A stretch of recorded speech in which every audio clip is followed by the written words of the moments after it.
Chapter 1292 Aftermath, unedited chapter. Anything else to report? Wang Wei asked. Nothing for now, Red Mask replied. All right. Wang Wei nodded before looking at Monk. What's the current situation of the profession hall? There were not as many resources as expected, Monk replied. It seems Blood Dragon controlled these people strictly. However, I discovered countless heavenly flames available for them to use. Additionally, Blood Dragon once refined a paragon soul into a formation to provide enough soul power for their work. No wonder these people were determined, Wang Wei commented. He could predict the working situations of these professionals. Blood Dragon forced them to work for countless yuan epochs without rest, using the soul formation to replenish their soul power and spirit instead of taking a break. I'm surprised these people did not break sooner, Wang Wei commented. There is a reason for that. Oh, have you heard of the Dao Path tablet? Wang Wei took a moment to remember. You mean the luck condensing artifact from the Skill Dao Association? The one that contains the explanation of all professional Daos from 0% to 100%? That's correct, Monk nodded. These parasites took it for themselves and have agreed to share it on a time basis. These professionals endured for so long just for an opportunity to use that thing. Tell me it was our turn, and this thing is in our possessions, Wang Wei quickly asked. Unfortunately no, Monk broke his dreams. Blood Dragon went through a lot of effort to make a copy, but it only goes until 89% or the peak of Empyrean. What a shame, Wang Wei sighed. Boss, even if the real thing was here, would you dare take it? Monk asked. You should know what Skill Dao Association will do to retrieve this item once their ancestors return. Why wouldn't I take it? I'm not the one who stole it in the first place, Wang Wei replied. Of course, it's another question of whether to keep it. Such an item is enough to start a Dao war between two overlords. I figure you would say that, Monk chuckled. We must get our hands on that thing, Dulgun said with a severe face. Of course, Monk nodded. Blood Dragon might not be able to copy it fully, but the Barbarian clan and the Dao Opening sect should have no issue. This was a supreme artifact used to cultivate professionals. Although many top lineages have their methods of cultivating professionals, they are not as good as the Skill Dao Association or the Origin Seal Continent. However, the latter is not so good at training professionals as they are excellent at teaching runes, which is the foundation of these professions. If the Barbarian race and the Dao Opening sect can get their hands on that artifact and copy it, their lineage's overall foundation will drastically improve. This is indeed a once-in-lifetime opportunity, Wang Wei thought. Under normal circumstances, the Skill Dao Association would never allow such an artifact to leave their sight. Truth be told, Wang Wei did not believe the parasites could force the association to hand over such an artifact. They would rather fight and perish with those bastards than hand it over. The only way they could have succeeded is if the two sons intervened, or one of the parasites, probably Time Eater, used the name of the two sons to force the association to hand over the artifact. Do you know whose turn it is? Wang Wei asked. The Earth Emperor, Monk replied. That's what the professionals told him. Should he be my next target? Wang Wei thought. However, he soon gave up that idea. His next target must be chosen after years of gathering information, analysis, and maybe even waiting for an opportunity. Put a little more emphasis on the Great Chu Divine Dynasty, Wang Wei ordered Red Mask. The current situation should have everyone on edge, so lie low and be less aggressive until their nerves are no longer tense. I understand. Anything else? Wang Wei asked Monk, but he shook his head. So he focused on his wife. What's the situation of the spiritual herb garden? I've never seen an entire garden made of primordial chaos soil, Dulgun sighed. However, despite her words, Wang Wei was not surprised. He knew these parasites had amassed too many resources, most of which were wasted. So he was not surprised Blood Dragon had access to the rare primordial chaos soil, capable of growing anything. That is good news, Wang Wei nodded. Emperor tier and above spiritual herbs have different requirements for soil, nourishment, environment, and even growing time. As such, raising these magical herbs usually takes time and a great deal of expertise. However, primordial chaos soil removed most of these hassles. It can grow 99% of herbs without worrying about the environment. It can draw nutrients directly from the source chi space or the Grand Tao source to nourish the herbs. And lastly, it can significantly accelerate the maturing time. Yes, Dulgun. Additionally, the garden has also birthed its own plant spirit, which also greatly enhanced the maturing time of the herbs. So it's a top spiritual garden, Wang Wei said. Does it have its own time acceleration formation? It does, Dulgun nodded. Better yet, it also has a good fortune array and a supreme wood array to aid it. Is the garden naturally made? For a moment, Wang Wei thought the thing might have been some kind of supreme chaos artifact. No, artificially, Dulgun replied. She also had the same idea as Wang Wei and checked, but she realized the thing was the result of Blood Dragon's hard work and effort. I see. Wang Wei nodded. Anything else? The Blood Dragon planted a lot of bloodface flower, Dulgun reported. Wang Wei frowned. Bloodface flower was something used by innate creatures and demons to accelerate their bloodline development. However, this thing should have been useless to the Blood Dragon since his bloodline had matured by the time he had proven the Tao. So, unless he had acquired a unique bloodline on par with fiend gods or a supreme chaos bloodline, it would have been useless for him to use this flower. However, Wang Wei remembered one of the minor effects of this bloodface flower: increased physical strength. As long as someone has a decent enough bloodline, they can continue to take this flower and improve the strength of their physical bodies. So this bastard was afraid of the pain of true body refining, so he decided to take the easy way out. Wang Wei commented. It's possible for someone to have the physical strength of an Empyrean or a Paragon without being a part of the true power Tao realm. Most likely, Dulgun nodded. Well, it doesn't matter now, Wang Wei said. The bloodface flower was perfect for his human fiend god bloodline. Once this mess is finished and he retreats, he has more confidence to cultivate his body to a higher level with the fastest speed possible. I think that's it for now, Wang Wei announced. The aftermath of today's operation was far from over. After all, Blood Dragon controlled millions of worlds, and the resources available to him have not been counted and categorized yet. However, this kind of work is for Wang Qi and his managerial team. All of you have done a great job in this operation, and you'll be rewarded, Wang Wei continued. However, you have to wait for a few days until Wang Qi categorizes everything. In the meantime, you can try to convert Blood Dragon's people into our own. The ones who agree can be integrated, but you can feed the rest to the devouring cauldron. Wang Wei paused briefly after saying this. Everyone is dismissed except for Monk, Dulgun, Jiaping, and Flame Blacksmith. These words should have ended this meeting, but Puppet Demon, who was gritting his teeth in the corner, suddenly spoke up. Sir, I have something I want to report. Oh? I'm listening, Wang Wei said. With enough resources, I can build a puppet army on par with the army we saw in the illusion, Puppet Demon announced. They will be fully armored, powerful, have no feelings, and can be extremely useful after teaching them a powerful enough array. More importantly, they will take less time to be built. That's a bold statement, Wang Wei said with squinting eyes. I've thought of a new method, sir, Puppet Demon. With enough professionals at my side, we can build the puppets with a standard size. Then we'll create different parts before assembling them. With this method, our efficiency will increase exponentially. Did he just create the cultivation version of the assembly line? Wang Wei thought, looking at the Puppet Demon strangely. When did this guy get so smart?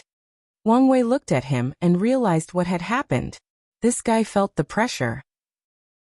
He realized Wang Wei mostly valued Monk and the others, while the others were just pawned. Feeling the pressure, the Puppet Demon thought of this way to make himself valuable and enter the inner circle. If you find any errors, ads pop up, ads redirect, broken links, non-standard content, etc., please let us know. Report so we can fix it as soon as possible. Chapter 1293 Puppet Method. And, I apologize in advance. This chapter was supposed to be short and brief about the puppet method, but I just went on a tangent and could not stop writing. Things should speed up from now on. Come with me, Wang Wei said to the Puppet Demon, an act which made the former demonic leader excited. Meanwhile, the other looked at him with envy. Simultaneously, they felt a sense of urgency. Their boss did not hide his high regard for Monk and a few group members. However, after today, they realized that there was an inner group among their team, and the requirement to enter was to be valuable. Zhou Bo, the former leader of the Grand Mist Gang, clenched his hands as he watched the puppet demon walk away to another room with the leader and the others. His eyes shifted to the corner to glance at the Bloodline Gang leader, and the killing intent in his eyes almost leaked. If I can pass that tribulation and become an everlasting Empyrean, I'll not only be able to kill that bastard, but I'll also be like the puppet demon. A resolute look flashed in his eyes. Zhou Bo was not the only one thinking about how to enter the inner circle. After what the puppet demon did, everyone had the same thought, the same ambition. Wang Wei sensed the changes in these people's moods with his divine sense. He seldom does anything randomly, so his actions of leaving Monk and his group behind were done purposely to motivate these people. He needed to establish a hierarchy and force these people to compete for better resources and his approval. Such a tactic was Management 101, and he used it brilliantly. The puppet demon's action was unexpected, but it helped his actions. After all, these people saw how the puppet demon made an outstanding achievement, and was invited into the inner circle. What better way to light a fire under these people than seeing someone who was once on the same level as them rise to the top and acquire privileges they could only dream of? Wang Wei found a quiet room, and everybody sat opposite each other. He did not serve tea or anything like this and went directly to the business. Tell me more about your idea. The puppet demon exhaled. He came up with his idea on the spot, and he took significant risks by presenting it to Wang Wei. However, he was now a fired arrow, and there was no turning back. During the short walk from the throne room, he refined his idea but did not think it was enough. Fuck it. Let's just wing it, Puppet Demon said before using the energy between heaven and earth to draw a diagram. It's like this. He explained his thoughts while designing this new kind of puppet. Luckily for him, the flame blacksmith was interested in his idea, and he had some accomplishments in puppetry, so they discussed and refined this idea. The puppet demon's idea was the cultivation world's version of an assembly line. He divided the puppets into 5 parts: head, torso, upper limbs, lower limbs, and core. All the parts will have a standard of refinements, allowing them to be assembled to create the finished product. This method drastically reduced the refining process, since the puppet master does not need to refine the entire thing, just a part. The puppet demon's idea was great, but also encountered a few problems. 2 primary ways for professionals to refine their products were direct baptism or rune resonance. Direct baptism requires the professional to deeply understand whatever Tao they will infuse in their creation. For example, if a refiner had to refine a fire sword and had a deep enough comprehension of Fire Grand Tao Source, they could directly nourish the refined artifact with Fire Grand Tao Source. Rune resonance, the more universal approach, allowed professionals to use Daos with whom they have no understanding or relationship. However, the study of runes is no less complex than directly comprehending a Grand Tao Source. The puppet demon's method cannot use direct baptism to make the puppets, as that would require utilizing professionals who have comprehended the same Tao. However, there were also problems with using rune resonance. Soul power/spiritual power is used to engrave runes. However, refining is deeply personal, meaning every professional is different, making their soul power different. They have different compositions, strengths, weaknesses, frequencies, and even ideals and goals that will affect the nature of a person's soul power. Due to the difference in soul power, the inscribed runes on the puppet parts will also differ, resulting in their incompatibility and conflict. This made putting them together in the final stages impossible. However, Flame Blacksmith easily solved this problem, suggesting using arrays to purify the refiner's soul power and ensure they had the same soul frequency.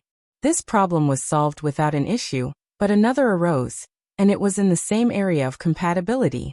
Refiners have different skills regarding rune engravement. If the rune in the puppet's arm is way better than the one in its arm, the final fusion will also fall apart. Wang Wei did not waste time and pointed out the crux of this idea: standardization.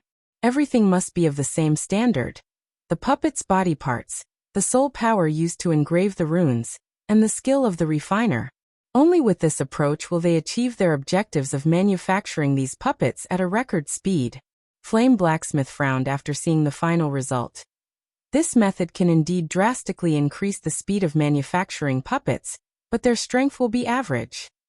The standards they've created cannot be too high, and most puppet masters or refiners will not meet the standards. Additionally, most refiners are prideful and would disdain doing such soulless work. Wang Wei heard his words but did not immediately comment. What do you guys think? I think speed is the key to this idea, Monk commented. Sacrificing power for speed and a large quantity. He realized the value of such a method, especially for top lineages with many professionals. This was a method to increase the war prowess of any faction. As for the blacksmith's comment about professional pride and soulless work, Monk and the others do not care. They understood that professionals value wealth as much as everyone else, so most will do this kind of work as long as they are paid sufficiently. The question is, how much should we invest in this new method? Jia Ping added. From what I understand, we have just acquired a bunch of talented puppet masters. One puppet they make might be worth hundreds, maybe 1,000 of these fastly produced puppets, albeit it takes much longer to make. So should we focus on making elite or ordinary puppets? That is a fair point, Monk nodded. Although he supported this idea and cannot wait to integrate it into the barbarian clan's foundation, that's something for the future. In the current situation, the cost-effectiveness of this method is worth discussing. After hearing this, the puppet demon was instantly worried. The value of his idea will determine his future in this group, meaning it would be a significant blow to his future if the leader decided this idea was not currently applicable. The answer to our problem is right in our face, Wang Wei finally spoke. The puppets are ordinary, meaning the skill requirements to create them are also ordinary. We can take ordinary emperors or empyreans with above-average souls and refining talents and teach them this method. They only need to remember how to refine less than a dozen ores and memorize a few hundred runes before they can make these puppets. Most of the people in the room were smart, so they understood the implications behind these words. Better yet, Dulgun added, we can hire the refiners with low aptitude.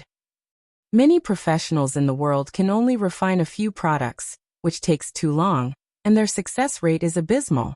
They have the foundation, and will only need minimal training, Dulgun continued. Exactly, Wang Wei nodded. In the past, these lesser professionals could still make a livelihood through the Skill Dao Association, but now... The Flame Blacksmith shook his head. That only means hiring them at a lower price will be easier, Jia Ping added. Everyone agreed. I have a question, Wang Wei continued, looking at the puppet demon and the Flame Blacksmith. The final assembly of the puppet parts requires an emperor, correct? If you're making a Tier 10 puppet, yes, Blacksmith replied. Is it possible for someone in Tier 9 and lower to do it? I mean, with training and assistance from arrays and so? The non-professionals' eyes lit up. The cost of these puppets would further decrease if that were possible. It's possible, the Flame Blacksmith responded. The last assembly does not require much skill, so depending on the cultivation systems, a quasi-emperor should be able to handle it after the necessary training and assistance from arrays. That's good news, Wang Wei said with a smile. He then looked at the puppet demon. If you find any errors, ads pop up, ads redirect, broken links, non-standard content, etc., please let us know. Report so we can fix it as soon as possible. Chapter 1294 Recycle. Wang Wei was puzzled how someone like the puppet demon was capable of such an idea. It's apparent from his performance that he suddenly thought of this, meaning such a level of ability was beyond his norms. It's perfectly possible for him to suddenly have an excellent idea, Wang Wei thought. My suspicion is mainly because his idea involves puppets. I've been planning for so long to train Kaisong into the ultimate war machine, and this puppet demon suddenly had an idea that could eventually help in that cause. It was too suspicious. So suspicious that Wang Wei suddenly believes that his future self might have implanted this idea into the puppet demon's head to lay down a foundation for Kaisong's eventual rise. Wang Wei sighed. Ultimately, it did not matter. The puppet demon's value had drastically increased, and one day he might become Kaisong's right-hand man. You did a great job, Wang Wei praised. Thank you, Lord, and I couldn't have done it without Blacksmith. I just helped a little. The blacksmith had his pride, so he would not take or share credit for something like that.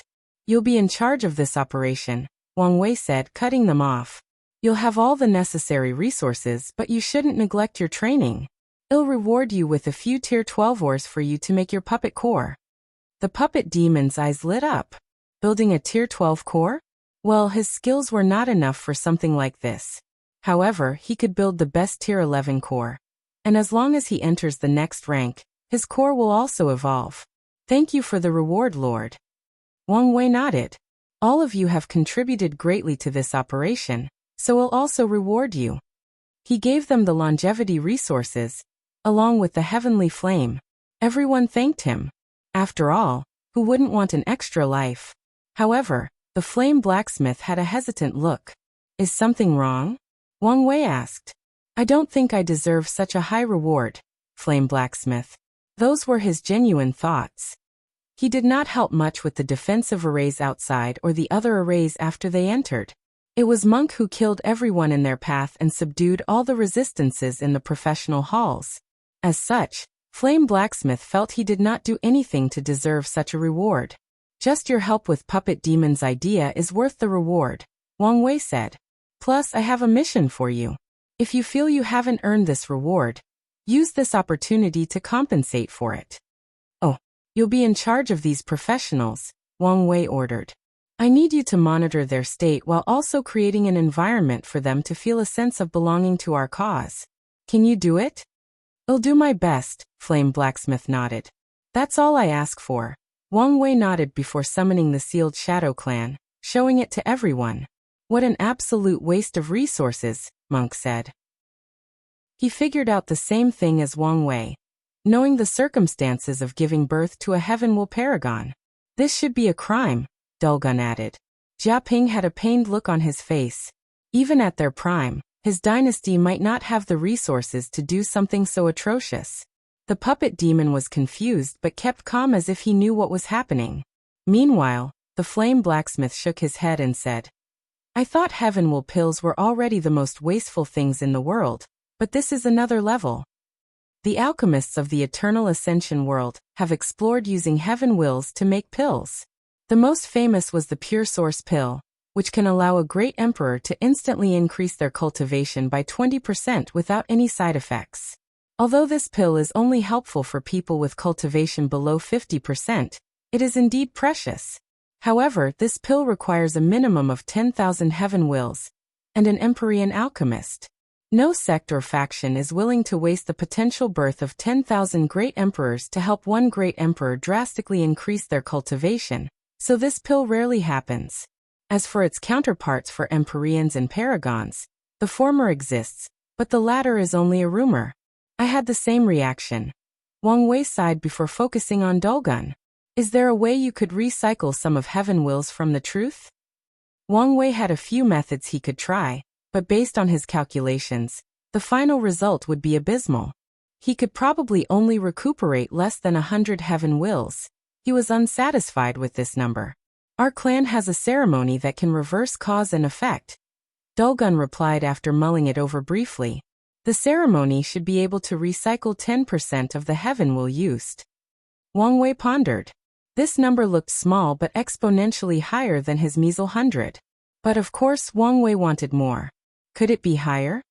If I can study more about Heavenwells and Dao trees, and with the help of your Dao, we might be able to raise the percentage by another 15 to 20%, Dulgun analyzed. However, she glanced at her husband but did not finish her line of thought. Wang Wei understood her meaning. She would need a significant amount of knowledge on these topics if this plan were to succeed. However, this couple was in a similar situation to his. They were in exile to protect themselves from the parasites, and now that they've joined Wang Wei, they also wanted to distance themselves from their clan to give them plausible deniability in case everything went sideways. The couple would need to contact their clan to acquire the knowledge required for this plan. And doing so is dangerous since they might leave clues. Not to mention that the world was now in a sensitive situation after Blood Dragon's death. They must be careful before deciding whether to contact their clans. I understand your worry, but don't worry. I have a way to get the knowledge you need, Wang Wei reassured. However, his words only made Dulgun frown. Lord, you should understand that Blood Dragon is new rich.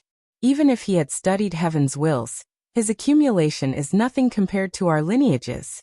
Unless you're thinking of contacting your sect. Monk frowned. This task might become complicated if the boss had to risk contacting his sect while he and his wife evaded the responsibility, and did not do the same. I'm not talking about the Dao opening sect, Wang Wei replied. However, his words were not reassuring. Then from where? Dulgun asked. I'm not trying to pry, but if the knowledge is subpar, it will be useless. Don't worry, Wang Wei reassured with a smile. This person should have the greatest library in the world. Those are bold words, Dulgun thought. However, she did not believe Wang Wei was the kind of person to brag without any substance to back it up. However, she could not think of someone who can confidently say they have the world's most fantastic library. The Myriad Temple of Records, before it was shut down by these parasites, held copies of all the cultivation systems in the Eternal Ascension world. However, such a library still could not be considered the greatest in the world, since it only contains cultivation techniques.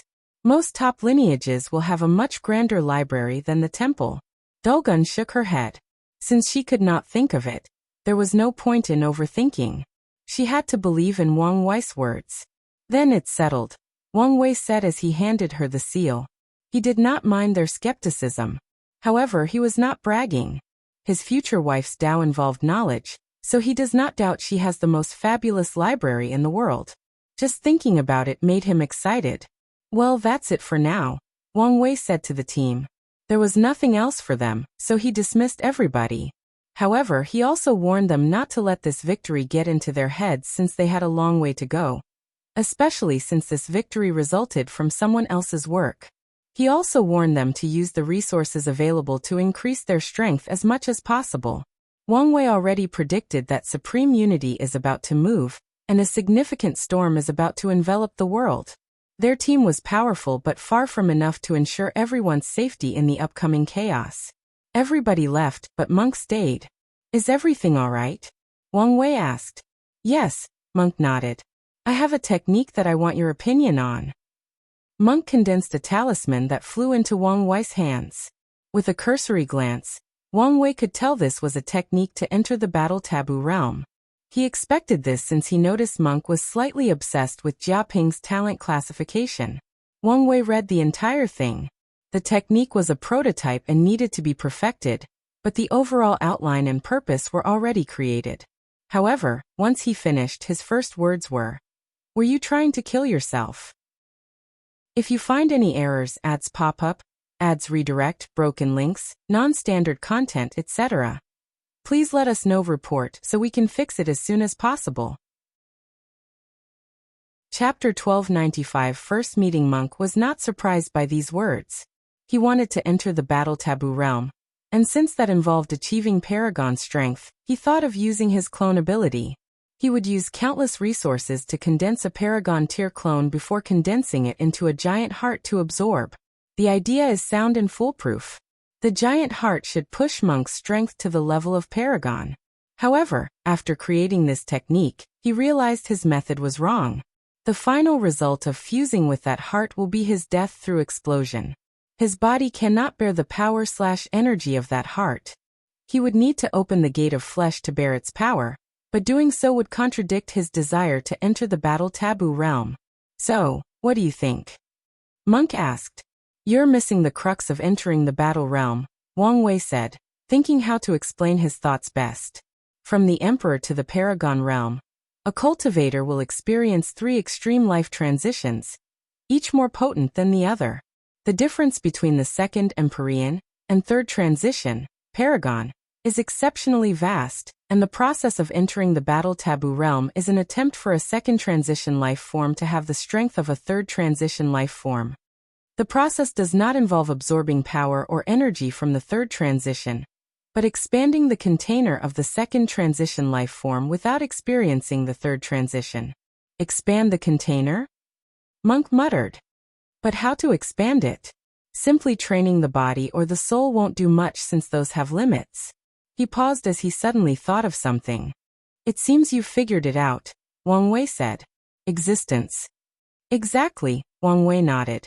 What your technique needs is a way for you to add the giant attribute to your existence, and in the process, expand your container so that you can absorb the giant heart and acquire strength on par with a paragon. I see, Monk nodded. Now that he had a way forward, Monk had some confidence in finishing this technique. As a body refiner, it may appear that he knew nothing about existence, but that was far from the truth. After opening the gate of power, all true power Tao realm cultivators will have the characteristic indestructible added to their existence. In the process, they also gain some understanding of this thing. With this foundation, Monk now had a direction to work toward. Thank you very much. No problem, Wang Wei nodded. He could see that Monk was excited to explore this new idea, so he dismissed him. However, Wang Wei did not grant him any of his experiences of achieving taboo. It was not because the perfect foundation was too valuable. He could have separated some of the parts pertaining to Monk from that technique to share them with him. Wang Wei was also not jealous or fearful that Monk would grow more powerful than him. He did so only because he wanted to test the barbarian clan's foundation. The only way for Monk to complete this technique is to gain access to some deep and rare knowledge about existence. So he must contact his clan. Based on the result, Wang Wei will have a fairer analysis of this top lineage's ability and judge their values as a future ally. Wang Wei was confident he would achieve half-step transcendent, meaning the Tao opening sect would become a transcendent lineage. Eventually, he will have to judge his allies and enemies based on whether they can keep up with him, or will be sidelined or, worse, become useless. Don't become too obsessed with this technique and forget to cultivate, Wang Wei warned the departing monk. The future leader of the barbarian clan had reached the 10th heaven of the adult fiend god realm. But his will-body fusion was only advanced and not perfected. Wang Wei did not want him to neglect his cultivation and be distracted. I want, Monk said from a distance. Time passed, and a week later, Wang Wei met with Wang Qi again. The negotiation with the professionals finally ended, and it was time for Wang Wei to sign the contract. He looked at the results and nodded. The overall conditions met and exceeded his expectations, except for the duration. 1,000 yuan epoch, Wang Wei muttered. I knew it would be little, but not so little. I tried my best, but these people were adamant about not being restricted for too long, Wang Qi said. Wang Wei pondered. You said they all wanted a few million years as a vacation before starting to work? Yes. Good, Wang Wei sneered. It'll change their fate to have bad luck during the vacation. They should then understand how cruel the world has become. Wouldn't that be too obvious? Wang Qi asked. You're underestimating me, Wang Wei replied. Things will happen inconspicuously and naturally since he'll be using his fate Tao. Plus, he won't do it to all of them so as not to raise eyebrows. On the contrary, he'll grant blessings to some of them. The ones with bad luck will realize the need for a towering tree to protect them, while the ones with good luck will be weary of suffering the same fate as their counterparts. That's fine, Wang Qi nodded. What about the people who refused to join? Not all the professionals agreed to work for them. In fact, a significant number of them wanted their freedom at all costs. Leave them be. Wang Wei will also give them the same treatment, but he won't do anything extra. His goal is to get these people to change their minds. If they don't, it won't affect him that much. Wang Wei signed the contract. Then he held a banquet for these professionals, living up to his words of treating them with respect and dignity. Once that was done, Wang Wei was free since Red Mask was still organizing the documents. Wang Wei stood in his room, looking into the distance. Some things must be faced head-on, he muttered before drawing a talisman in the air that broke the void. He received a response a few minutes later, so he changed his clothes into a more regal purple and gold robe with a black crown that tied his hair, and a white belt around his waist. Once he was ready, he created a portal before him, and waited until he felt it was connected on the other side before walking through it. As he walked through the door, he saw a beautiful woman dressed in a simple white dress. There was nothing extravagant about this dress, not even any accessories except for a silver ring on her right index finger, but such simplicity perfectly matched her beauty. Her long black hair dripped down her back. The contrast with her white clothes made her appear as the embodiment of yin and yang. Wang Wei was momentarily lost in her eyes. Wu Hong had worn white dresses before, but her aura was completely different than now. It was hard for her to hide her domineering presence, so even when she chose an aesthetic of purity, there was always a subtle hint of power and nobility. However, today Wang Wei saw her in the ultimate form of purity. "I wonder, who do you see?" Sun Junyao asked in her soft and angelic voice. Wang Wei finally woke up and honestly looked at her. "It seems this question is very important to you." "It is," Sun Junyao answered honestly. With this brief exchange, Wang Wei figured out plenty about what kind of person she was. So he sighed and replied, "I'm afraid you'll be disappointed." Sun Junyao frowned. "You have someone else in your heart?" "I do." "That is indeed disappointing." She did not fall in love with Wang Wei at first sight. She'd been looking forward to their meeting, because she hoped that the person fate chose as her partner might be able to see her true face. All her life, Sun Junyao has been a faceless woman, and she wished for nothing more than for that to change. "Come, have a seat, and let's have a proper chat," Sun Junyao said. She still had some hope that maybe he could still help her. She led Wang Wei to a pavilion nearby. Wang Wei recognized this place was similar to the one Xiao Tiandi invited him, with the lake, flowers, spirits, and rainbows. As they sat opposite each other with a table in between, Sun Junyao served tea. Wang Wei took a sip and said, "I don't want to have any misconceptions between us, so I want to make things clear. I come to break off the cause and effect between us." "Is that so?" Sun Junyao nodded, slightly surprised. In the past week, she used her terrible spy network to find people from the lower dimension and get as much information about Wang Wei as possible. As such, she knew he remained loyal to his wife despite achieving unprecedented power and status in the lower dimension. She calculated that this might be one of his reactions after meeting her, especially after knowing that Wang Wei's wife might be related to Empress Wu. Her surprise originated from the fact that he had no hesitation after seeing her.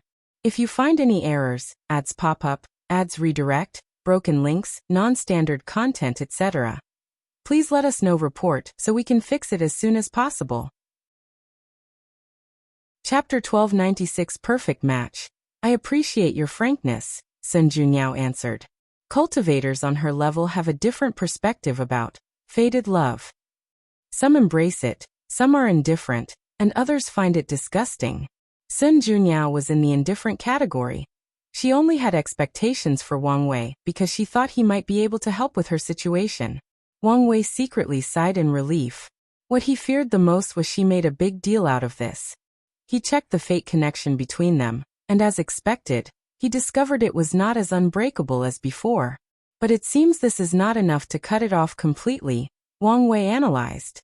He may need to get involved more with Sun Junyao before he can sever their connection. "Now that you are here, I'll take the opportunity to express my gratitude." Sun Junyao changed the topic. "I would have been in serious trouble had you not stopped 5 feathers. "Really? I thought you would find my actions meddlesome." "On the contrary," Sun Junyao stated, "you may have saved my life." "That's an exaggeration," Wang Wei replied. "Something tells me you were prepared in case something like this happened." "I was indeed prepared," Sun Junyao nodded. She used Wu Hong's aura to make anyone who came weary. Such a play should have bought her some time to kill Blood Dragon.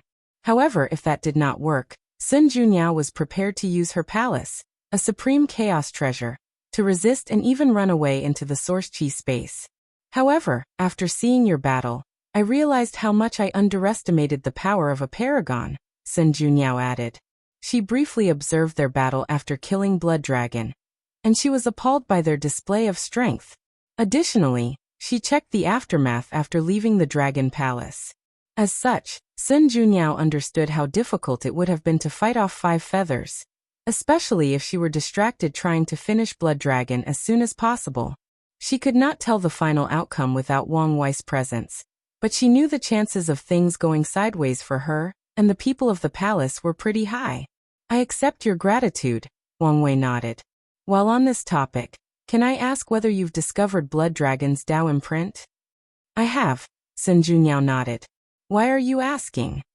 If you don't mind, can we work together to deal with it as soon as possible? Wang Wei suggested. He was worried that the existence of the imprint would become a variable, so the best solution would be for them to work together and get rid of it as soon as possible. Sun Junyao mulled over this idea for a few seconds before agreeing. She also felt it would be better to deal with this imprint immediately.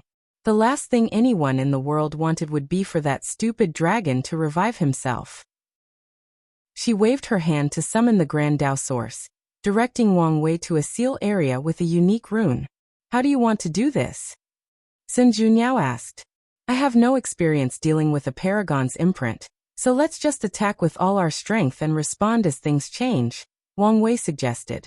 Sun Junyao found nothing wrong with this suggestion, so she immediately took action. Small bursts of red lightning flashed around their eyes as they activated their true will and bombarded the rune. They immediately encountered severe resistance. The imprint seemed alive, or at the very least had a certain level of consciousness, so it fought back to protect itself. Paragon Dao imprint is different from Empyreans because it has a consciousness.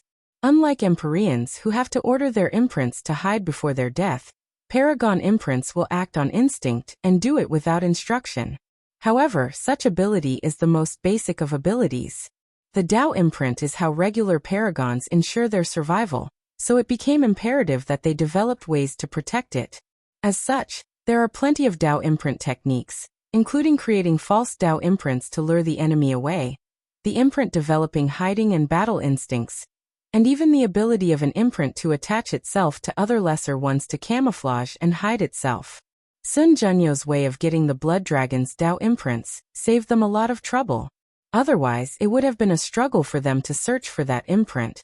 But even with such an advantage, it was challenging for those two to eradicate it. Wang Wei and Sun Junyo's attacks were not as effective as they wanted it to be, so they decided to work together. They melded their true will into one to boost its potency. The process was so smooth and swimmingly that it felt unnatural. It was like they were the perfect match, two sides of a broken object that easily fit together. Their approach was the correct choice. Their combined power had a more significant effect, but showed no signs of excitement. Too slow, Wang Wei said. This should be expected, Sun Junyao said calmly. We should succeed in about 1200 yuan epoch, and that's excellent timing. She was prepared to spend at least 10 times longer to deal with this imprint. Wang Wei shook his head. 1200 yuan epoch is enough time for unknown variables to pop up from this imprint. I understand that, but there is nothing we can do about this, unless we can find rare things like Source Erosion Water or Omega Karma Flame, Sun Junyao said before looking at him. Did you find any of these things in the Blood Dragon's treasury? No, Wang Wei replied. And even if he had such things, with how he fears for his life, I doubt he would keep them. A drop of Source Erosion Water can instantly erase the Dao imprint of a low-level paragon. Meanwhile, Omega Karma Flame can also directly burn the Dao imprint. And for peak paragons and boundless, it can drastically increase the speed of erasing it. That's true, Sun Junyao nodded. Anyway, let's focus, and maybe we can chip off a few yuan epochs in our time. Wang Wei disagreed with her, but he did not say anything. Instead, he summoned the River of Fate to use the technique he copied from Monk. Fate will. Adding another will dramatically increase their speed, and Sun Junyao was surprised. Wang Wei frowned as he was still unsatisfied with this speed. Sun Junyao felt the change to their true will, and a brilliant light flashed deep in her eyes before she closed them. A few seconds later, countless chains of laws appeared around her, emanating the aura of different Grand Dao sources. Then numerous Dao wills emanated from these chains. They condensed into one before fusing with the true will. So, she can not only copy people's Dao but even their Dao will? My technique must have inspired her. She's a true talent, Wang Wei thought with a slight surprise. He could tell Sun Junyo's secondary Dao will was somewhat weak and illusory, indicating her technique was imperfect. However, it's understandable, given that it was created on the spot. After calming down, Wang Wei focused on the task at hand. It's down to about 550 yuan epoch, but I'm still unsatisfied. He wanted to reduce the scale to less than a yuan epoch. He pondered briefly before sending his mind to the Dragon Palace. Monk Dulgun Jiaping and Flame, Lend me your wills. Everyone else who has a Dao will artifact can also use it. His team was confused, but they did not ask many questions. They used their Dao will, true will, and willpower manifestation and sent it through the karmic line that Wang Wei established with them. The addition of these people significantly boosted the eradication process. Wang Wei's eyes lit up after seeing the speed for them to succeed. It was down to 120 yuan epoch, so he pondered who else he could ask. However, Sun Junyao immediately relieved his worry. She knew way more eternals and everlasting than him, so when she copied his method, hundreds of wills came from the void to provide aid. They soon reached their limit, and any more people would collapse their true will instead of augmenting it. Time passed, and the two spent 3 million years before the imprint dissipated. They could have finished sooner by at least 500,000 years, but Wang Wei was distracted as he kept observing the outside for any signs of sudden and drastic change. There were no visions between heaven and earth when the imprint disappeared. However, there were some slight changes to the world, and people of a certain cultivation noticed. After a few calculations, some people deduced that Blood Dragon had truly fallen. Many cultivators sighed after discovering this truth, lamenting the vicissitudes of life.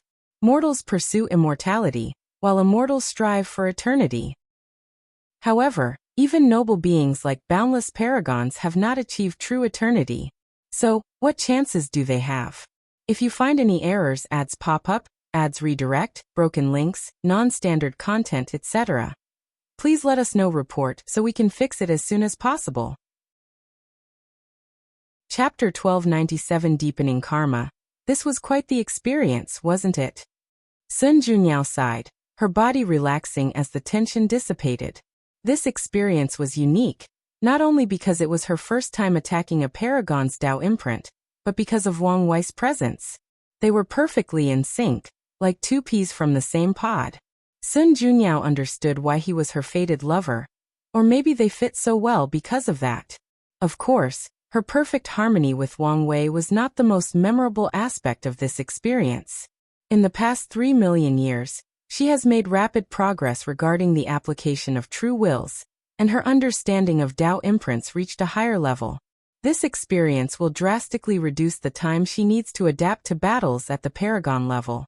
Indeed, Wang Wei replied. However, upon closer observation, Sun Junyao realized he was slightly distracted, and that's because Wang Wei had discovered something. His karmic connection with Sun Junyao had drastically increased in the past millions of years, and that somehow made it easier for him to cut off their fate line. What is this? Does fate want to entice me to deepen my relationship with her, before deciding to cut off all connections? Does it think I won't be able to resist the temptation? Wang Wei wanted to roll his eyes but resisted the urge. Is everything all right? Sun Junyao asked. Sorry about that, I was lost in my thoughts, Wang Wei apologized. I can tell. Care to share what's on your mind? Nothing of importance, Wang Wei replied before looking at the teacups and set. Even after so long, they remained intact, including the tea. However, it was no longer hot, so he waved his hand to heat it. If you say so, Sun Junyao nodded. Since he did not want to talk about it, she would not insist. She sipped her hot tea. The ambience suddenly became awkward due to the silence. Sun Junyao could tell Wang Wei had this rejection against her. Although he tried to hide it, she noticed it. Well, he cultivates fate Dao and pursues absolute freedom, so, understandably, he would reject a fated companion, Sun Junyao thought. It's fine if he doesn't want to associate with me, but I still need to confirm whether he can help me. Now that I think about it, she said, I owe you more than one favor. Are you talking about Xiao Tiandi? If so, I don't think I did anything, Wang Wei replied. Without you giving him such a wake-up call, I doubt he would ever have the desire to change, Sun Junyao replied. She had been quite stressed about what to do with her disciple, trying countless methods to enlighten him. Luckily for her, old man Tianji gave a message that there might be an opportunity in the lower dimension, so she used all her connections to secure a spot for him.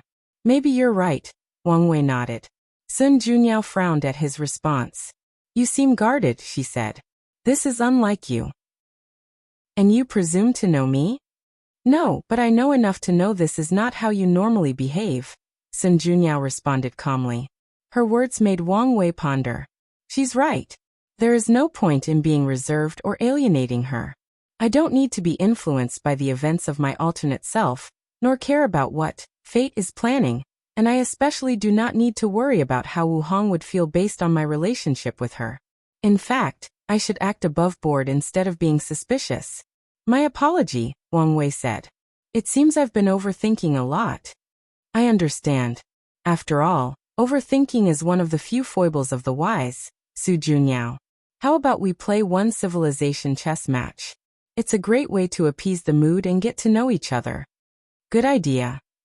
Sun Junyao waved her hand, and the tea sets on the table disappeared. She then summoned her Grand Miss Qi to create a transparent cube on the table. This was not an ordinary cube but one that contained an entire universe with vast lands, forests, mountains, oceans, and stars. Ladies first, Wang Wei said, and Sun Junyao did not act courteously with him. She pondered for a few seconds before choosing the fiend god race. With a thought, she created countless members of this race. To be precise, she made 129,600 of them. They were tall, mighty, primarily humanoid, and the heavens and earth cheered for their sheer existence. Starting with the most powerful race, huh? That's an interesting choice, Wang Wei commented. In that case, I'll choose the weakest race. Wang Wei chose the human race. However, he did not choose randomly. Instead, he created 129,608 humans, born from heaven and earth and in harmony with the Tao. They were not born strong but with supreme talents. Meanwhile, the rest, with a population of 1 billion, were regular and acquired humans. That's a smart move, Sun Junyao thought. According to the rules, the human race can have a starting population of 10 billion. Wang Wei sacrificed most of that to give birth to these innate humans with unparalleled talent. Sun Junyao looked at her fiend gods. They had all become eggs floating in this world's version of primordial chaos. She was not surprised by this sudden transformation. According to the rules, since she chose a race with such a high starting place and Wang Wei chose the opposite, she must abide by several restrictions, one of which was the small population, and the fact her creatures must start from being born from primordial chaos.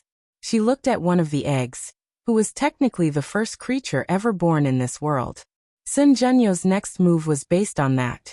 She used that status as the firstborn to accelerate the birth of that egg. Cracks appeared on the egg, but it was not born yet. For his second move, Wang Wei created a living environment for the human race. The innate humans can survive by absorbing the spiritual qi between heaven and earth, but the others cannot. So Wang Wei had to build an ecosystem for the others, with animals, plants, insects, drinkable water, and so on. Sun Junyao's move was the same, accelerating the birth of the first fiend god. Meanwhile, Wang Wei chose 2 innate humans and endowed them with unique talents. The first one, called Sheng, gained the ability of innate wisdom. By observing nature, he learned about things like making fire, hunting, making clothes, building houses, organization, and even herding. Sheng quickly divided the humans into tribes and elected leaders to better manage them. Then he taught everybody what he had learned. The second person Wang Wei chose was named Fuzi, and he was granted a warrior's heart. Fuzi was fierce, always the first to rush to fight against beasts to protect his fellow humans. He soon became the best hunter in the entire human race. Despite his fierce ways, Fuzi was a meticulous person with a heart of gold. He lamented how weak his fellow acquired humans were, and wondered whether there was a way for them to increase their strength. However, he could not think of a way. Sun Junyao looked at the human race, which had already established a primitive civilization.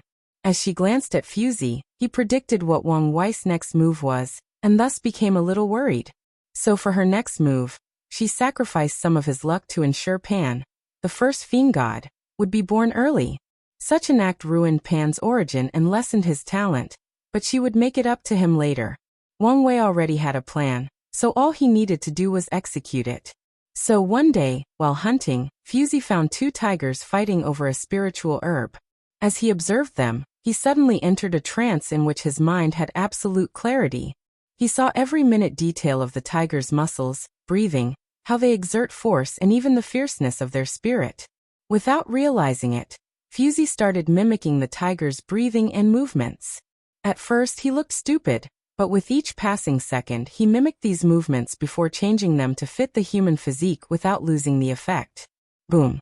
A vast amount of spiritual chi rushed into his body. His aura increased dramatically, but Fusey was unaware. He continued to punch and breathe with a specific rhythm. A terrifying heat emanated from his body, forming a red cloud. Boom! Fusey punched forward, releasing a shockwave that destroyed a dozen trees in the forest. He looked at this devastation in shock. "I did this?" He asked his fellow hunters and they nodded. These hunters knew innate humans were stronger than them, but it was not so exaggerated. They sighed and looked at Fusey with awe and envy. "Ha ha ha, there is no need to envy me since you'll also have such strength," Fusey declared with a grand smile. "If you find any errors, ads pop up, ads redirect, broken links, non-standard content, etc., please let us know report so we can fix it as soon as possible."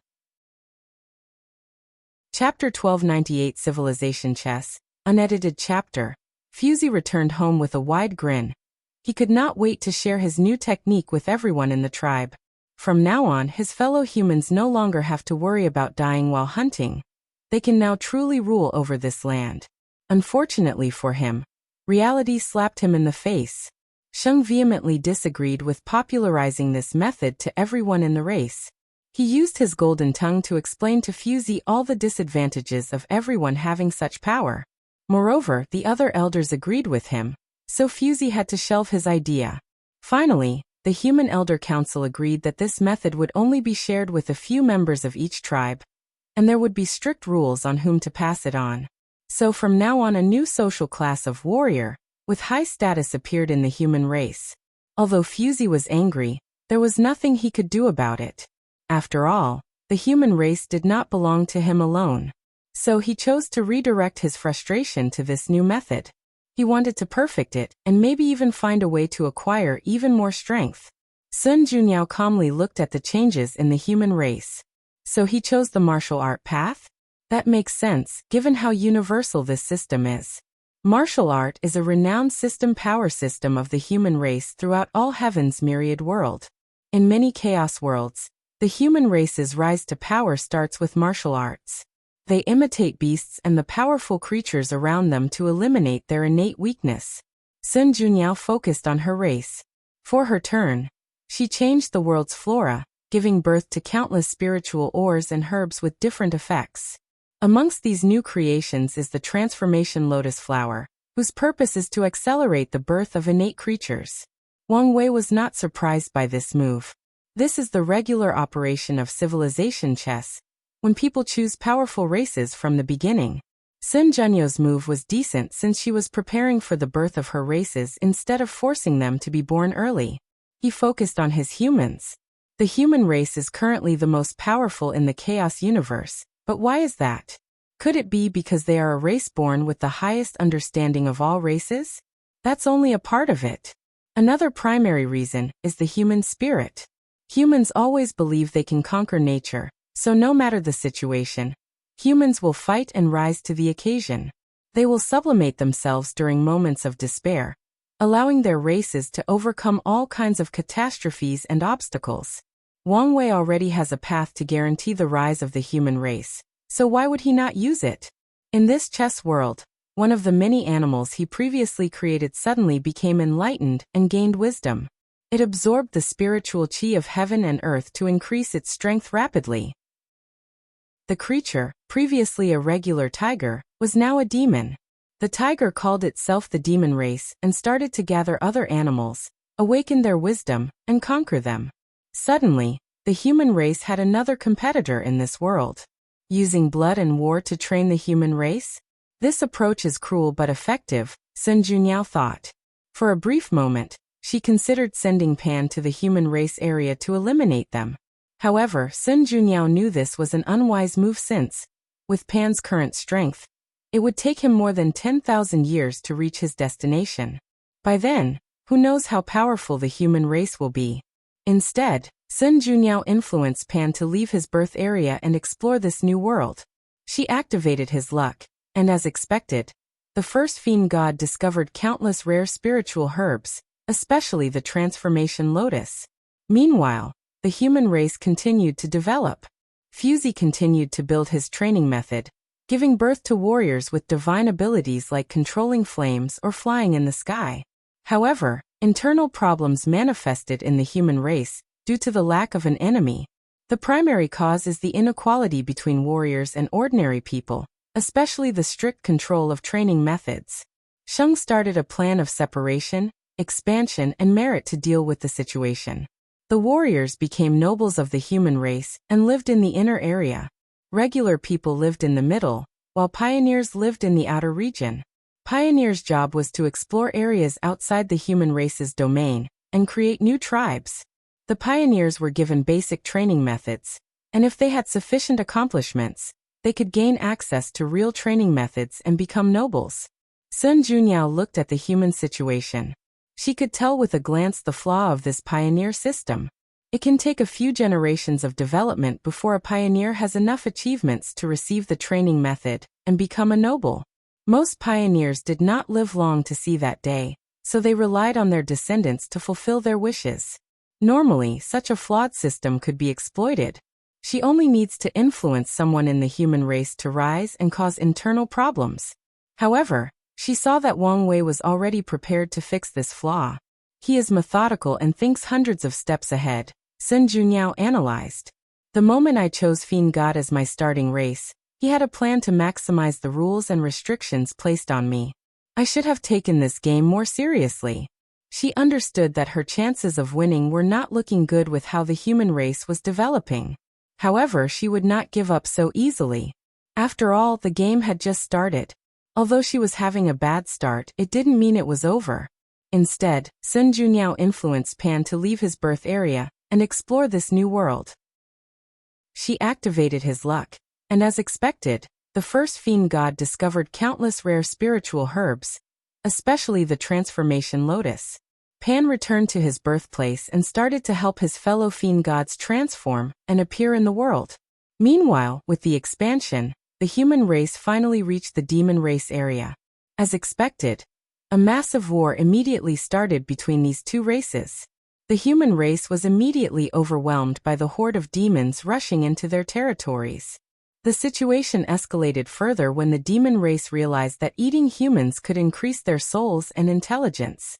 In less than a month, the demon race slaughtered or captured most of the territories created by the pioneers.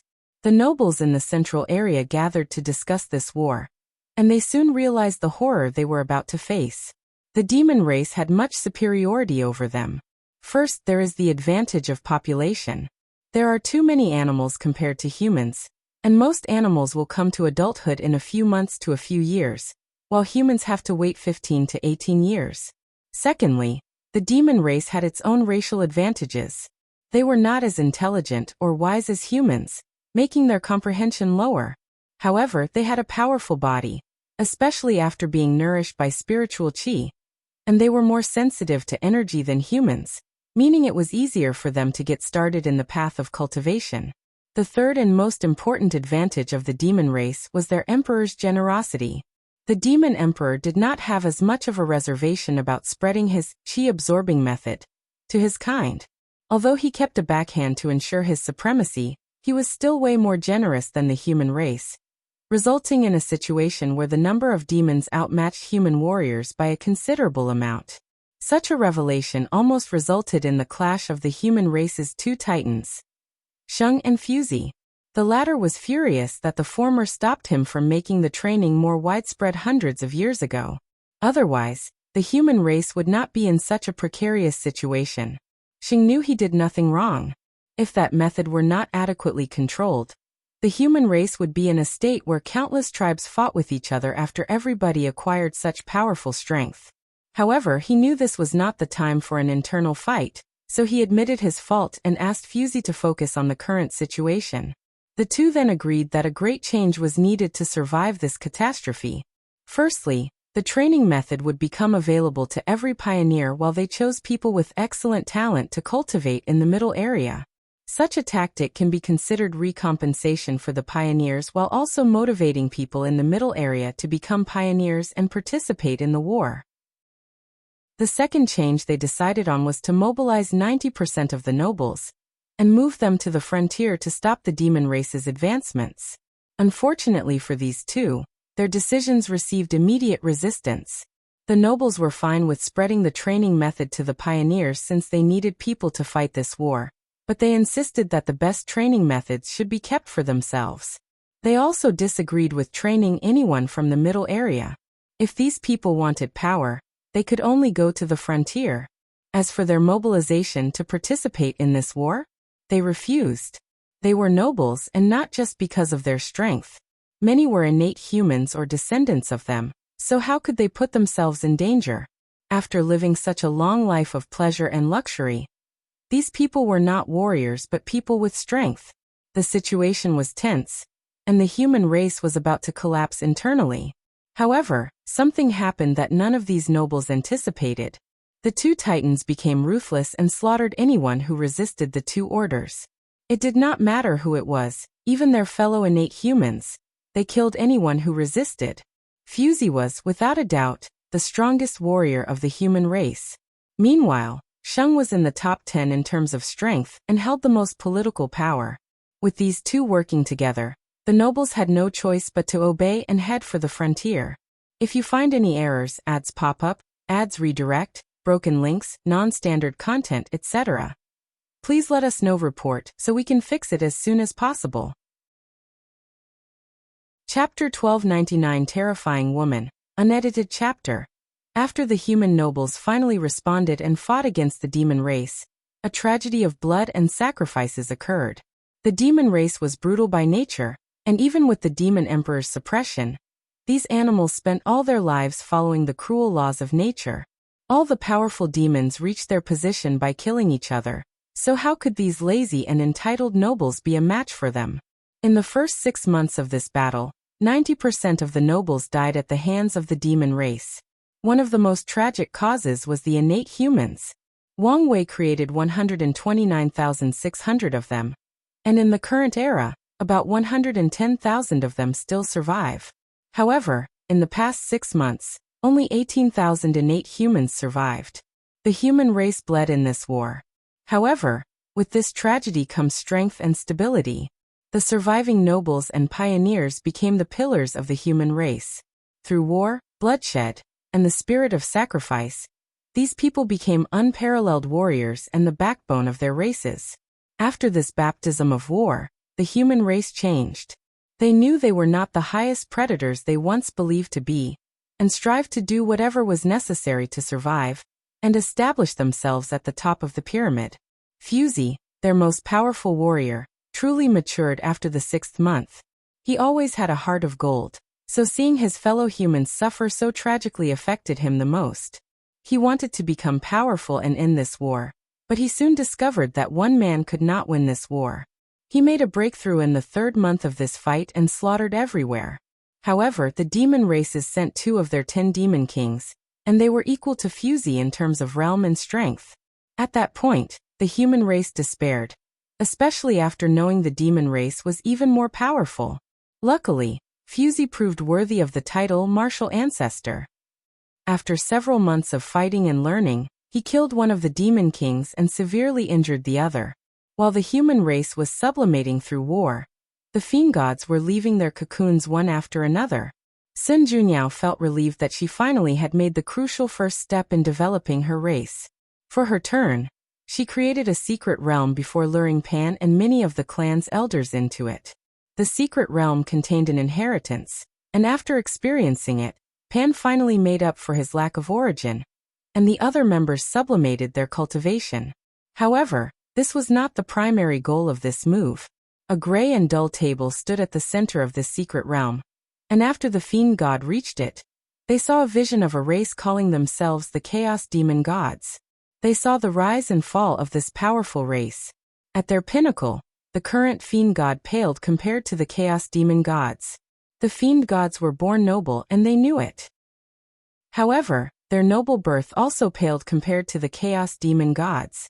However, Despite how mighty that clan was, they were still destroyed. Pan and the elders were scared after experiencing that vision. After returning home, they immediately create 3 fundamental precepts and taboos that all members of the clan must live by.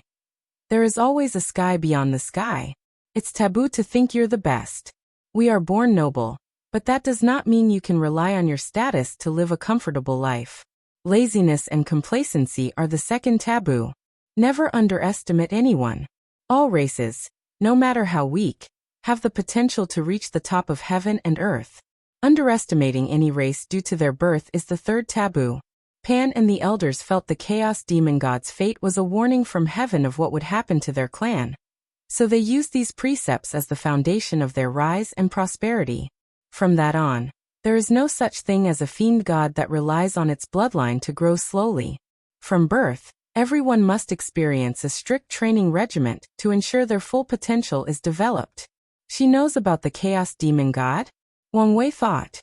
From what Wang Wei deduced, knowledge about the existence of chaos demon gods was purposely erased by someone, probably Grand Dao.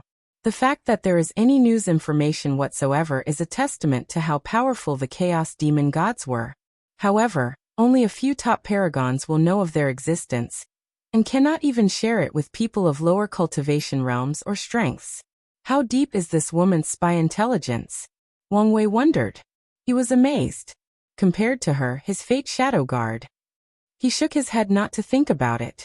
Maybe I can ask her for help gathering rare information. However, Wang Wei removed this idea from his thoughts. He and Sun Junyao were neither friends nor acquaintances, so why would she help him? However, Wang Wei considered becoming business partners to trade information and so on. It seems that I need to deepen my karma and involvement with her, so this might be a good approach, Wang Wei analyzed. Lady Sun, can I ask you a somewhat personal question? Sun Junyao was surprised that he took the initiative to speak to her. She smiled, instantly illuminating the room, and said, "As long as you don't speak so formally and address me as Lady Sun." No problem, Wang Wei answered.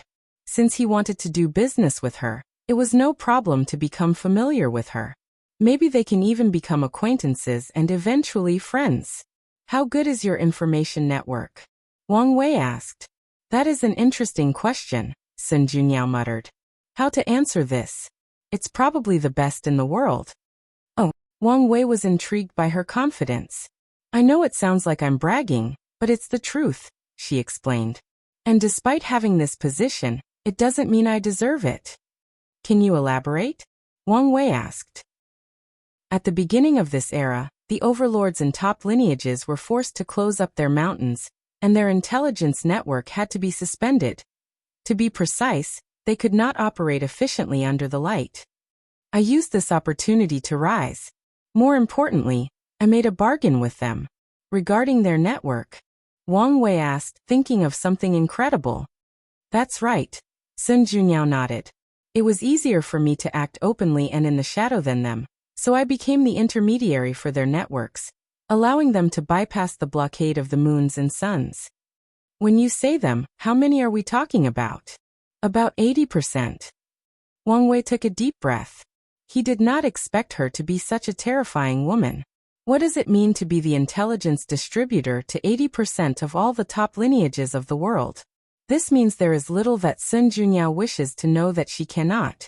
Of course, Sun Junyao understood that she needed a certain level of propriety.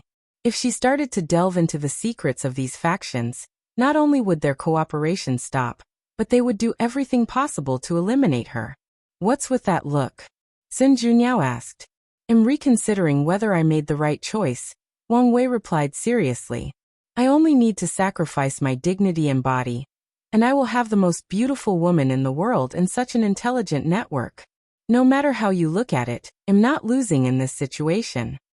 Sun Junyao was shocked before covering her mouth to laugh.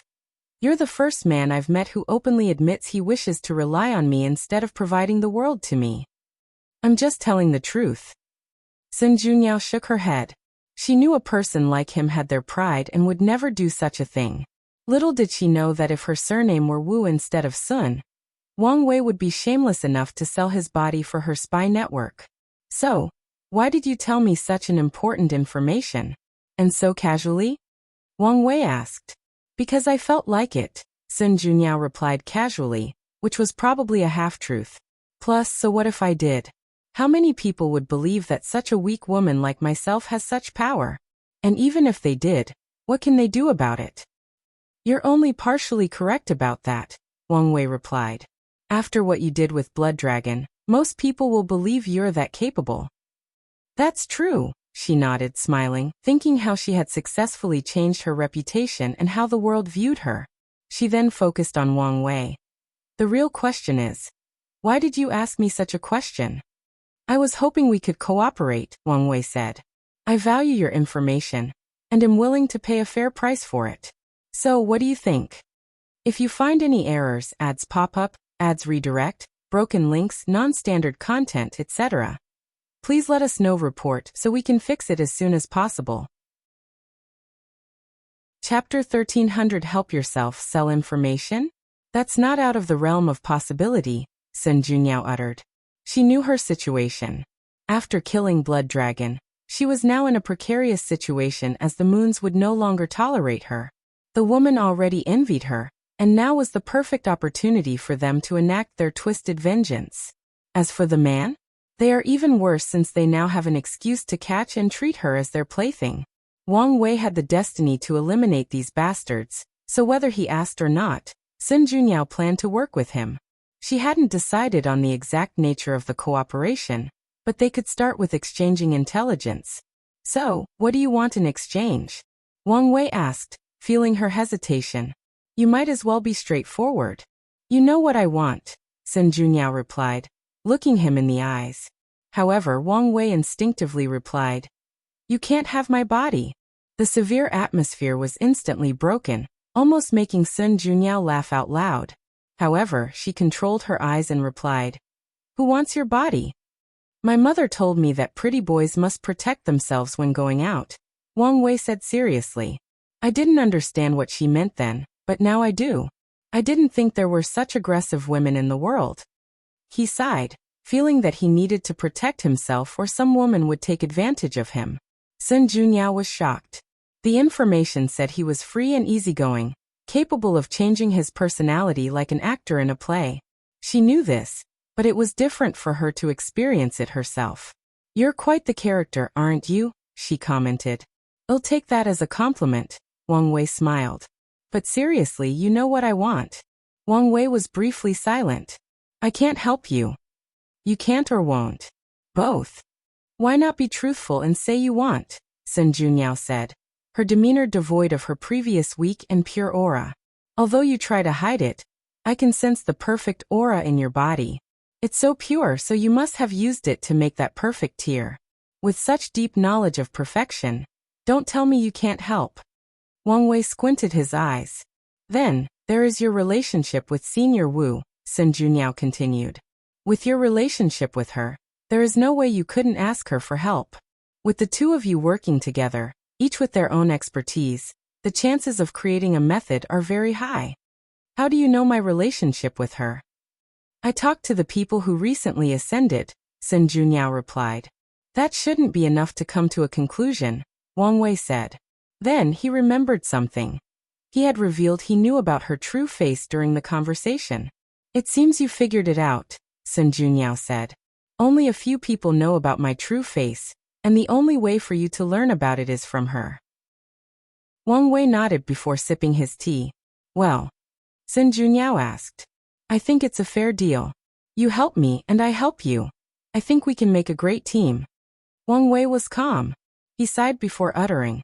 Haven't you realized you're on the wrong path? Pardon me. Your lack of face is not just a curse but a test and an opportunity, Wang Wei said. Have you ever thought that instead of relying on someone else, you could help yourself? Why do you need me to help you see your true face? Cultivation is about the elevation of the self, which can apply to your situation. Your true face is what you deem it to be. It can be the most beautiful face in the world, the most ugly, or a common face that most people will not glance at. It doesn't matter. What matters is that it's your face and you like it. Sun Junyo's body visibly paused as these words echoed in her mind. Suddenly, she felt in a daze, lost in her memory. Senior Wu, is there really nothing you can do? I'm sorry, but this is beyond my ability. Sun Junyao was dejected, but her eyes remained firm and unwilling. Senior, you're someone with vast knowledge and experience. Can you guide me to a path? All I can say is this is a trial for you, and you can only walk your own path. So what do you think? Sun Junyao asked. It's repulsive, isn't it? No. There is no need to consider my feelings. It's disgusting, and I acknowledge that. You're wrong, Master, Xiao Tiandi said. In fact, I think it's better like that. Oh, why is that? I always feel guilty when I look at you, knowing that the face I see is not yours but what I want you to look at. I want to see you for you are, and even if it looks like this, I'm fine with that. Sun Junyao looked at her young apprentice in shock. She did not expect such a reaction after showing him the truth. She suddenly smiled.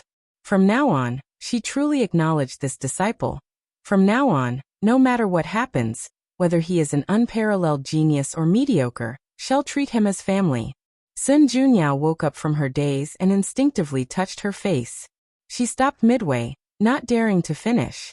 After hesitating for a few seconds, she slowly caressed every part of her face, from her forehead to her chin, and even her nose and eyes. Such a sight looked weird from the outside, but Wang Wei did not utter a word. He calmly watched. Once Sun Junyao finished, she waved her hand to manifest a mirror, but it was upside down. She stared at the back of this golden mirror adorned with engravings of phoenixes for over a minute before turning it over. She saw it. The emptiness that has accompanied her all her life since the age of 7 when she first looked into a mirror. She still remembered screaming, scaring the maids, and alerting her mother. After she told them what she saw, Sun Junyo's parents thought this was a child's ramblings. She insisted, but her father, a Tier 7 cultivator, saw nothing. After Sun Junyao threw a temper tantrum for the next month, his parents had no choice but to act. Grand visions accompanied Sun Junyo's birth, alerting many influential people who wanted to accept her as a disciple, or who had other ulterior motives. Her parents had no choice but to contact one of these people to check on her, but they could not even see anything. Ultimately, Sun Junyao had to accept that no one but she could see her empty face, and from that day on, she hated any reflective surfaces, including clear water. As Sun Junyao looked into the mirror, she saw it. A vague outline that could not be deciphered entirely. She was immediately excited and focused, but the outline remained illusory and vague no matter what she tried. She calmed down and exhaled before dispersing the mirror. She stood up, cupped her hands, and bowed 90 degrees to Wang Wei. Thank you, fellow Taoist, for pointing the way. No problem, Wang Wei nodded. She accepted the bow but did not take it as seriously as her. He was sure some people close to her must have said something similar. However, helping someone heal their Tao heart or state of mind sometimes requires the right person to say the correct thing at the appropriate time. Sun Junyao has put a lot of faith in the destined one to help her with her situation. So those words meant a lot coming from Wang Wei than someone else. Sun Junyao felt relaxed after sitting down. Although the flaw in her Tao heart was not completely dealt with, she now saw a way forward. She only needs to focus on finding herself. One day, she'll have her face. As Wang Wei said, the fact might be the most common one in the world, but that does not matter since it is hers. Once she perfects her Tao heart, her future will be bright, Wang Wei thought. After Sun Junyao solves her problem, she'll be able to see her perfection as an advantage instead of a curse. With her information network, it won't take long to learn or deduce that the path of perfection involves transcendence, so she might start preparing for that. Should I find a way to exchange the perfection foundation with her? Wang Wei thought. He loves talent, and because of that, he was momentarily tempted not to sever the connection with her. After all, her chances of becoming half-step transcendent are genuinely high since she's a being with such a high affinity with perfection. The perfect foundation would further increase that possibility. Moreover, Wang Wei looked at the connection between them. After helping enlighten her, their karma connection was more profound, and he took a significant step in being able to cut off their fate connection. If he handed her the perfect foundation, Wang Wei knew he would meet the requirement. No, there is no need to use such a valuable thing to deepen karma, Wang Wei thought.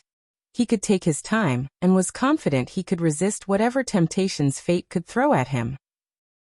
More importantly, he did not have such a deep connection or affection for Sun Junyao to give something as valuable as the perfect foundation method. Wait, what if she were? Wang Wei suddenly thought.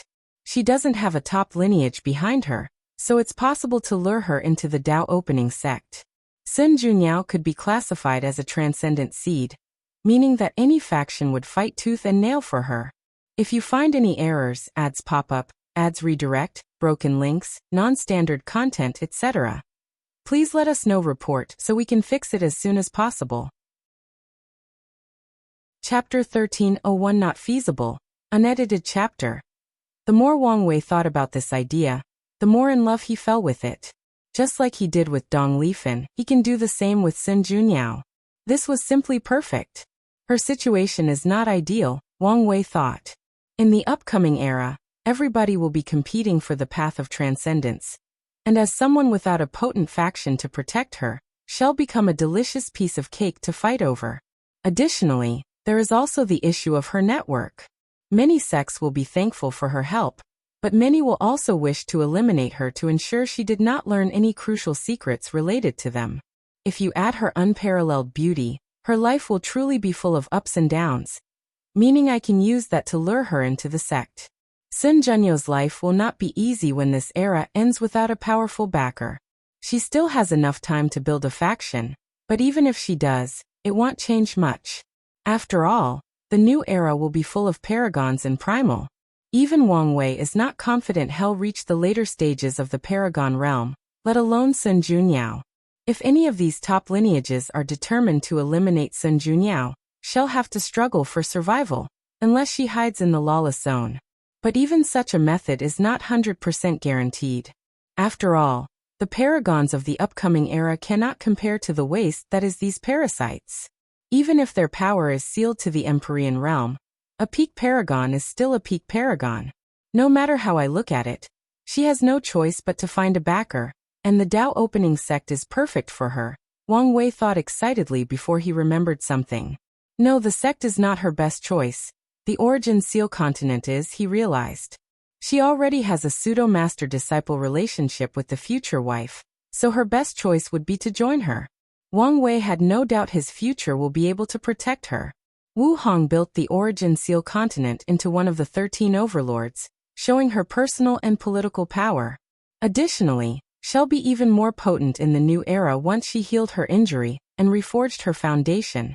And once she becomes half-step transcendent, the origin seal continent will keep its status as the top lineage of the eternal ascension world. My future wife might have already been preparing to introduce Sun Junyao into her lineage, Wang Wei analyzed, sighing deeply to himself. He realized his chances of succeeding were not as high as he anticipated. Should I still give it a try? Countless thoughts flashed through Wang Wei's mind in less than a nanosecond as he analyzed the pros and cons of trying to get Sun Junyao into the sect. No, it's not worth it, he concluded. He noticed many factors he overlooked due to his excitement. The most important of which is the complex political nature of the Dao opening sect. This was not the lower dimension where Wang Wei's prestige and power were even higher than all the ancestors combined. In there, Wang Wei can introduce someone like Dong Lifan, that was not raised by the sect and had no clear royalty, and everyone agreed, but he couldn't do the same in the upper dimension. Although Wang Wei hasn't returned to the sect, he has learned and deduced himself to the complex situation. For example, the Dao opening sect was not run only by the 3 clans of Wang, Yan and Li, there were 9 other families below them. These families originated from former sectarian sect masters who became paragon, and, with their long lifespans, established flourishing families. In fact, Wang Wei deduced that there are even more families in the sect, and the concept of the sectarian faction has almost been replaced. However, these other families do not have enough power to be considered the ruling class of the sect. With such a complex situation, there will be many resistances to Wang Wei introducing Sun Junyao to the sect, especially without a status like his wife. As his wife, people would welcome Sun Junyao with open arms and embrace her into the sect. But as a disciple or member, most people will reject. The Wang clan is still the most powerful, with 2 primals, so Wang Wei could override these rejections, but that does not make any sense. Sun Junyao must feel some sense of belonging to the sect to eventually contribute after becoming a half-step transcendent. After all, even in the lower dimension, Dong Lifen's husband would be born as a member of the Wang clan.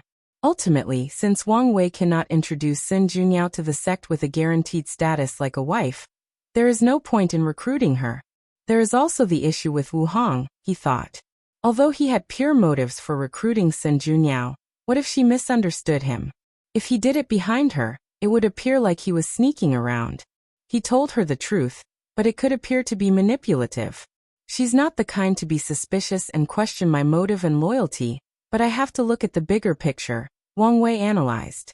He had guessed some of the shenanigans his future self was doing, and he was sure one of the primary reasons many things would go smoothly for him was because he had Wu Hong also partaking in these acts. Things would be 1,000 times harder without her help. And since he knew this, his enemy also did. It's already too late to break off his relationship with Wu Hong, so these people must keep an eye on the past. My relationship with her is complex and not set in stone, meaning it's the perfect time for these people to separate us, Wang Wei thought. That also means the existence of Sun Junyao is another significant component in this situation. As another woman linked to me by fate, she can also play a role in determining the future. Wang Wei suddenly realized he needed to be more careful with how he dealt with Sun Junyao. Calm down, he told himself. He suddenly wanted to do whatever possible to remove the karmic link between them. However, he also understood acting rashly was the opposite of what must be done in this kind of situation. The best move I can make next is to tell Wu Hong everything that had happened here, including my speculation and fears about the future. Even better, I should use open and truthful communication at all times from now on when dealing with our relationship. Was Wang Wei overreacting? Possibly. However, this involved his future love life, and maybe his path toward transcendence. The last thing he wanted was to mess this up. There is no problem with cooperating, Sun Junyao said, and Wang Wei focused on her. He was previously multitasking, planning, and analyzing all these things at unparalleled speed while still talking to her. During the entire process, his facial expressions, emotions, tone fluctuations, and everything else never changed. That's good to hear. But you should understand that I cannot provide you certain information, Sun Junyao added. There are some things I don't dare investigate even if I had the power. I understand, Wang Wei nodded. My purpose is primarily the parasites. I won't break the rules and touch these lineages unless it's absolutely imperative that I do so. That's good, Sun Junyao nodded. She successfully established such deep cooperation with these lineages, and kept their relationship for so long because she knew how to control herself. Sun Junyao knew their taboos and never broke them. As for the price? Sun Junyao looked him in the eyes. You enlightened me, so I owe you karma. If you need help one day, you can ask, and I'll do everything in my power to help. But business is business, friendship is friendship, Wang Wei said. I understand and have no problem. That's good, she nodded. We can use the same standard I offered Jimin, and I'll give you a 20% discount. She condensed a talisman that served as a way to contact her directly, and contained a detailed system of how she classified the value of certain information and their price. From 1 star to 9 stars, but even the lowest 1-star information is expensive. Even with the discount, Wang Wei complained. However, I understand why it's so expensive.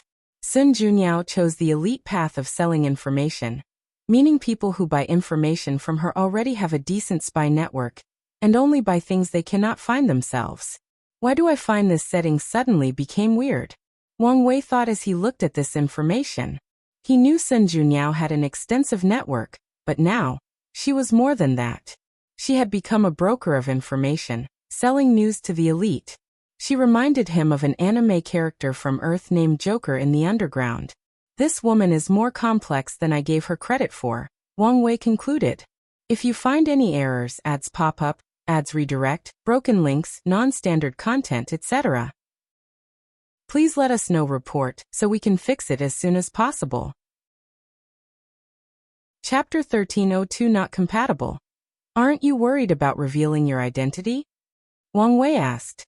With such a detailed plan and classification of information, it's apparent that this was not the first time she had made such a deal.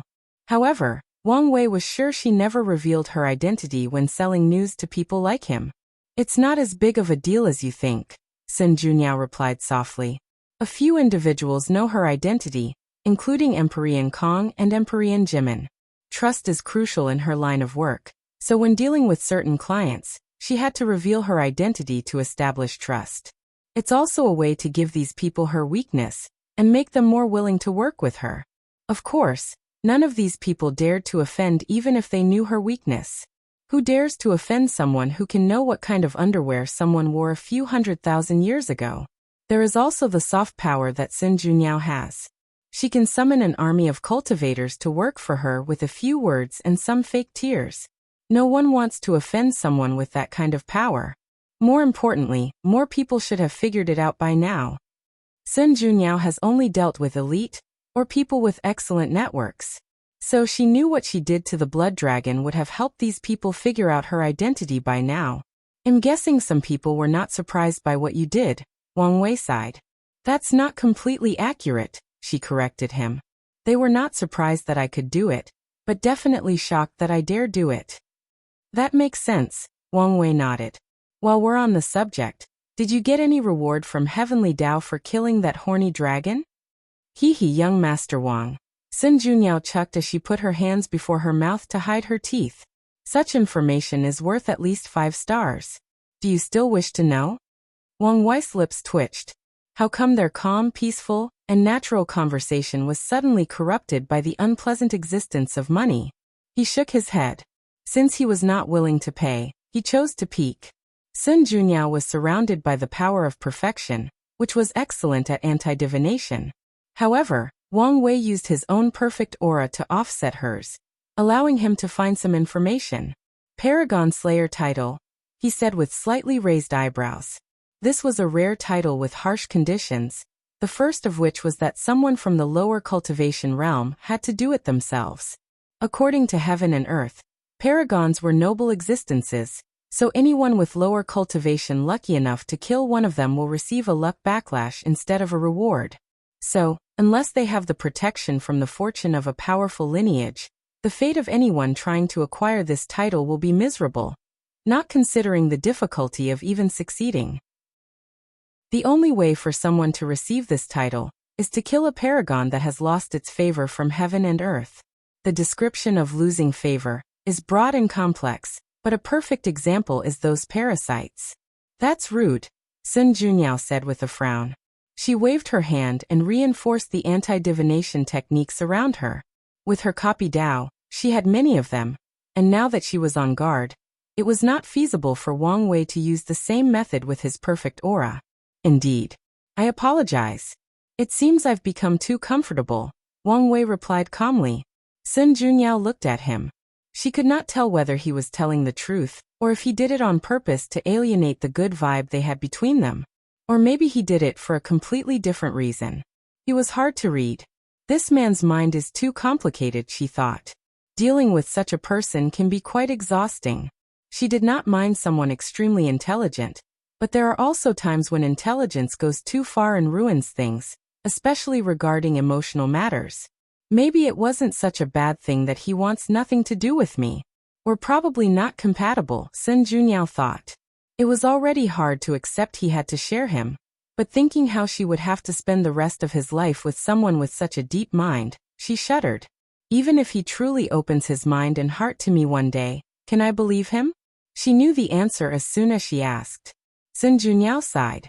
She could never remove the suspicion that he was not truly sincere, and was not scheming something. Senior Wu should understand what kind of person he is, so why did she choose him? Sun Junniao wondered. Maybe she's as complex as him, or she has faith that he truly opened up to her, or maybe she has confidence in herself and from her strength. Whether he's sincere or not, whether he's plotting something or not, she's confident she can get out of the situation relatively intact, emotionally and physically.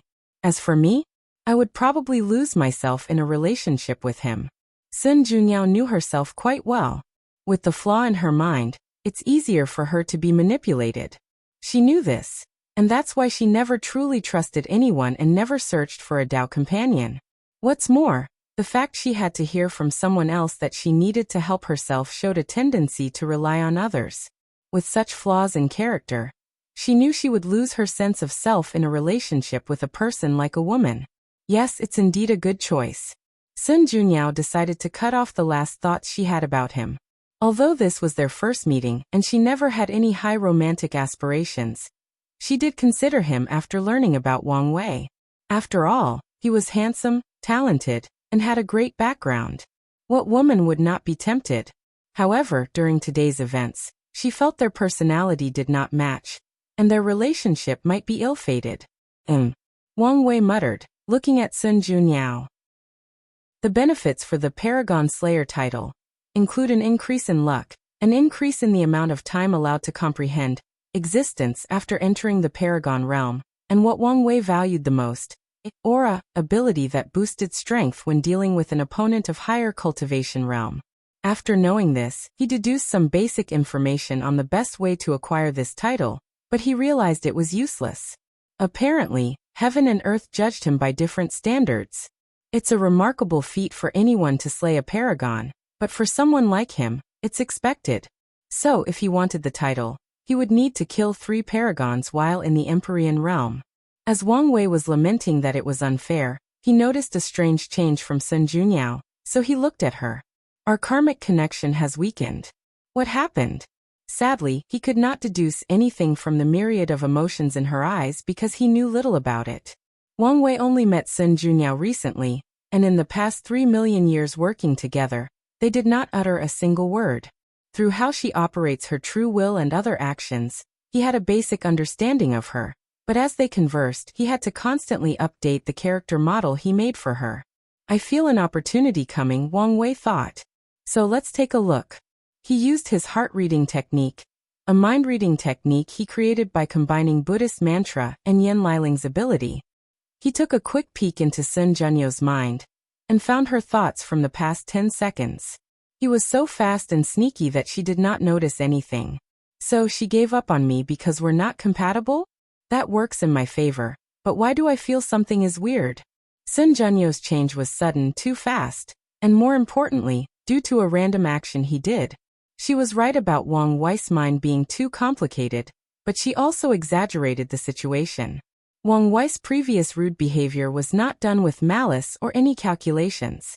As he said, he became too comfortable with her too easily, and with his curious nature, he violated her privacy and calculated her information. Something really feels off by how she so naturally realized we are not compatible, Wang Wei thought. Is something the matter? Sun Junyao asked. At this point, Wang Wei was staring, making her slightly uncomfortable. Excuse me for a moment, Wang Wei said before closing his eyes, focusing his mind to analyze everything. His intuition told him something else was at play. Did my future self act and remove the obstacle that was Sun Junyao? Or maybe Hong'er is the one who acted? Wang Wei suddenly thought. No, that's not it. Whenever they act, there are always some signs of slight anomaly. But this time, it was so subtle and fluid that it reminded me of how fate operates. If you find any errors, ads pop up, ads redirect, broken links, non-standard content, etc., please let us know report so we can fix it as soon as possible. Chapter 1303 Intent and Tao Harmony. Maybe Sun Junyao's future self intervened, Wang Wei thought. This was not out of the realm of impossible. She was a transcendent seed, so at a minimum, she has a high chance of reaching the same level as Maitreya and Supreme Unity. These two should have transcended the shackles of the river of time, meaning they can influence the past. It's only a matter of how much they can influence before facing a backlash. Her future self might have decided that I was not worth the headaches and chose to end this ill-fated companionship, Wang Wei analyzed. However, I'm not satisfied with this answer. Wang Wei was not underestimating Sun Junyao or looking down on her. His intuition told him he had not found the crux of the issue. Wang Wei raised his eyebrow. He deduced countless possibilities, but none gave him an answer, and he was satisfied. My problem is that I don't know much about Sun Junyao. In that case, let's use her from the alternate timeline as a reference. He focused on his alternate timeline's memory. Although the part in the upper dimension was vague, he had enough information to go on. So Wang Wei asked himself, what was his relationship with Sun Junyao like in that timeline? Why did she not find them incompatible, but did in this timeline? Numerous images flashed in his mind. Although vague, they contained enough information for him to deduce and recreate a complete picture. His relationship with Sun Junyao started out of desperation. She had reached the peak of the Empyrean realm, but she did not dare become a paragon due to the flaw in her Dao heart. Additionally, despite Wu Hong's protection, Sun Junyao already sensed that many people were planning against her. So when Wang Wei ascended, she clung to him as she thought he was the only way to save her problem and perfect her Dao heart. However, how could that version of Wang Wei care about any woman? All he cared about was revenge. However, Tian had taken a great deal of Wang Wei's luck and destiny after defeating him in the Heavenwell battle, so the latter's strength had reached a terrifying level by the time he ascended. Wang Wei, driven by revenge, no longer acted calmly, composed, or with his intelligence. He used the most stupid way of killing and plundering for resources to increase his strength quickly. If not for Sun Junyao's intelligence and Wu Hong's strength, the parasites or other people would have killed him long ago. He was also lucky that the foreign world started to invade not long after ascending, so these parasites had to head to the frontier to defend the world. During this time, Maitreya and Supreme Unity also started their battle. Wang Wei shook his head after seeing this. This version of me is genuinely useless. His current self would never crumble this easily, even if he experienced his family's annihilation. He knows how powerful and heaven-defying powerful cultivators are, so he would dedicate himself to reaching higher levels to revive them. As for revenge against Tian, there were so many other ways, mainly from the sect. That version despised, even hated, the upper dimension sect for allowing his sect's destruction. However, Wang Wei understood they could not do anything. The sect's ancestors were in limbo, meaning they could not even send a projection to help. Additionally, Maitreya and Supreme Unity still looked harmonious during that time, meaning everyone believed they were the enemies. In such a situation, it would be impossible for the ancestor to act. Wang Wei believed that even if they had some potent method to interfere with Limbo, the other people would stop them. The destruction of the lower dimensions Dao opening sect would severely impact the luck of the upper dimensions. With how severe the competition between the 13 overlords was, they would not waste such an opportunity. The D clan is only a top paragon lineage without a primal, Wang Wei thought. All that bastard had to do was to use the upper sect's guilt of being unable to help to convince them to annihilate Tian at all cost. And even if he wanted to kill the latter himself, he could have used the resources from the sect to increase his strength quickly. They would have gladly cultivated him at all costs to make up for the fact they allowed their ancestral land to be destroyed. Wang Wei frowned. The more he analyzed his alternate self, the more stupid he realized that bastard was.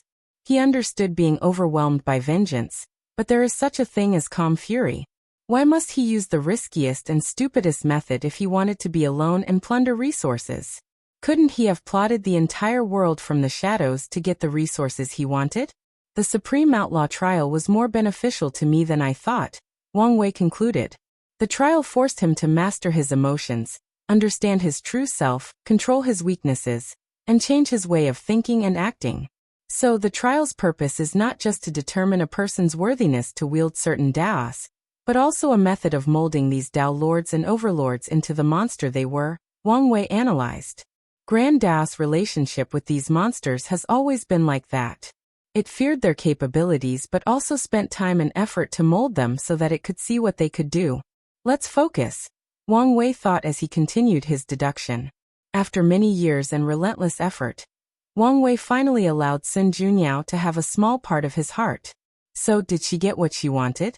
The memories were vague, but Wang Wei did not think so. By now, his other self was madly in love with Wu Hong, but he just dared not admit it due to his hatred and her high status. As for Sun Junyao, the final face she created definitely resembled Wu Hong. Maybe the other Wang Wei realized this and modified it somewhat. However, Wang Wei believed that Sun Junyao did not get her true face until his other self became a half-step transcendent. Yes, Wang Wei believes his other self would eventually reach that realm. As for the reason? There were many, but the primary reason is that the latter's personality and behavior would eventually become the same as his. He had some basis for this assumption. I chose a Tao that fits with my pursuit and goal in life. The ancient sages called this situation the harmony of intent and Tao, Wang Wei thought. The result is that my personality fits with my Tao. This is why Wang Wei loves secrecy and planning, and is an expert in manipulation. It's also why his personality is so free and easy, and he can even be described as moody, given how easily he can change to fit a situation.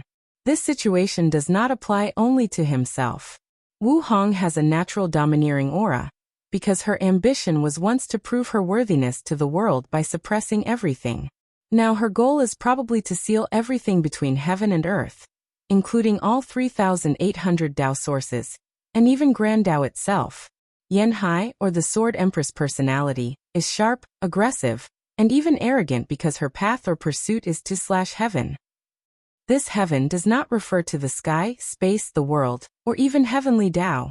No, her target is whatever or whoever is the limit of power in this vast universe. That's who she wants to slash. That alternate version of myself would eventually have a personality similar to mine, meaning that he would indeed become incompatible with her. But by then it would have been too late. Wang Wei sighed before suddenly pausing. His mind caught a sudden inspiration. He focused. The words, intention and Tao harmony, and a scene from his time in the lower dimension remained vividly in his mind. It was the scene where heaven and earth celebrated because he was too happy after receiving Wu Hong's letter. Harmony, heaven and earth, naturally affecting, changing, and influencing it. A light flashed in his mind. He understood what was happening. Assuming that he's correct and his future self reaches a realm comparable to Grand Tao, and his pursuit of absolute freedom has not changed, what happened to Sun Junyao was due to his influence. A being of his level is so powerful that he can naturally influence the entire chaos universe, past and present, to help him achieve his goal. Just like heaven and earth celebrated Wang Wei's happiness back then. His emotions and desires have transcended everything mundane, time and space, and almost every concept in the universe. That version of Wang Wei is playing a chess game using the chaos universe, countless concepts, lives, and time and space as the board, but he doesn't have to actively make a move. The chessboard itself will also actively help him win. Of course, the same goes for his opponents. The move of making Sun Junyao give up on Wang Wei so soon was probably a passive move of the chessboard. That's why it's so smooth and natural. Wang Wei wanted to take a cold breath. This level of existence. He was in awe while simultaneously excited. After figuring out everything, a weird aura emanated from his body. Epiphany?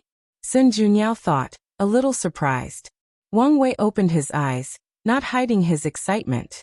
This deduction benefited him immensely. He had a deeper understanding of Fate Tao, its operation, and its overwhelming potential. Additionally, Wang Wei peeped at the power of higher entities, which will be pretty helpful when it is his turn to reach that level. The most important part about this epiphany was that it did not matter whether his deduction was complete nonsense. As long as he believed it to be true, he could work in that direction to reach that level and eventually self-actualize this level of power. If you find any errors, ads pop up, ads redirect, broken links, non-standard content, etc., please let us know. Report so we can fix it as soon as possible. Chapter 1304. End of first meeting. As he opened his eyes, Wang Wei saw the slight envy in Sun Junyao's eyes. And he understood. There were two types of epiphany in the three stages of the immortal realm. The kind that instantly increases a cultivator's understanding of the Grand Tao source by 1%, and the kind that gives a significant boost/blessing in cultivation for an extended period. Wang Wei's epiphany was the latter, but even such a kind was rare and valuable beyond words. After establishing such a deep foundation in the mortal realm, the effects of my innate paragon soul are better than I anticipated, Wang Wei analyzed. However, he did not focus too much on that as his mind shifted to his previous deduction/epiphany. I don't have to wait until I'm at a higher level to reach such a state. I can lay the foundation now and maybe even acquire this ability early, Wang Wei thought, deducing how he could go about achieving such a task. Above the Taishuang indifferent state of mind, Taoism has a higher level called harmony with the Tao, which allowed them to fuse their mind with heavenly Tao, entering a state of absolute calmness, absolutely stillness, and emptiness. In other words, a state without emotions, thoughts, troubles, or concerns. In this state, the blessing for understanding the grand Tao source is comparable to some of the best physiques that lean toward comprehension. Many inspirations flashed in Wang Wei's mind. Buddhism sees the world as a sea of suffering and strives to transcend it. Maybe I can combine these two to get what I want. First, enter a state of harmony with the Tao. Then, find a way to transcend heaven and earth. No, I don't need to transcend it. I don't think I can even do it at this level. I only need for my status, my existence, to be above heaven and earth even by a slight margin. Then, I can guide it to help me achieve my goals and ambitions. Wang Wei was excited but soon calmed down. This plan sounds easy, but this was far from the truth. There were many obstacles to overcome. The first of which is a deep understanding of Taoism and Buddhism and sufficient achievements in spiritual practices. Wang Wei has access to the knowledge to make achievements, but spiritual practices usually require dedication and their own unique Tao heart to reach high levels. Luckily, Wang Wei has an ever-changing Tao, so with a thought, he can be a Buddha and with another, a Supreme Tao Lord. The second obstacle is the harmony with the Tao state. Many Taoist priests failed to reach this level, or did not even take this path because of the consequences of assimilation. The consequence of fusing with heavenly Tao is to turn into an emotionless machine. Just like supreme unity, Taoism emphasizes reducing and regulating emotions, not completely removing them. As such, any priest who has such a state of mind will have to constantly be on guard to prevent themselves from being assimilated and turning into a monster. Of course, some people actively pursue assimilation. These people belong to a unique branch of Taoism called the Way of Indifference, the Way of Ruthlessness, or the Way of Heavenly Tao. This is harder than I thought, Wang Wei pondered. He had attained great success in 2 different spiritual practices, and then fused them. By any standards, it will take a long time to succeed, and it might not even work. Instead of wasting time, I might as well focus on becoming a half-step transcendent. Wait. Why am I so arrogant to think I can make such a technique in the Paragon realm? My goal should be to lay the groundwork now, and once I'm on that level, I may succeed. Wang Wei believed his future self was way more powerful than the 2 sons, and it's not because they used an incomplete method. According to his deduction, becoming a transcendent is such an enormous leap from the Paragon realm that the half-step exists. However, there should be a difference between the half-steps. Maitreya and Supreme Unity would be something like Tier 12. 1, while Wang Wei's future self is like Tier 12. 7 to 12. 9, and Tier 13 is true transcendence. His technique should allow him to have some characteristics of 12. 7 people while in the realm of 12. 1. Wang Wei's lips twitched. He hoped he knew enough about the realm of half-step transcendence, since he was not fond of this 12. 1 and so on system. Is something wrong? Sun Junyao asked again after noticing his weird reaction. No, Wang Wei replied. Where were we? Oh yes, negotiations. I have no problem with the price or your rules. Sun Junyao glanced at her before raising her eyebrow ever so slightly. That's good to hear. Is there anything else? One last thing. This is for you. This is purest power of fate, Wang Wei responded. What is this? A gift? She looked at him strangely. Oh, don't misunderstand. This belongs to you. I intercepted it from old man Tianji. Sun Junyao knew he was telling the truth as she sensed a direct connection to this power. After seeing this power, her mind deduced many things, and she understood a few puzzling matters, including why the reclusive old man Tianji was so willing to work with her. Well, thank you. No problem, Wang Wei replied. Well, it's time for me to leave. Now he's met Sun Junyao and knows how to break their connection. Wang Wei achieved everything he set out to do for this meeting. Things went even better than anticipated, with Sun Junyao completely giving up on their relationship. I should still be on guard since I doubt fate would accept this result without any resistance, but am satisfied for now, Wang Wei pondered. Fellow Taoist, Why don't you stay a little longer? I'm happy to continue hosting. Wang Wei could tell she was just being polite, so he declined. That's a shame. Sun Junyao nodded before looking at the chessboard. Especially for the unfinished game. We could preserve it for our next meeting, Wang Wei suggested. Oh, after the previous alienation, Sun Junyao thought he only wanted a strict business-like relationship, but he seemed open to a regular acquaintanceship. She pondered briefly before nodding. That's fine. You can keep the board, but please do not cheat. I would never, Wang Wei said, and with a wave of his hand, the time in that world froze, and he put the chessboard away. Sun Junyao did not believe these words. She knew that if there were any benefits to winning and cheating was the only method to guarantee the win, he would cheat without reservation. Why do I feel my reputation in this woman's mind has been ruined? Wang Wei thought after reading Sun Junyao's facial expression. He was speechless as he realized his assumption was correct. He shook his head, bowed to her, and disappeared from the heavenly beauty palace. Wang Wei did not return to the Dao burial ground. He teleported to a random realm located in Blood Dragon's territory. As soon as he arrived, he sensed more than 7 battles in the void. As expected, it's in chaos. Wang Wei did not have the manpower to occupy such a vast territory. And even if he could, he wouldn't dare. His movement was still an underground one, so occupying any territory would be revealing himself to the world and his enemy. Other people or lineages did not dare take over these territories or adopt a wait-and-see tactic, leaving the parasites. However, these people did not dare leave the boundaries of their territories. Blood Dragon's death scared many of them, especially without the presence of their leaders. Their tactics also involved waiting and protecting their territory. Expansion could wait until their leaders came back or ordered them to do so. I spent so long worrying about reactions from these parasites that I overlooked the time difference between primordial chaos and inside the eternal ascension world. Although 3 million years have passed, a small amount of time might have passed outside.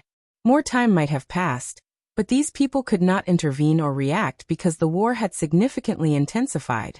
Moreover, I have a feeling that these people are used to taking their time when doing things. I haven't fully adapted to that yet, Wang Wei thought as he flew around this place. He was used to things happening relatively fast in the lower dimension, especially during his time as Heavenly Emperor. However, things may be slower in the upper dimension. It sounds like a bad thing, but it's the opposite. Taking more time to respond means taking more time to prepare for the response. Fast also means unpreparedness, being sloppy, and more room for error. Despite this, I have a feeling that Supreme Unity hasn't reacted because he's waiting for something. Wang Wei frowned. The question is what? He thought about many possibilities, but he did not like any of the results. Forget it. Let's just prepare for everything I can think of.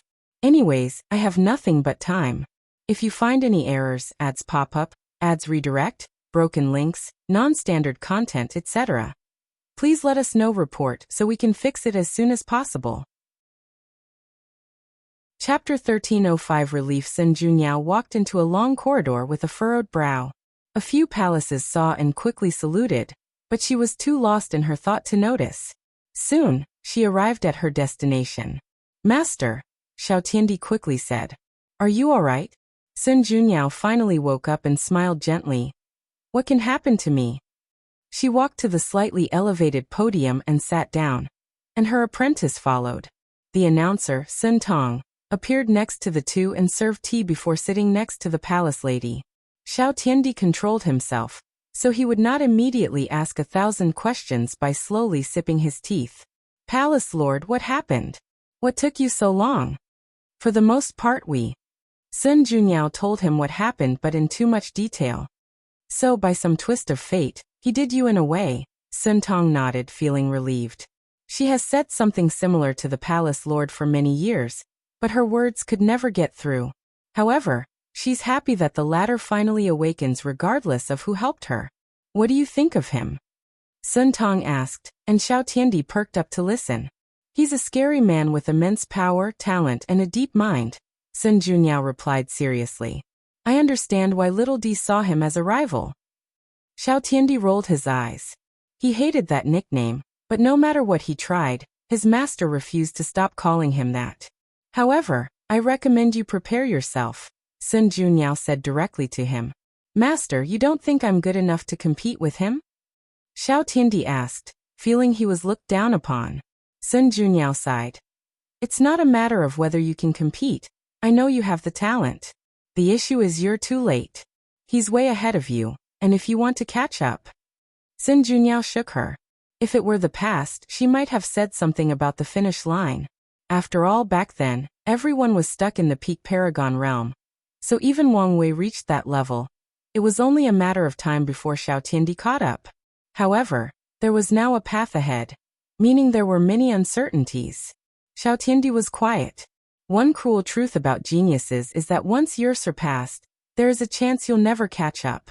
After all, everybody is supremely talented, and everybody works hard. I won't give up. That's the spirit. But don't become obsessed with competing with him or let his existence become your heart demon, Sun Junyao reminded. I want.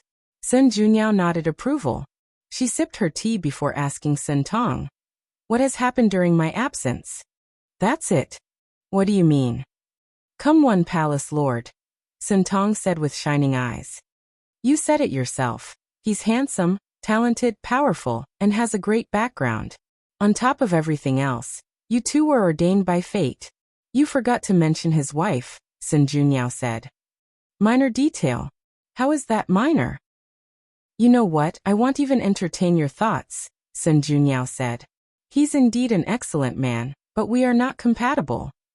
Ever since Wang Wei left, she's been thinking about her decision, and the more she thought about it, the more relieved she felt.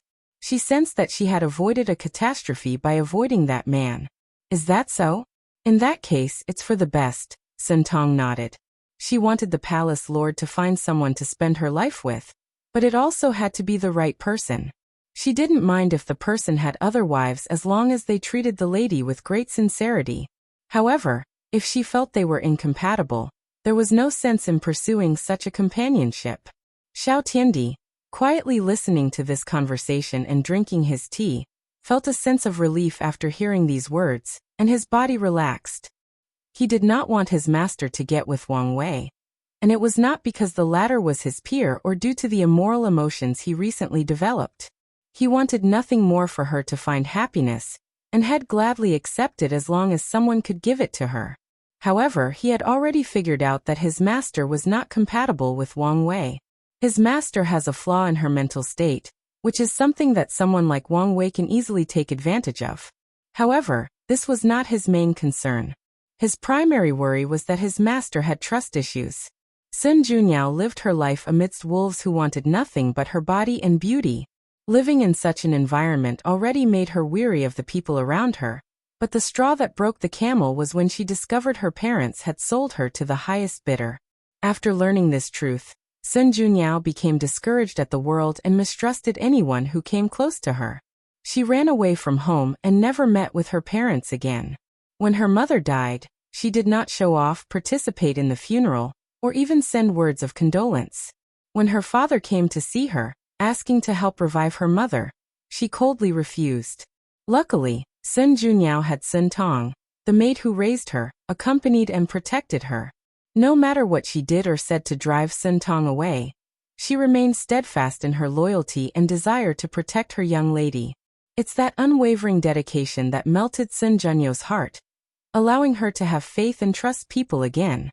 Although Sun Junyao was much better than when she was young, Xiao Tiandi knew his master needed someone who could sacrifice and truly open their heart to her, even if it was just to reassure her.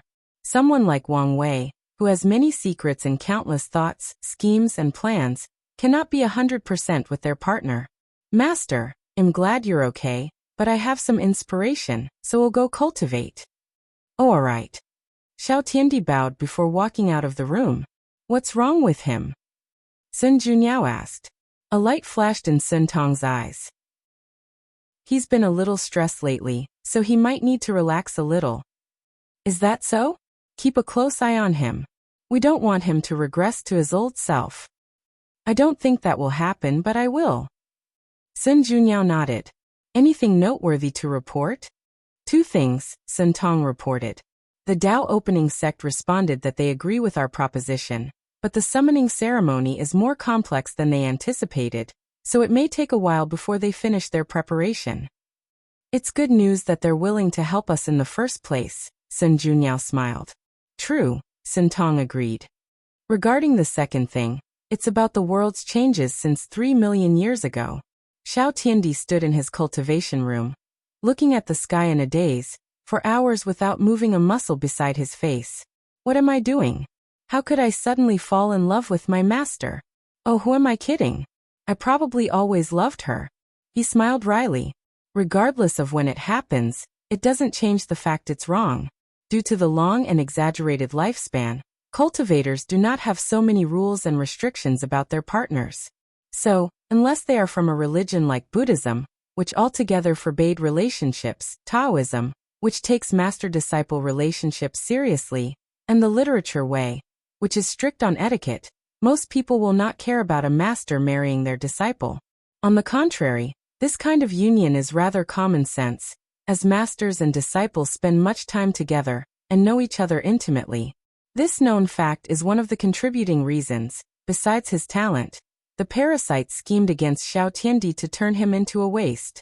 Of course, there are some hidden rules for these kinds of relationships, mainly that they are more acceptable if the people involved are in the immortal realms. Suppose one of the individuals involved is still immortal. In that case, there is a concern about lifespan and the power dynamic balance in their relationship. So many people will condemn these types of relationships. In fact, in cases like Xiao Tiandi, the people involved usually wait until they are in the same cultivation realm before revealing the information to the public. Should I just bottle up my emotions? It might be better that way. Master won't think less of me. And I won't tarnish her name and reputation, Xiao Tiandi thought, but his face contorted after feeling like this. No. If I continue like this, my state of mind might be affected. It's better to tell her the truth and face the consequences, good or bad, he analyzed. However, it's best I wait until she finds her true self and face. That way, she can understand that my love is sincere. After deciding, Xiao Tiandi felt a heavy weight lifted from his shoulders. He did not know what the future held, but he knew his heart was at peace. If you find any errors, ads pop up, ads redirect, broken links, non-standard content, etc., please let us know. Report so we can fix it as soon as possible. Chapter 1306. The current situation. Wang Wei suddenly craved food after not eating for so long, so he searched for a place to grab something. However, with the current chaos, most places were destroyed or closed. He searched for a few seconds before finding a small restaurant. "You're open?" The waiter suddenly fell to the ground. The last thing he expected was someone to appear in his room suddenly. Then his face paled as he realized something. Cultivator. He immediately stood up and kneeled on the ground. "Sir, please spare my life." Wang Wei looked at this poor man and shook his head. The mortals in the upper dimension had a rough life. Although they can naturally live for over 1,000 years, their lives are as fragile as paper in this world ruled by gods, demons, and higher dimension life forms. "Get up," Wang Wei said, and a magical force picked up the waiter from the floor. "Is this your restaurant?" This. The waiter was incapable of forming a normal sentence, so Wang Wei waved his hand to release a golden light that immediately made his mind and spirit calm and at peace. "Thank you, Lord," the waiter said. "And to answer your question, this is indeed my restaurant. No one wants to work in these dangerous times, so I had to do it myself." "Aren't you afraid?" Wang Wei asked. The waiter sighed deeply. "Of course I am. However, the money at home has run out, and I need to feed my family." "I respect that." No matter how weak this man was, it was respectable that he put his life in trouble to feed his family. "What's your name?" "Lord, my name is Hui Meng Wei." "Wei. It seems our name has the same character. In some way this is a kind of fate," Wang Wei smiled. "Serve me your best dish. And if I'm happy, your fate will change from now on." Hui Mengwei was shocked but was soon filled with excitement. No matter what this opportunity was, whether it was simply a monetary reward or a chance to walk the cultivation path, he knew his life would change for the better as long as he could please this lord. However, can I please this lord? Hui Mingwei knew how high these cultivators' standards were, and his little restaurant was small, even in its heyday. This is not the time to hesitate. He rushed to the kitchen to prepare. Although he was the owner, Hui Mingwei was once a cook and learned from his father. After inheriting the restaurant, he was more hands-off, but he's the one who created most of the menu, so his cooking was decent, at least by mortal standards. Wang Wei found an empty seat and started his work. A screen materialized before him, showing Wang Qi's frowning face less than 10 seconds later. What's wrong with you? Sect Master, you can't do this. What are you on about? Wang Wei asked. I've said it before. My loyalty lies with the madam. I will not accept or acknowledge anyone else. Wang Wei looked at him in puzzlement before remembering something. Bastard. Don't tarnish my name and reputation. Aren't you doing that by yourself? Wang Qi sneered. 3 million years, he roared. I don't think you've spent so much time with the madam. Bastard, I told you not to slander me, Wang Wei yelled back. I was helping her remove Blood Dragon's Tao imprint. Do you think I'm stupid? You spent so much time with such a beautiful woman that nothing happened between you two? Your words are either insulting my integrity or revealing what kind of person you are, Wang Wei sneered. So which is it? Wang Qi was immediately embarrassed. You really didn't do anything? Wang Wei just looked at him with ferocious eyes. Then why did it take so long? Do you think anyone can remove the Tao imprint of a paragon? The process would have taken you on epochs if not for my cleverness. Wang Qi paused as he remembered reading something similar in the records from the Fate Shadow Guard. He coughed in his fist before continuing. I'm sorry about that. I just wanted to protect. I've tolerated you enough. Wang Wei cut him off. Once I return, I'll check your cultivation, and if I'm not satisfied, I'll punish you myself. Wang Qi smiled wryly. I understand. He sighed. It doesn't matter. As long as I can protect the madam's rights and future happiness, it doesn't matter if I suffer a little. Sect Master, are you not returning immediately? I plan to eat something. Check on you before returning, Wang Wei said, his eyes still fierce. However, after seeing your reaction, I think I should see her and report to prevent others from slandering my name. Wang Qi coughed again. Sect Master, that happened so long ago. Why are you still focused on that? You're a great man, so show your broad-mindedness and don't be so petty. Wang Wei was immediately baffled. It hasn't even been 10 seconds. Since when was this bastard so shameless? However, since you've changed your itinerary, I recommend you also add visiting Emperor Kong, Wang Qi said. You missed the previous meeting, and although I've explained, it might be best to explain directly. You have a point, Wang Wei nodded. I should probably bring a small gift. Wang Qi agreed with these words. Since they were in the wrong by canceling the first meeting, it's normal to show sincerity by apologizing with a gift. What happened during my absence? Wang Wei asked. Where to begin? Wang Qi said. The professionals came running to use less than 100,000 years in their conversation. After suffering a little, they all thought they were suffering from luck backlash from Blood Dragon's death. Some of the people who refused to sign the contract even contacted us. Of course, I made them sign a more restrictive contract. Wang Wei nodded. These alchemists should be happy I gave them more than 100,000 years as a vacation. The puppet demon's workshop is already in operation, Wang Qi continued. Everyone else is retreating and increasing their strength after acquiring so many resources. The fate-changing hall is a similar situation. Your plan worked. Most of the resources from these loose cultivators' hands had to be returned to us, since they only had the raw materials. However, there are some issues that you need to decide. What is it? Some loose cultivator professionals have taken some of our business by offering lower prices. I've been debating whether I should stop them or not. Wang Wei pondered. No need for that. There is a mixed bag among loose cultivators, so the quality of their professionals is less than ours, not to mention their low numbers. However, you can create false scenarios and spread rumors about these professionals cheating others and delivering faulty products. Wang Qi's eyes lit. One of the advantages of using the hall's own professionals is that they must guarantee their products and their reputations. However, suppose someone chooses the unofficial path and hires one of those loose cultivators. In that case, there are no guarantees, meaning it's easy to take their operation down by ruining their already shaky reputation. These people are not stupid, so there is a chance they might deduce we are behind these sudden rumors, Wang Wei continued. To ensure no problem, choose one of the professionals with a terrible personality and blame it on him. As expected of you, sect master, Wang Qi praised. He destroyed these people's secret business with one move and removed all suspicions from themselves.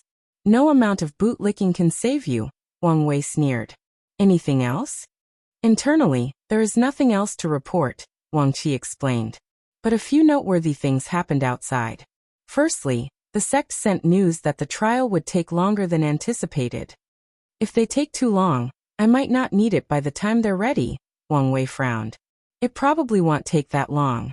At the very least, you can use it to deal with the Paragon Realm bottleneck, Wang Qi reassured.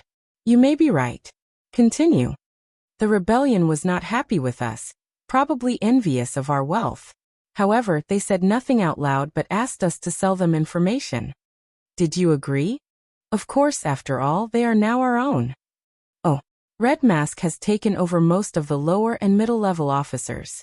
The rebellion is basically ours, except for a few groups. That's good to hear, Wang Wei's eyes shine. What's the situation with the upper echelons? We don't have enough people? Didn't Red Mask tell me she was confident she could take over the Blood Dragon's information network? And she did, but we only got 70% of them. That's excellent for such a short period, Wang Wei said. But 70% should be a lot of people. These parasites have an extensive network. Although not the best, they are probably one of the largest in the world. That's the problem. There are too many people, Wang Qi said. Red Mask has been scrambling to control these many people. Wang Wei understood the issue. Although she conquered these people, she cannot trust them yet. As such, she'll need the original members from the Fate Guards to supervise these new members. But Wang Wei's original foundation was way too small compared to the Blood Dragon, meaning Red Mask did not have enough people to supervise these people, let alone spare members to control the rebellion's upper echelons. I'll be in retreat once I've dealt with a few things here. I'll take this opportunity to create more Tier 10 and 11 creation lifeforms, Wang Wei replied. And if she's truly desperate, she can borrow some creations from Jiaping and Dulgun. Is this all right? Wang Qi asked. The Fate Guard is one of the core assets of Wang Wei's political powers, so it may be a problem to have others involved. Like I said, it's a desperate move. Plus, Red Mask will know what to reveal or hide from these people, Wang Wei replied. He knew the risks, but this was one of the dangers of swallowing a behemoth like the Blood Dragon's network. So, it was worth it to take the risk to digest the behemoth since the reward would be worth it. As for the problems that will arise, they can be dealt with given sufficient time. I understand. If you find any errors, ads pop up, ads redirect, broken links, non-standard content, etc., please let us know. Report so we can fix it as soon as possible. Chapter 1307 God of Cooking. What is the current situation of the other parasites? What's their reaction? Wang Wei asked. Things are becoming complicated, Wang Qi replied seriously. There are signs that the fights between the two suns might reach here. A battle between Buddhism and Taoism? Tell me what happened. Wang Wei frowned. It started with the disappearances of a few renowned Taoist priests and eminent monks, but about 15,000 years ago, these two had a direct confrontation over a small source stone mine. Do you think someone is manipulating these events? Red Mask had the same thought, but after investigation, we found no mastermind. However, we found a few people secretly fanning the flame. Did we join in the fanning? I wanted to, but Red Mask said there were too many people already doing it, and there is no point in joining since we might be revealed, Wang Qi explained. That's fine, Wang Wei nodded. Since he handed everything over to us, he trusted her judgment. If Buddhism can retrain and balance Taoism, it'll have more room to maneuver, Wang Wei muttered. What about the others? They have entered the highest state of alert. They cleaned up a few core territories, eliminating all spies or anyone they deemed suspicious. We've lost a few people, Wang Wei explained. Luckily, our methods are far from ordinary. The Fate Shadow Guards will parasite someone's fate line and take on their identity, luck, destiny, and everything else. This method is hard to guard against or detect.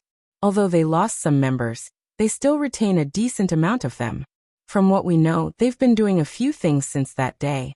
Firstly, they've been using their resources to build their military. It seems that everyone is preparing for something. Secondly, they've been on guard against each other while lowering their previous confrontation. At least, in the open. From what the guards reported, Wang Qi knew there had been a decrease in confrontation between the borders of these parasites' territory. The third thing is they have been hunting down Sun Junyao, Wang Qi continued. They have offered a substantial price for any information on her whereabouts, and even more for her capture. Only capture? Wang Wei asked. Yes. Even the 2 women? That's right. I want to believe they want her alive because she's valuable and due to the blood dragon's wealth in her hands, but I doubt that's the truth, Wang Wei sighed. Continue. The last thing is they are looking for us, Wang Wei added. To be precise, they are looking for Dragon Palace. That's understandable, Wang Wei nodded. The palace contained unimaginable wealth, so he reckoned many people were looking for it, even these top lineages. Is that all? That should be it. No, there is also the celestial race. Them? What do they want? They seem very satisfied with Blood Dragon's death and decided to increase their investment, Wang Qi replied with a bright smile. They've provided us with many resources to train Immortal Path talents. That's good to hear, Wang Wei nodded. I guess I don't have to enter the business of selling unique cheese. He can easily enter that line of work with his Spirit Flower ability.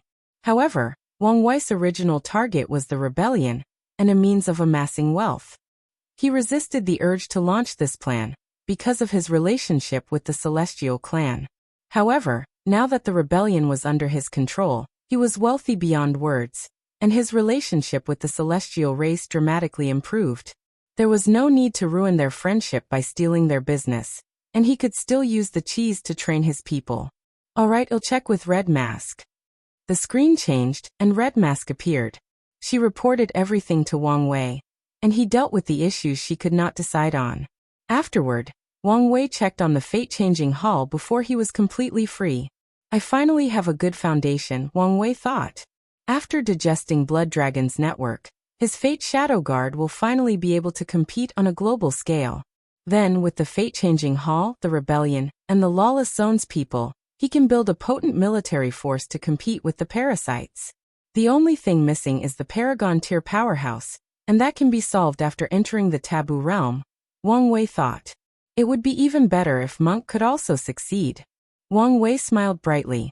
He built such a foundation in such a short period, making him slightly proud. However, he only indulged in such emotion for a few seconds before calming down and returning to his former self. After all, his enemies were numerous, so his current power was still not enough. Wang Wei turned his eyes to look at Hui Mingwei. The latter stood with a tray on his hands, his legs and arms trembling. Wang Wei spent at least 3 hours talking and dealing with his affairs, but Hui Mingwei stood in this position without moving. A man of firm will, Wang Wei praised.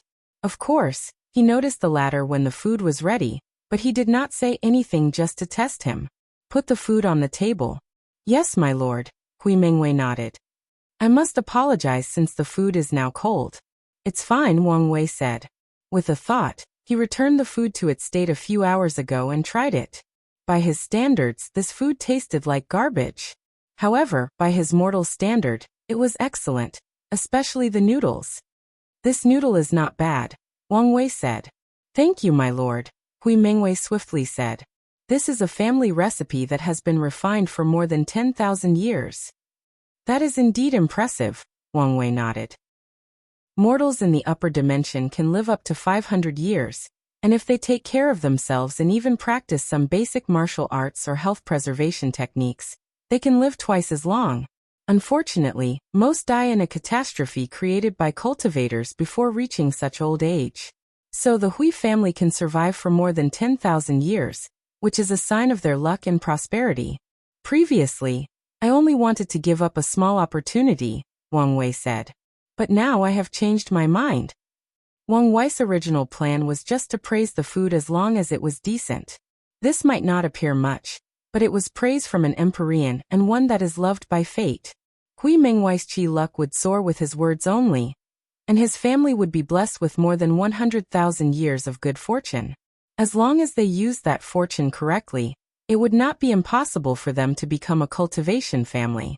Wang Wei raised his hand to summon an Empyrean artifact.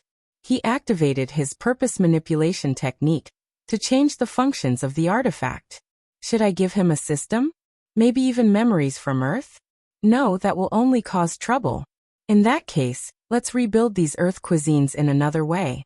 He created a few worlds based on cooking inspired by Earth's cuisine and media, television, anime, and left them inside the artifact. Hui Mengwei can experience them and learn their techniques and dishes. He probably needs a pure cooking-based cultivation technique. Should I deduce one? No, it's best if I find and modify an existing one so he can attain the Duyi realm. However, after searching his mind, he did not have such a technique, even amongst the ones the sect gave him. Damn it! If only those parasites didn't close the Myriad Record Temple. Wang Wei was annoyed. He wanted to ask his future wife, but felt it would be inappropriate to call her now just for this. In that case, let's give him a basic soul-nourishing technique, and tell him he can have the technique after meeting certain requirements. This should buy me enough time to find it. Wang Wei created an artifact spirit to better facilitate this deception. Since my purpose is to plant Dao fruits, it's better to go all out. Let's put cultivating a family into this artifact. If the entire Hui clan can dedicate themselves to cooking Dao, they'll reap even more benefits. Wang Wei was not doing all this for nothing. His future wife despised him for not having better cooking skills, so how could he accept that? However, Wang Wei knows he'll probably be busy for a while, meaning he won't have time to be studying the art of cooking. So he decided to have someone else do it to reap the benefit. Hui Mengwei was lucky. The last part is the heaven will. Should I leave him one or allow him to compete fairly for one? Wang Wei pondered. A good cook must also be powerful to hunt certain materials. However, I also don't need to compete in these emperor battlefields. I can create a world similar to my father's swordsmanship world and have him fight in it. However, this time, the reward can be a heaven will.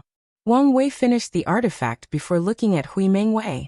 If you find any errors, ads pop up, ads redirect, broken links, non-standard content, etc., please let us know. Report so we can fix it as soon as possible.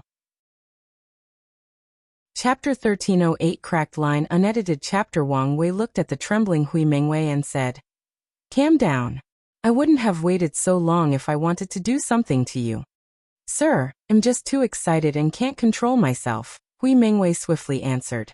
He knew a great opportunity was about to befall him, so he did not want his cowardness, or anything for that matter, to ruin it. "That's good," Wang Wei nodded, not caring whether he was telling the truth or not. "My wife once despised me because I cannot cook or because I don't have as fancy of a tongue as her. As a man who can hold both heaven and earth in his heart, how can I tolerate such a thing?" Hui Mengwei looked at him in shock. This is not where he thought this conversation would go. I didn't expect even these gods would also tremble under their wife's wrath. Hui Mengwei thought before his body was once again overwhelmed by fear. All he could think about was whether his small body could survive the confrontation between these gods. Even if he survived, he might be wiped out for knowing too much. After all, this god might not want others to know his wife suppresses him. Hui Mengwei wanted to cry, but dared not. He thought this was a chance to change his life, but he got himself in between the martial dispute between gods, and would be wiped out as a consequence. Wang Wei noticed his sudden emotional fluctuation and checked. He was speechless. This man had a vivid imagination. Well, it's not a bad thing if he can use it for cooking, Wang Wei thought before continuing. He pointed the artifact in his hand, and it fused with Hui Mengwei's forehead. "Out of pride, I made a bet with her that one day, I would make her the best banquet in the world," Wang Wei continued. "I must keep my promise, but am also busy. The Tao of cooking is profound, and if I only study it half-heartedly, I don't know when I'll be able to fulfill the bet." Wang Wei had a half-smile on the corner of his mouth as he glanced at Hui Mengwei. This is where you come in. I've granted you an artifact that will train you to be the best cook in the world. I want you to build a clan based on the Tao of cooking, creating the best and most unique recipes in the world, and I'll come to get them. Do you understand? Lord, Hui Mengwei said, immediately kneeling on the ground. I will go through fire and thunder to complete your mission. Good. I hope you remember your words. Wang Wei nodded, deciding not to restrain Hui Mengwei or his family in any way. This can be considered a test for him. If his family can continue their mission and serve Wang Wei faithfully after acquiring a significant amount of power, then it will be fine. If they let the power get to their heads and deny their mission, Wang Wei will just eliminate them and choose someone else. He waved his hand, teleporting Hui Mengwei home. The latter was confused about what had happened until he realized where he was. Truly the method of immortals, Hui Mengwei commented in envy. However, he soon regained his bearing as he understood he might have such power in the future. Hui Mengwei did not immediately leave this room, but took this opportunity to communicate with the artifact in his mind. The conversation lasted for over an hour, and Hui Mengwei had a strange expression once he opened his eyes. Wang Wei laughed after seeing this. Boy, how can you build a cooking clan with only one wife and 2 children? You should thank me. That's right. Hui Mengwei's first mission was to select more wives and concubines to increase the Hui clan's population. Wang Wei was correct when he said the latter should thank him since he left enough resources in the artifact to turn Hui Mengwei and his descendants into great talents. He even instructed the artifact's spirit to embed law fragments associated with the Tao of cooking into Hui Mengwei's first 33 heirs, granting them acquired physiques. Wang Wei stopped observing, but he suddenly remembered something. Didn't I promise that silly little girl to find her master?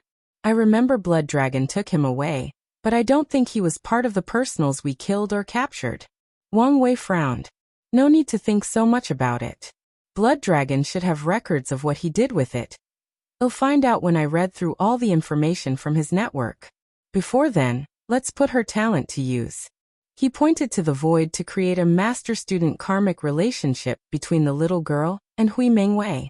She's about to prove the world, so her safety would be somewhat guaranteed, Wang Wei muttered. He granted the silly little girl a heaven will, but did not let her immediately use it since he wanted to increase her chances of becoming an eternal. Luckily, he discovered that although Chen Jilan was silly due to being sheltered by her master, her cultivation talent was extraordinary.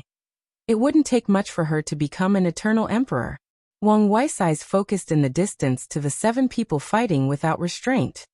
Suppress. His voice echoed between heaven and earth, shocking everyone in the realm. A terrifying pressure sent these people crashing into the ground from the sky. From now on, this is my territory, and fighting is prohibited. This voice frightened mortals, and the other cultivators quickly admitted their fault. This was an excellent place for Hui Mengwei to lay a foundation, so Wang Wei eliminated the unstable factors for him.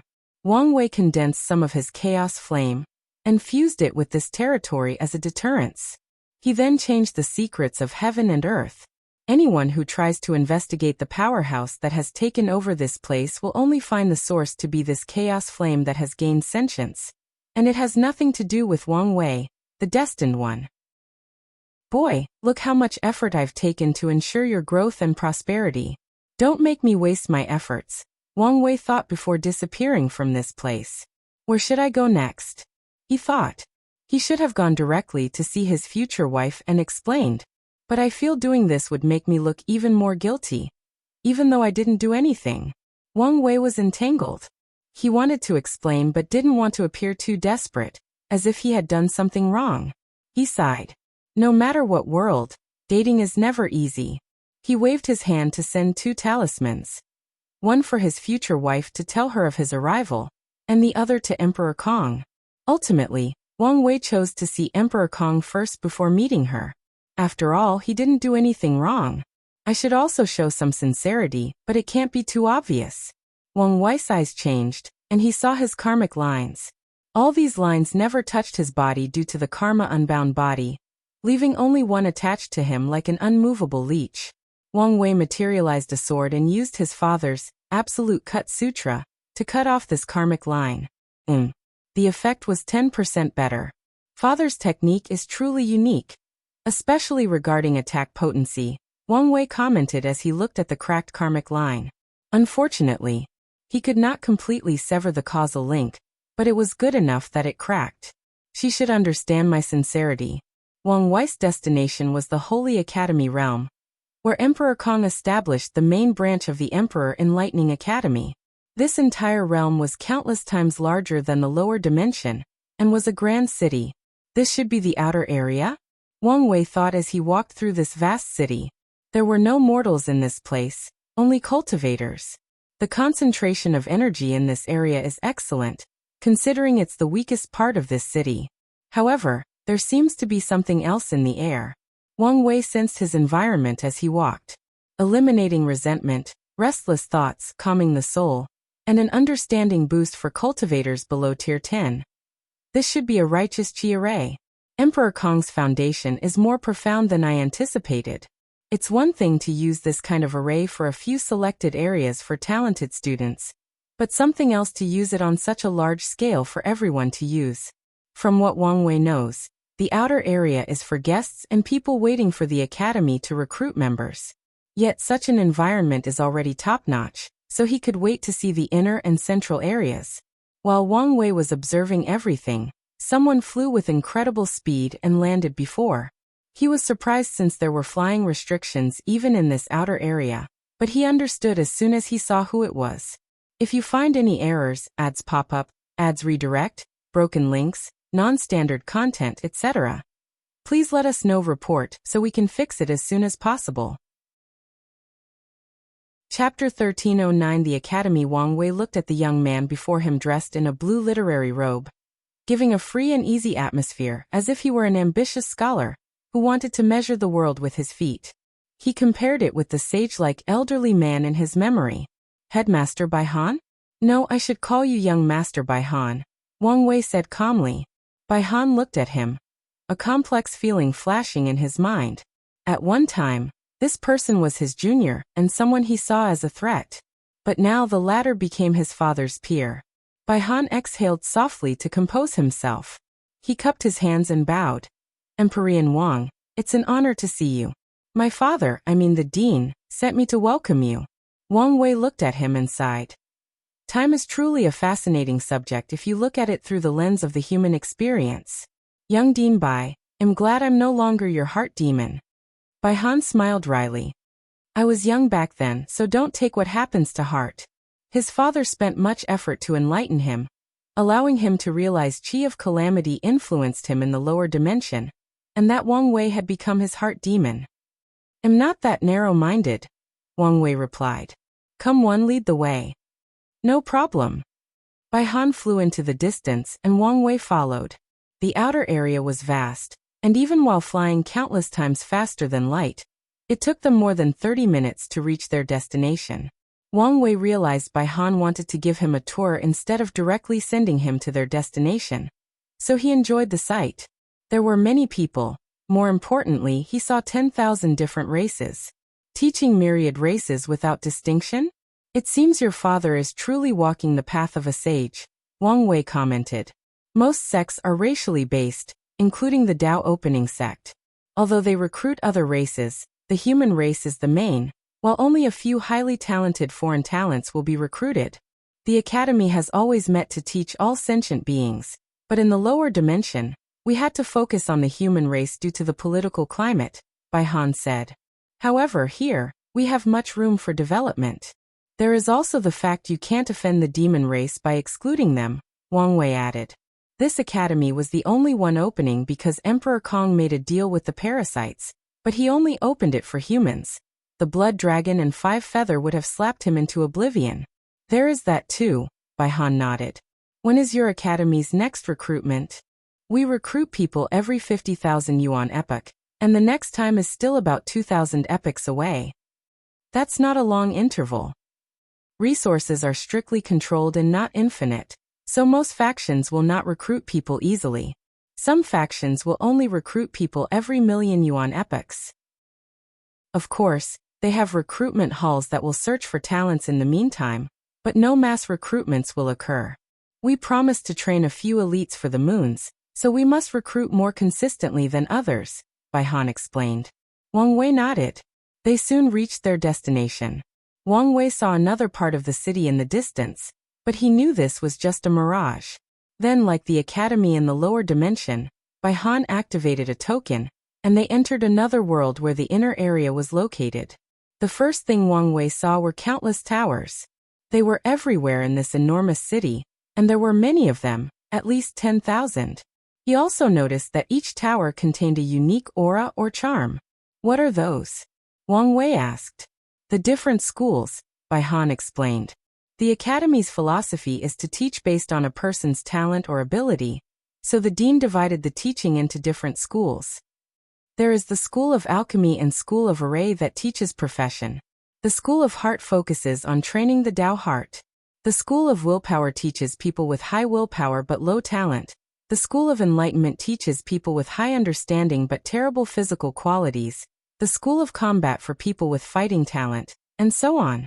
This method is excellent for teaching middle to lower talents, but it's not enough to teach top geniuses, Wang Wei commented. Any unparalleled emperor will have their expertise, but they must also excel at many other things, especially regarding Tao heart, willpower, soul, etc. They cannot have any flaws. That's what the central area is for, Han explained. If someone shows talent in many categories, they will be observed and tested for a period before entering the academy's core for training. I see. Wang Wei nodded as he continued flying. He observed everything, including the towers. Is that a devil cultivator? That's right. Han nodded calmly. You guys even accept these people? Wait. Why does he feel so weird? I can sense his resentment, but he has no negative karma. Him? He's from the School of Righteous Devil. Righteous Devil? I see. You feed the devil cultivators the flesh, blood, and souls of creation lives instead of regular people. That way, their bodies are still full of resentment, but Heavenly Tao does not acknowledge the karma of killing these creation lives. Your father is indeed a genius. As much as we would like to claim the idea for such a thing, but it wasn't his, Han explained. His father told him he had this idea after annihilating a weak Empyrean lineage. Their ancestor was a devil Empyrean, but he did not want his descendants to suffer the same hardship as him. Simultaneously, the man was proud of his supreme magic technique and used this method to help them. Your father wants to teach all sentient beings. Doesn't creation lives count? The existence of this school seems to contradict that. We will teach anyone who comes, but how to teach is something else, Han explained. Truth be told, the School of Righteous Devil exists only to give hope to the desperate. The people with extremely low talent, willpower, and understanding do not meet the requirements of the other schools. However, even so, their school is the most infamous, has the most risks, and has the highest restrictions. Only people with terrible talent who wish to embark on the cultivation path, no matter what, will enter. Han shook his head. The people of that school are easily influenced by the resentment around them, turning them into madmen or allowing their killing nature to take over and commit true sins.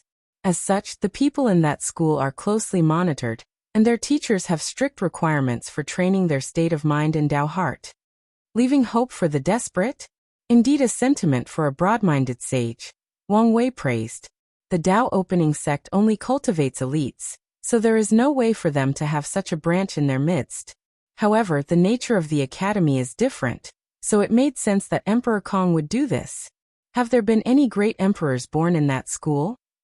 There have been a few, and one legendary one that also became an Empyrean, Han said with some pride. From the records, he knew many people disagreed with his father's decision to establish that school until a few unparalleled figures appeared, especially Empyrean Nindeath. Oh, a legend? That's right, Han nodded. The other devils used their determination to break the limit of their talents, and then, with the Academy's resources, slowly caught up to their peers and even proved the Tao. 5 of the 7 became Eternals, and the remaining 2 were Pseudo-Eternios. However, these people eventually changed their path. They can no longer be counted as devil cultivators. Some of them even completely denied their origin. Bai Han shook his head. The only exception is Emperor 9 Death. He continued the demonic path. After purifying his soul and increasing his comprehension, he completed the 9 Death 9 Life Sutra, which absorbed flesh, blood, and soul to condense the supreme demon body, which has absolute control over the soul, resentments, negative emotions, negative karma, blood, death, and life. He never changed his path or denied his origin. Now he's one of the best teachers in the academy and the second best fighter after my father. It sounds like he does deserve the title of a legend, Wang Wei praised. He could tell what talent someone must have to be allocated to the school of righteous devil. It's also because of these low talents that these people have incredible achievements once they succeed in life. Few would deny that, Bai Han nodded. Many people still want to close that school to this day, but with Emperor 9 Death present, no one dares. That school might be the weakest among the academies and receive the least resources, but no one can shut it down because of its existence. It's already a miracle that Bai Han became an Emperor in such a short period. So how did he train another? Wang Wei pondered. He was not surprised the academy had Emperors, but he figured they were people Emperor Kong recruited. However, Bai Han said that the academy trained this man, and it sounded like he was not the only one. If you find any errors, ads pop up, ads redirect, broken links, non-standard content, etc., please let us know report so we can fix it as soon as possible. Chapter 13:10 Heaven and Earth wonders things weren't adding up. Unless Emperor Kong had found a few unparalleled geniuses compared to Wang Wei and had access to merit and numerous other resources that speed up cultivation, there is no way for him to have trained a few Emperors for the academy, especially given how young it was. All the teachers with this cultivation level should have been people he recruited. Wang Wei remembered Emperor Kong's life from the sex record. After ascending, he found a secret realm that allowed him to become an Emperor in record time.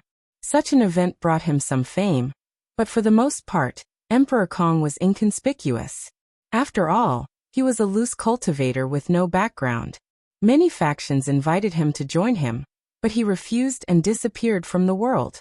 It was not until about 300,000 yuan epochs ago that he appeared before the world, and caused another sensation. All 7 moons and 2 suns supported him in reopening the academies and training talents for them. The reaction to the news varied. Most former academies hated him, while others thought he did an excellent job.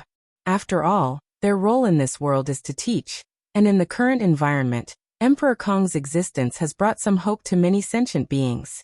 The people from the lower dimension considered him a traitor for working with these people, while others gave him the benefit of the doubt. A few people realized he was not a simple man. It is possible to train an Emperor in 300,000 yuan epoch, but only if a top paragon lineage poured their resources and cultivated someone without hesitation. Kong does not have this ability purely from a resources standpoint, Wang Wei analyzed. Another possibility is he cultivated these talents during his disappearance after becoming an Emperor, but Bai Han's story showed these talents showed up during the academy's existence. Moreover, he should have been cultivating himself and planning for his reappearance. Where would he have time to train other talents? Where would he have the resources to spare to cultivate other Emperors? The only explanation is time artifact, but is it that good? Heaven and earth are fair. The Emperor Path and Tao Path skipped countless steps by using the Heaven will to gain access directly to the Grand Tao source, so there must be a way to balance them. Grand Tao makes it extremely challenging and time-consuming to understand the Tao laws, and restricts the effectiveness of time formation. By my calculations, Emperor Kong's time artifact would be better than one created by a peak paragon of time Tao. When he used it, the effect was even better than the ones created by a primal paragon. Wang Wei was suddenly caught in an inspiration. Artifact that broke the limit. Effects reducing after use. A bright light flashed in Wang Wei's eyes. No way. This bastard wasn't lucky enough to find a wonder of heaven and earth. Wang Wei suddenly stopped, surprising Bai Han. Is something wrong? The artifact your father used to become an Emperor at such record speed. It wasn't a wonder of heaven and earth, by any chance, right? Bai Han looked at him, his facial expression changing faster than a chameleon. The former dean did not know what to say. By your reaction, I guess I'm right, Wang Wei replied. Damn it, why is this man so lucky? He was truly envious. Throughout the Chaos universe, artifacts are ranked based on what cultivation realm they have the most effect on. Supreme Innate and Supreme Chaos artifacts affects rank 11 and 12. And it's the same for Empyrean and Paragon artifacts. This rule also applies to Tao and Immortal artifacts. Their primary difference is how they are created and their innate characteristics. Innate artifacts are mostly created by heaven and earth, with a few refined by earth and heaven primarchs. Meanwhile, Emperor Tao artifacts are mostly created by Empyreans and Paragons, with a few born from the Grand Tao source itself. The former is less potent than the latter. However, they compensate for it by putting less strain on the user's mind and soul. Additionally, innate artifacts cannot corrode a person's Tao like Emperor Tao artifacts. Although Empyrean, Paragons, Earth, and Heavenly Primarch can create many fabulous things with their powers, their abilities paled in comparison to the wonders of heaven and earth. For anything to have the title of wonder, it must meet one requirement: break Grand Tao's inherent rules or limitations. An example would be Emperor Kong's artifact/secret realm. It broke the restrictions on how much time acceleration is allowed in the universe, allowing him to become an Empyrean in record time. Another example would be the Yin-Yang land that appeared during the Golden Age. According to historical records, many factions fought for that wonder, including the overlords, and it even appeared that a worldwide war was about to happen. Luckily, someone found the ability of that wonder, which reduced the interest of many people. The Yin-Yang land broke the restriction on birth. Immortal tier cultivators of any path are too powerful, and have an infinite lifespan on top of everything else. As such, Grand Tao placed restrictions on their fertility to prevent them from giving birth to too many Tao children, and causing too much chaos between heaven and earth. However, no matter what cultivation someone is, as long as they enter the Yin-Yang land, they can give birth to offspring. Wang Wei sighed while controlling his greed. Wonders are attractive, but they also have limitations, and sadly, those limitations are on the number of uses. Most will disappear after only one time, while some will allow multiple users. However, once the usage passes the limit, the wonder will either disappear or the effect of breaking the limit will be gone. What's left is still on par with peak artifacts created by the most potent Paragons and Heavenly Primarch. However, it's not the same as the former wonder. A lot of things make sense now, Wang Wei thought. But I wonder how he kept that thing for himself? Although Emperor Kong's artifact had lost its status as a wonder of heaven and earth, it was still precious, meaning these greedy moons would have never left it to him. Do you want to continue? Baihan asked calmly. He had figured out that he had panicked for no reason. Their academy never hid the Empyreans they cultivated, and there were many wise people in the world, so couldn't they have figured out their secrets? Yet his father was able to keep that treasure. Although Baihan did not know how he did it, the fact he never tried to hide it is proof of his father's confidence. As such, it did not matter whether he accidentally revealed the news to Wang Wei. The truth is, it was only a matter of time before he discovered this truth, just like everyone else. In fact, he was just catching up. The two continued this tour, but Baihan was mainly quiet, fearing he would reveal too much. Although he woke up from the previous shock, this incident reminded him of the time Wang Wei played with him in the lower dimension, causing him to lose his position as headmaster. Although he knew he had lost so miserably because of the Chi of Calamity, Baihan also understood that he would not fare any better even without it. He learned from Su Shi what Wang Wei had done in the lower dimension, and understood how scary it is to confront such a monster. Baihan flew slightly faster than before, so the two soon arrived at their destination. A beautiful white palace with a unique Tao rhyme associated with scholars of the literary way. With a glance, Wang Wei could tell this was not an actual palace, but a physical manifestation of the world it contained. Once they were before the palace, a formation was activated to scan their bodies. Then, a spatial fluctuation enveloped them, transporting them inside. Wang Wei looked at the vast world before him, taking a glance at everything. "Welcome to the central area," Baihan said. Wang Wei raised his hand to manipulate something in the air to condense a golden light. "Righteous Chi?" No, it's not as simple as that. You used an array to transform the Tao Qi between heaven and earth into the purest form of righteous Qi, boosting its effect on cultivation by at least 200%. It's my father's work. He's very proud of it, Bai Han replied after several considerations. He should, especially if this formation can be used with the same effect using third grand Tao sources. Wang Wei nodded. Third grande sources are used by paragons, meaning every single one contains the best quality of Tao Qi. If this formation could still provide a 200% boost, or even a 10% boost, it would still be extremely impressive and valuable. That I don't know about, Bai Han said, telling the truth. His father never told him anything about paragons or things of that level.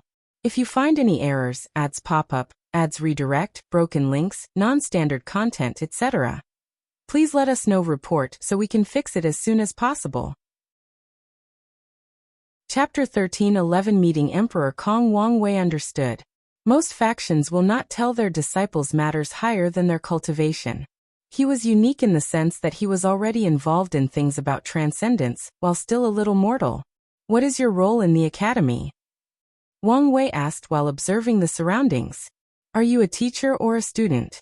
What about Su Shi and Lin Fan? I'm a first-class teacher, Bai Han said with pride.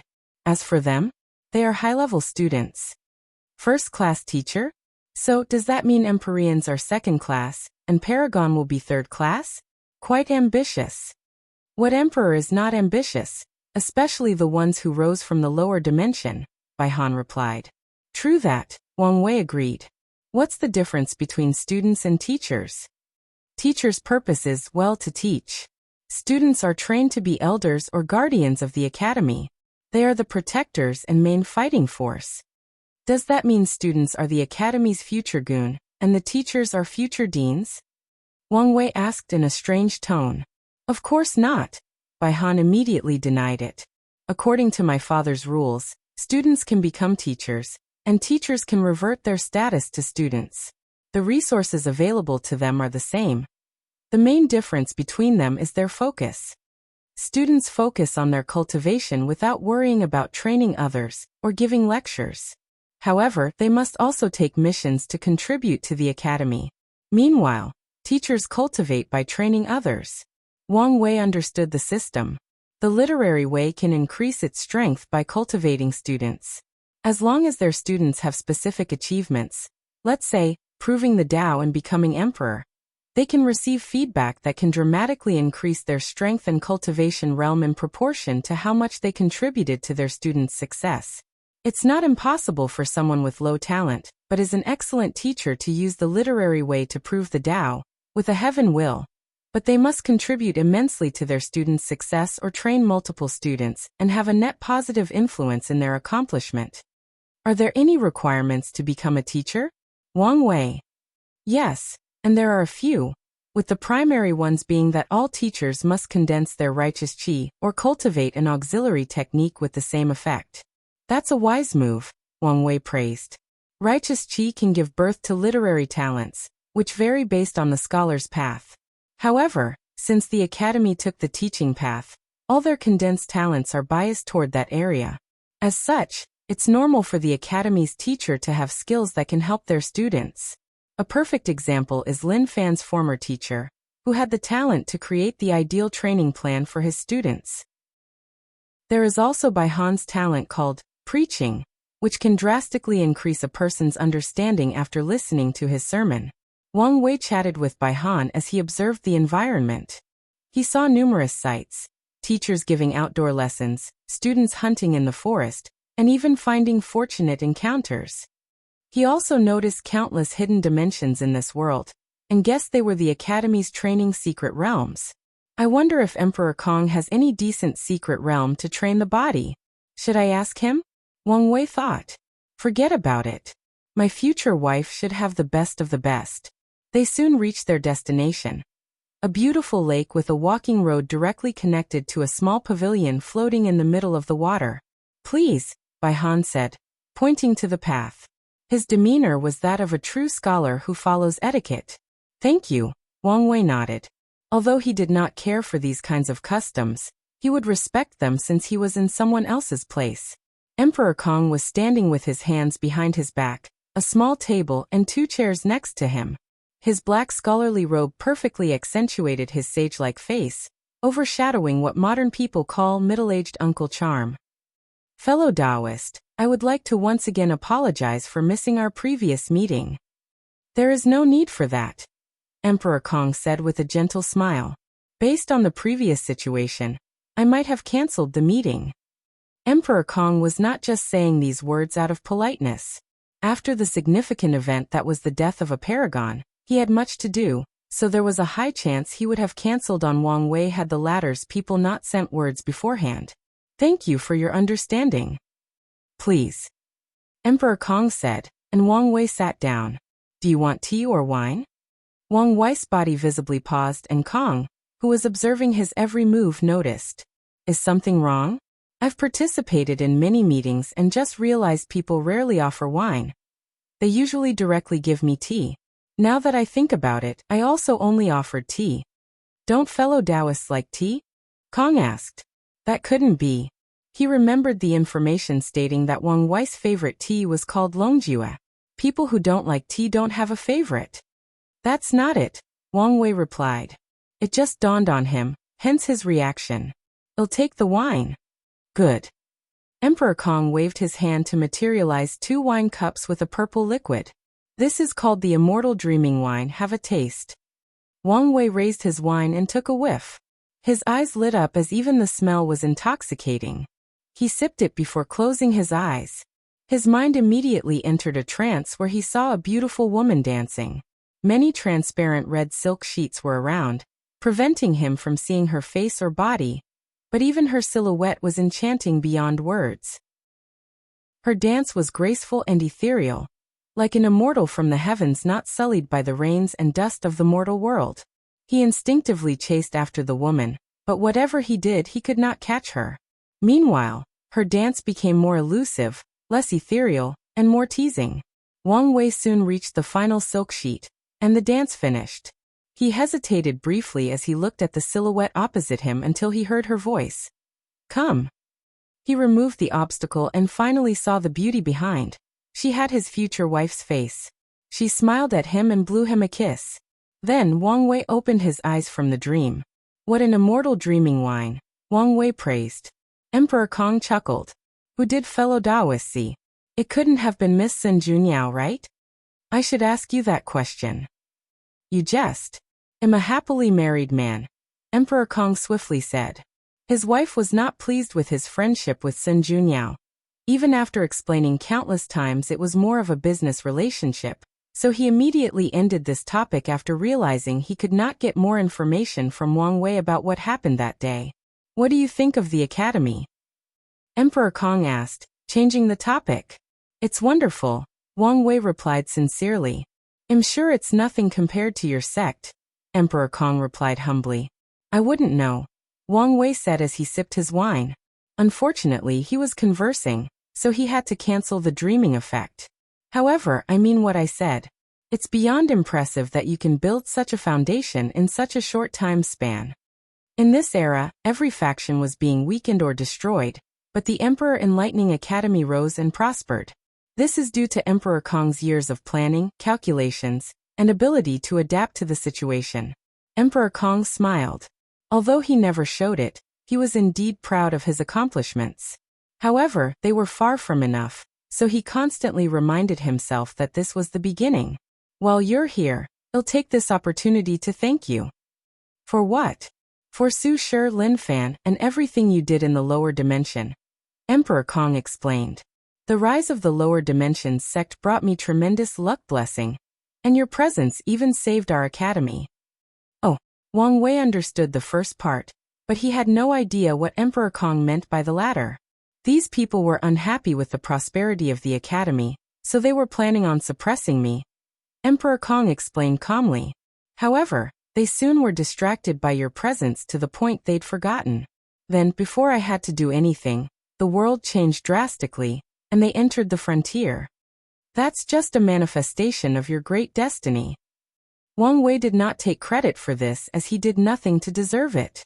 Even if you don't accept this karma, I must still repay you for the others, Emperor Kong replied calmly. Su Shi and Lin Fan became the foundation of his academy, so the help Wang Wei provided to them formed a deep karmic debt. Kong understood the negative effect of not paying karmic debts, especially to a master of karma Dao. He did not want anything to affect the academy's luck, so even if Wang Wei did not say anything or acknowledge it, he would find a way to repay the favor. That's fine by me, Wang Wei nodded. If you find any errors, ads pop up, ads redirect, broken links, non-standard content, etc., please let us know report so we can fix it as soon as possible. Chapter 13:12 Do you plan to do it? Many people owe Wang Wei's karma, and he often goes out of his way to help people with the mindset of them owing a debt, which he plans to ask for repayment for one day. His mindset around this kind of thing is he'll do it to prepare for the future, but it doesn't matter if he never uses them. He sipped his wine, savoring the taste. He calmly looked at the beautiful lake, including the rainbow in the distance. By the way, why not change the academy's name to Empyrean Enlightening Academy? Do you want to keep the name forever? Or do you want to wait until you are qualified to call it Paragon Enlightening Academy? Paragon Enlightening? Emperor Kong muttered. That's a wonderful name, isn't it? Wang Wei glanced at him. Why do you sound like you're not satisfied enough? Wang Wei squinted. Could it be you're ambitious enough to want to take the name, Dao Enlightening Academy? Emperor Kong waved his hand. I'm not that brave or stupid. He knew if he used the word Dao, without being worthy, his sect's luck would instantly be ruined, leading to its eventual destruction. According to what Emperor Kong knows, only 2 factions have ever bore the title of Dao throughout the Eternal Ascension world's history. The first is from an era so long ago that it has been lost to history, and the other is the Dao Opening Sect. However, the Dao Opening Sect did not dare take this name before doing great, meritorious service to heaven and earth during the Devil Catastrophe. Before that, it was only called the Myriad Origin Sect. Despite the Dao Opening Sect being acknowledged by Heavenly Dao, many people felt they did not deserve such a grand title. It was not a problem in the lower dimension, but their virtue could not support that name even after what they did during the war. It wasn't until after the ultimate taboo that people truly acknowledged that title.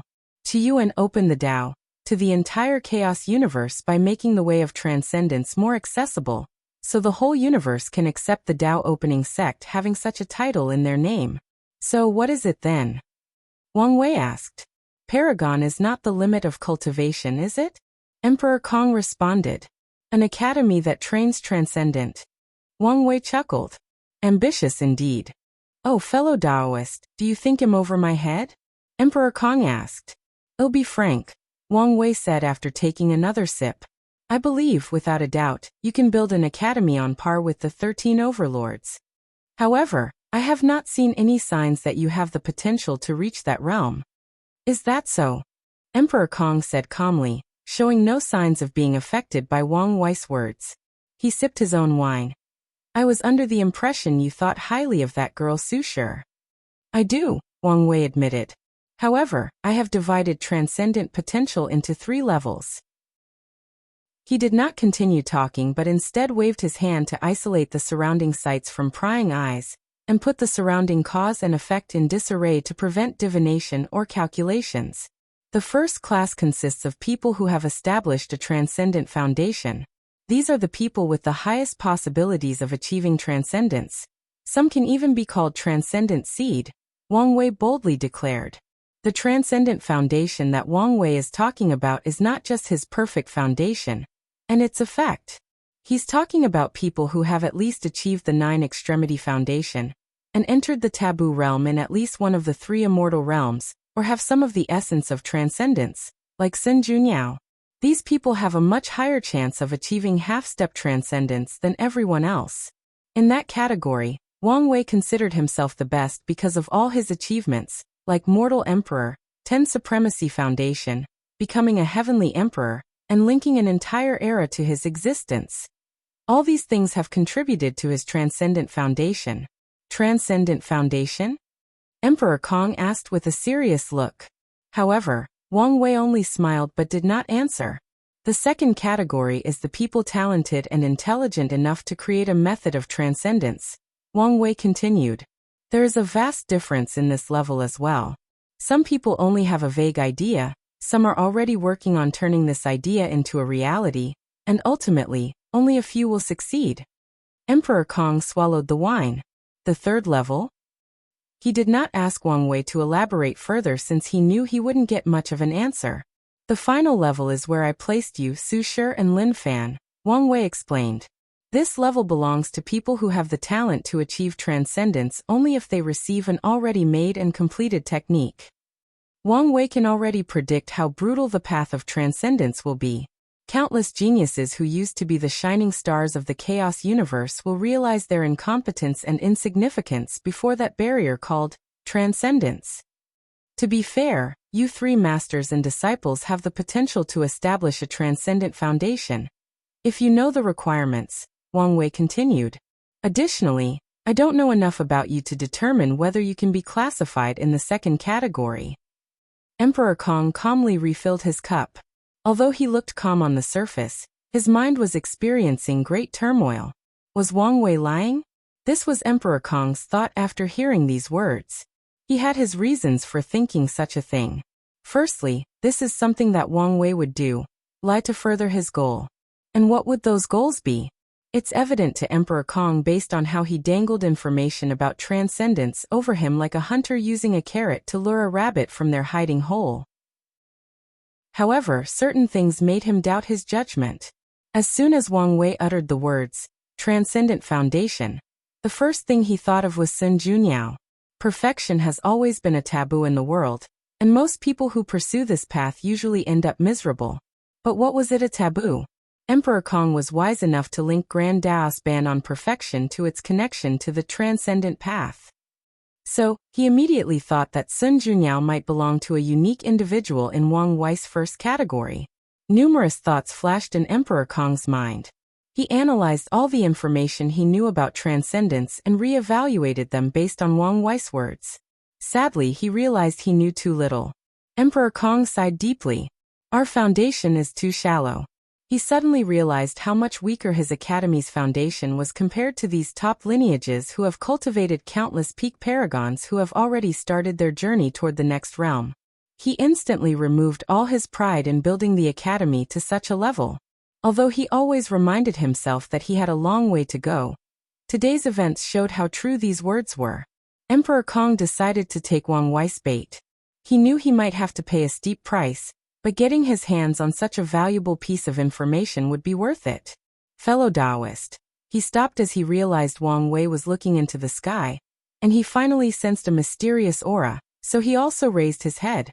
It seems I've said too much, and you're too weak to get involved in matters of this level, Wang Wei said calmly. Even with his preventive measures, he could only say so much. It's also possible that he could say so much because he took the previous measures. It seems so, Emperor Kong said, again feeling his insignificance. He sipped his wine and closed his eyes for a few minutes. Once he opened them, he had already adjusted his mindset. Wang Wei secretly nodded in acknowledgement. Although he purposely suppressed Emperor Kong's arrogance to control the rhythm of their conversation and ensure things favored him during later negotiations, he still appreciated how fast the latter readjusted and controlled his emotions. Fellow Taoist, is this the main reason you visited? Of course not, Wang Wei replied. My main goal is to ask you whether you're interested or plan on killing one of those parasites. If so, we can work together, or at the very least, come to an agreement so we don't target the same person. Killing a paragon? Emperor Kong uttered with squinted eyes. This is not something that anyone can do. Wang Wei looked at him and shook his head internally. He had many praises for Emperor Kong, but he also had one criticism. He talked like a scholar. He was never direct, his words were always ambiguous with any interpretations, and he stated his thoughts in a roundabout manner. Wang Wei did not know whether he talked like this with everyone or a tactic he used to deal with him. Regardless, it did not matter. He was now bored with it. Be direct and tell me what you're thinking, he said. If you find any errors, ads pop up, ads redirect, broken links, non-standard content, etc., Please let us know report, so we can fix it as soon as possible.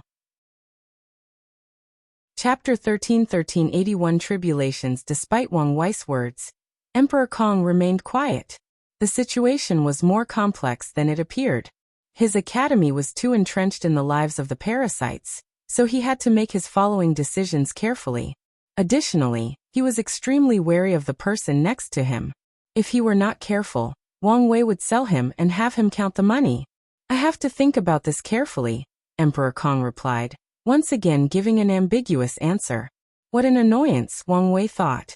He realized another characteristic of Emperor Kong, extreme caution. He understood why. After all, the latter had to play a dangerous game of maintaining a balance with the parasites while secretly helping the rebellion. If one wrong move were made, everything Emperor Kong built would be instantly destroyed. Wang Wei looked at the sky, and his eyes became extremely profound. Have you heard of the endless tribulation era?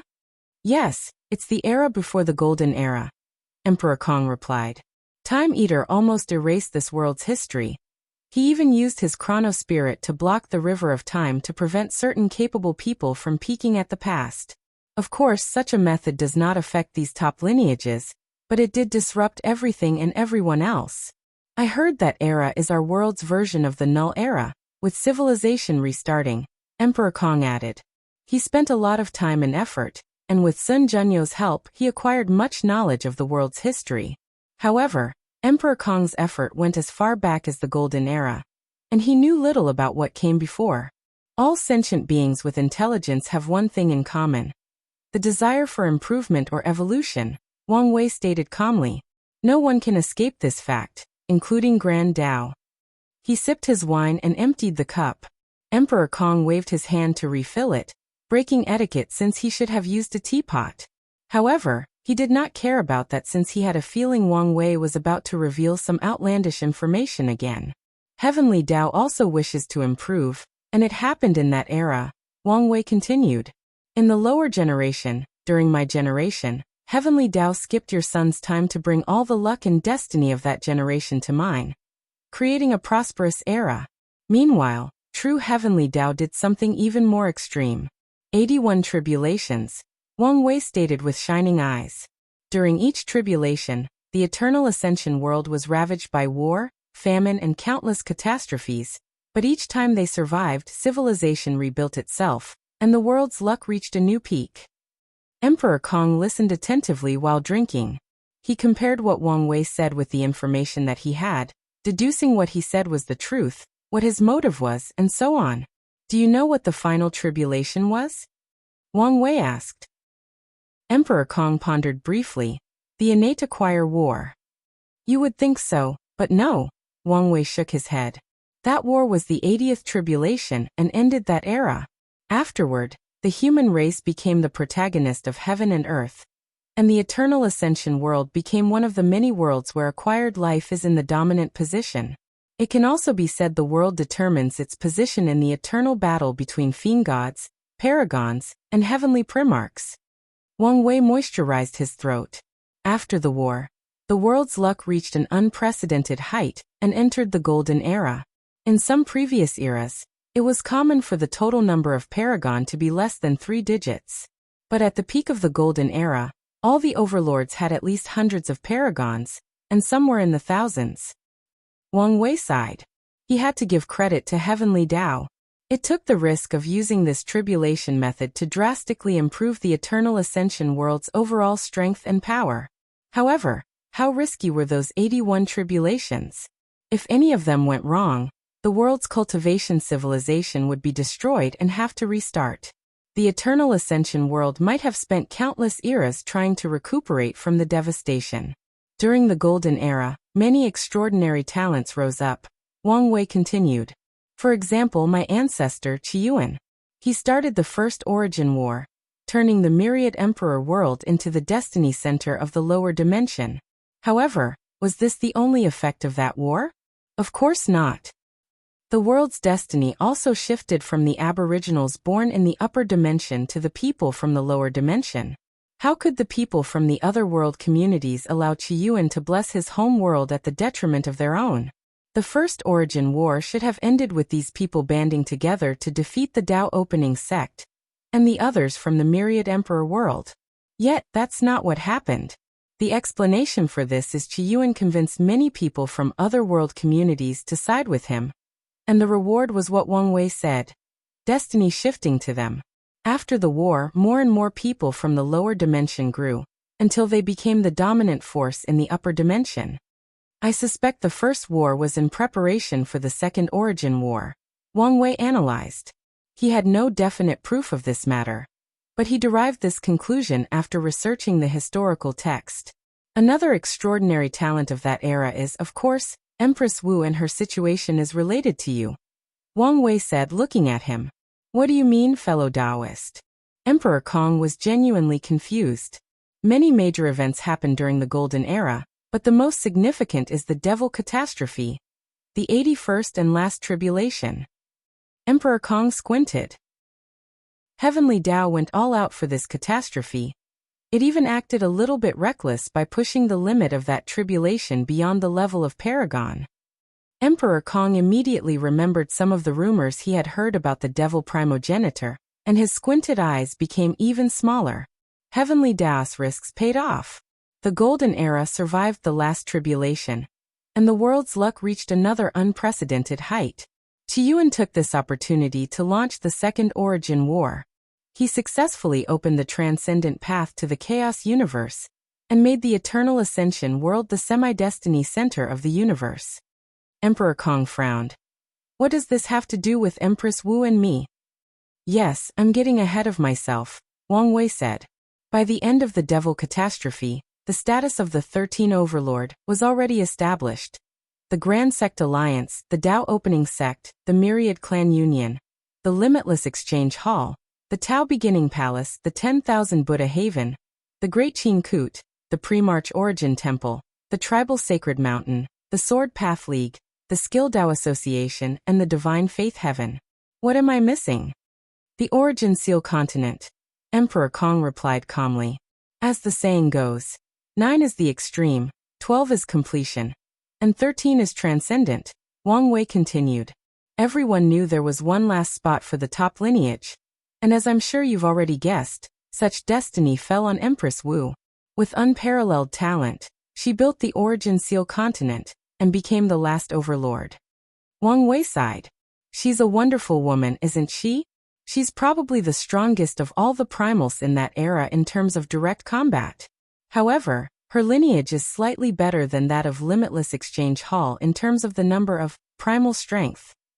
In terms of foundation, such as the number of paragons, empyreans, and middle-level cultivators, she's undoubtedly the weakest. You can guess the reason, right?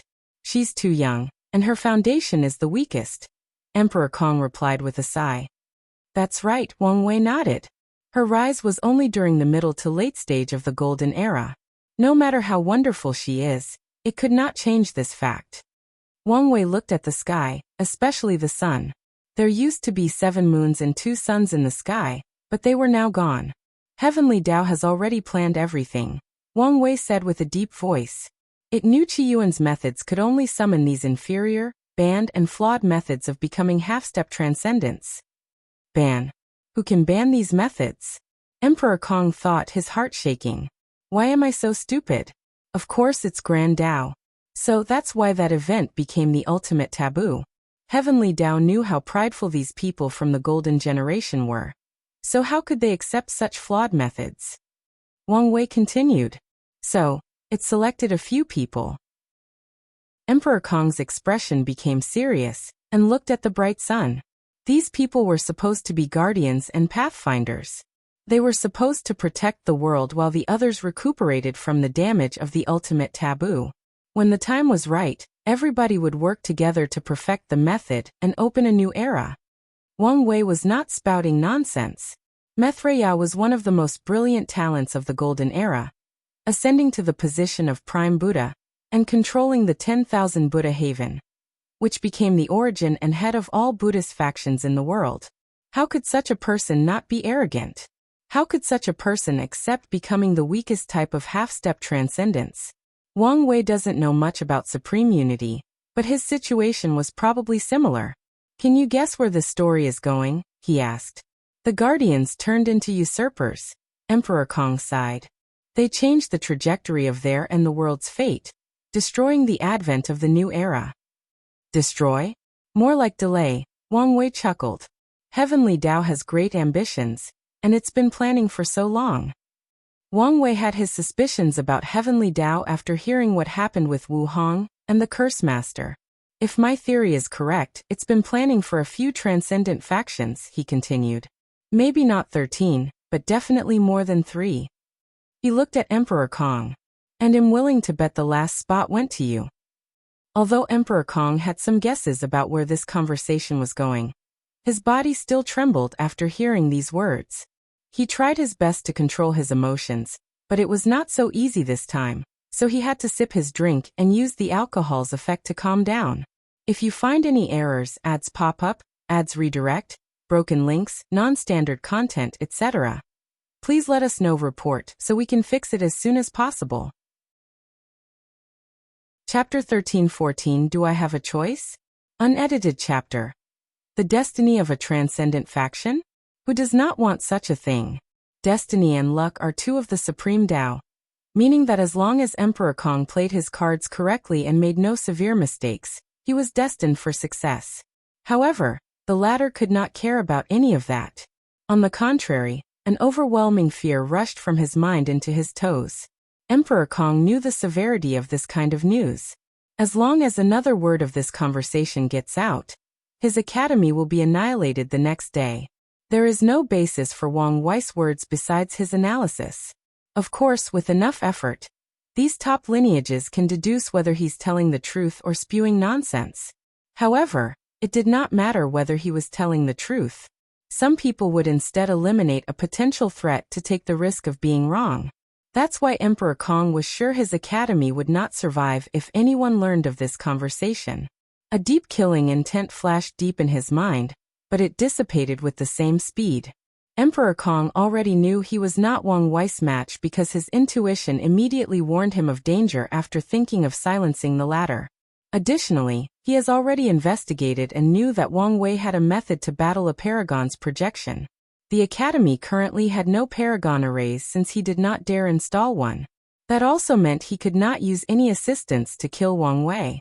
Emperor Kong had a few hidden Paragon artifacts and Supreme Chaos artifacts, but those probably won't do much, and they will also reveal his foundation to the parasites, thus accelerating the dissolution of their already thin partnership. And even if I could kill him, would I dare?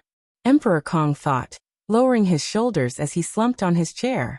Wang Wei was the darling of the Tao opening sect, so he knew the latter would not hesitate to eradicate him for killing a disciple with so much potential. Emperor Kong sipped his wine, feeling a little more defeated. This conversation has been a constant blow to his pride and arrogance. Fellow Taoist, it's not wise to say these things without any evidence to back them up, Emperor Kong said calmly, already regaining control of his emotions and mind. Are you saying I'm speaking nonsense? Wang Wei chuckled. Well, maybe you're correct. But there are signs to follow. Wang Wei groaned softly as he enjoyed the wine's taste. Even with the effect, this wine was top-notch due to its taste. If not for my appearance, the destiny to end this era should have been yours. Emperor Kong wanted to swear as this man had said another outrageous thing. Heavenly Tao's original plan was to use this destiny for you to destroy these parasites and plunder their resources to increase your academy's foundation. By the time you fulfilled your destiny, you would have been a paragon, and the academy would have had a foundation closed, and maybe even on par with overlords. Then came the next step of this plan, the Grand Sect Alliance. Emperor Kong's heart again trembled as he remembered a conversation with his two favorite disciples 3 million years ago. The plan was already set in motion in the lower dimension during Lin Fan's Supreme Outlaw trial. Wang Wei continued, his eyes brighter than the stars and containing the truth of the universe. There were 2 outcomes from this trial. Lin Fan passes, kills Suya and forges enmity with the upper dimension Yin Moon Palace for preventing them from completing their book. Or he fails, passes his power to Su Shi, and she inherits his vendetta and eventually kills Suya. No matter what, your academy will forge enmity with the Yin Moon Palace, leading to an all-war with the Grand Sect Alliance. Under normal circumstances, you would have no chance of winning against them, but the current era would have provided the perfect opportunity. All the paragons from the Grand Sect Alliance require time to heal from the ultimate taboo, and cannot immediately return to their peak. With your Paragon realm strength and the Academy's deep foundation from the parasites, you can eliminate them and finally have the foundation of a true overlord. What's next isn't hard to guess, is it? You only need to work hard and prepare to use your destiny to become a transcendent faction. Wang Wei looked at him with a smile. Heavenly Tao has laid out everything for you. Aren't you lucky? Emperor Kong was speechless. If he previously only believed 40% that Wang Wei was telling the truth, his faith had now increased to more than 70%. He had long determined his academy had inherited an extraordinary destiny. After the conversation with Su Shi and Lin Fan about Suya and their hatred, Emperor Kong thought his destiny was about taking luck from one of the 13 overlords. However, he never considered eliminating the Grand Sect Alliance. He did not think he would have such power, at least not for a long time. His previous thought was that he would eliminate the Een Moon Palace, which would weaken the Alliance's luck and destiny. As such, he's been planning how they could quietly eliminate Suya and even blame another member of the Alliance for creating internal strife. While the Alliance was distracted, he would target one of the weaker overlords and take their spots once his academy reached a certain level. But now Wang Wei told him he might have to fight the most powerful of the 13 directly. In fact, if you consider Lin Fan's subtle connection to the Chaos Demon Gods, your academy has, well, quite the exciting road ahead. Wang Wei chuckled, not hiding the schadenfreude in his voice. Honestly speaking, even if you don't take any of the things I said to heart, your academy situation is in a terrible spot, Wang Wei continued. In the eyes of many people, you're considered a traitor, one of the oppressors. Your secret work with the rebellion and the resentment purification will buy you many points. Still, if you don't do something else, your academy's reputation will be tarnished by the time the new era arrives. Additionally, some people will still consider you a traitor. They'll use this as an excuse to further tarnish your name and reputation before rallying more people to eliminate you. Emperor Kong knew what people he was talking about, the former academies. All these people were forced to close their doors while he was the only one left open. Such an act already created countless resentment towards him. All the top academies are part of the Grand Sect Alliance, or they have a deep connection with it. Emperor Kong, realizing how deep this conspiracy went. The best move for you to make to survive the next era is to openly oppose these people and, better yet, kill at least one of them, Wang Wei continued. So, what do you think, fellow Taoist? Want to work together? Do I even have a choice? Emperor Kong thought, almost rolling his eyes. He knew the Academy's current predicament better than anyone else, and he's been thinking, planning, and waiting for many years to decide their next move. He knew he would have to draw a line between the parasites one day, but Emperor Kong wanted to delay for as long as possible. After all, the moons were still the world's rulers, meaning the world's resources and luck still tilted toward them. He can receive more benefits the longer he preserves their relationship. Unfortunately, Sun Junyo's actions further muddied the water. Emperor Kong knew that these moons would no longer trust him after what happened, but he still wanted to find a way to prolong their relationship for a while longer. However, with Wang Wei's arrival, he may not have a choice but to act early. Fellow Taoist, you've spent so much time trying to convince me, Emperor Kong said as he glanced at Wang Wei. Aren't you worried that I still will refuse? Am not, Wang Wei replied calmly. His action was what strategists called an open conspiracy, meaning even if you know it's a plot, you must still do it. A king must be able to bear the weight of the crown. This saying applies to the Academy's current situation. Without sufficient foundation, the destiny of a transcendent foundation is a burden to Emperor Kong instead of a blessing.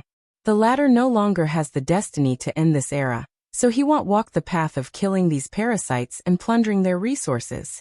Wang Wei's words forced Emperor Kong to work together with him or compete against him to see who could kill the most moons as fast as possible.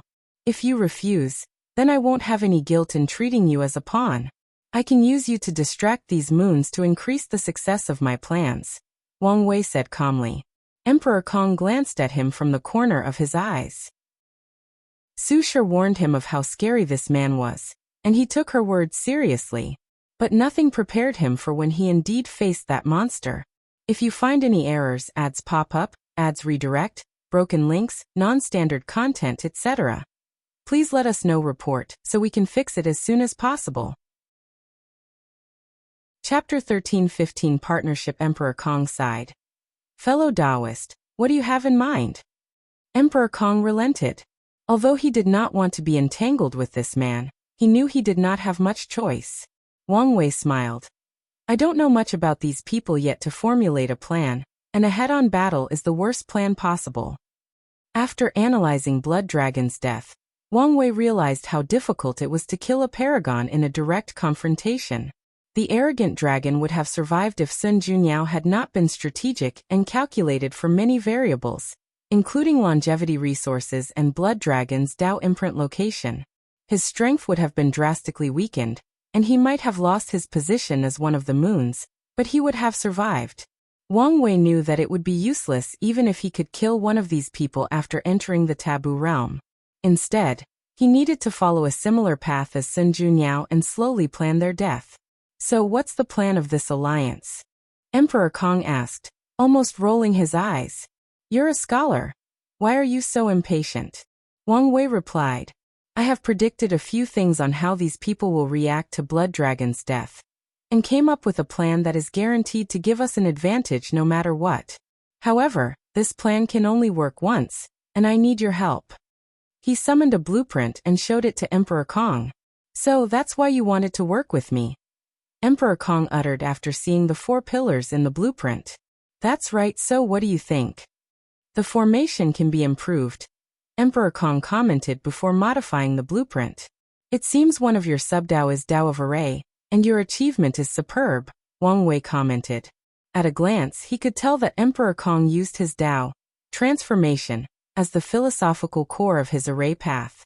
He probably strives to achieve all transformation with his array Dao.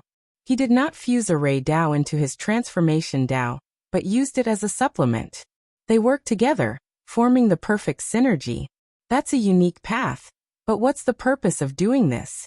It would be better for Emperor Kong to fuse array Dao with his transformation Dao, making it more unique and flexible. Yet he separated them.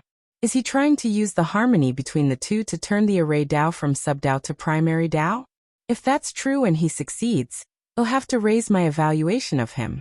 No one can have 2 primary Daos. Even Chaos Dao cultivators who comprehended many Daos will have 1 primary Dao, Chaos.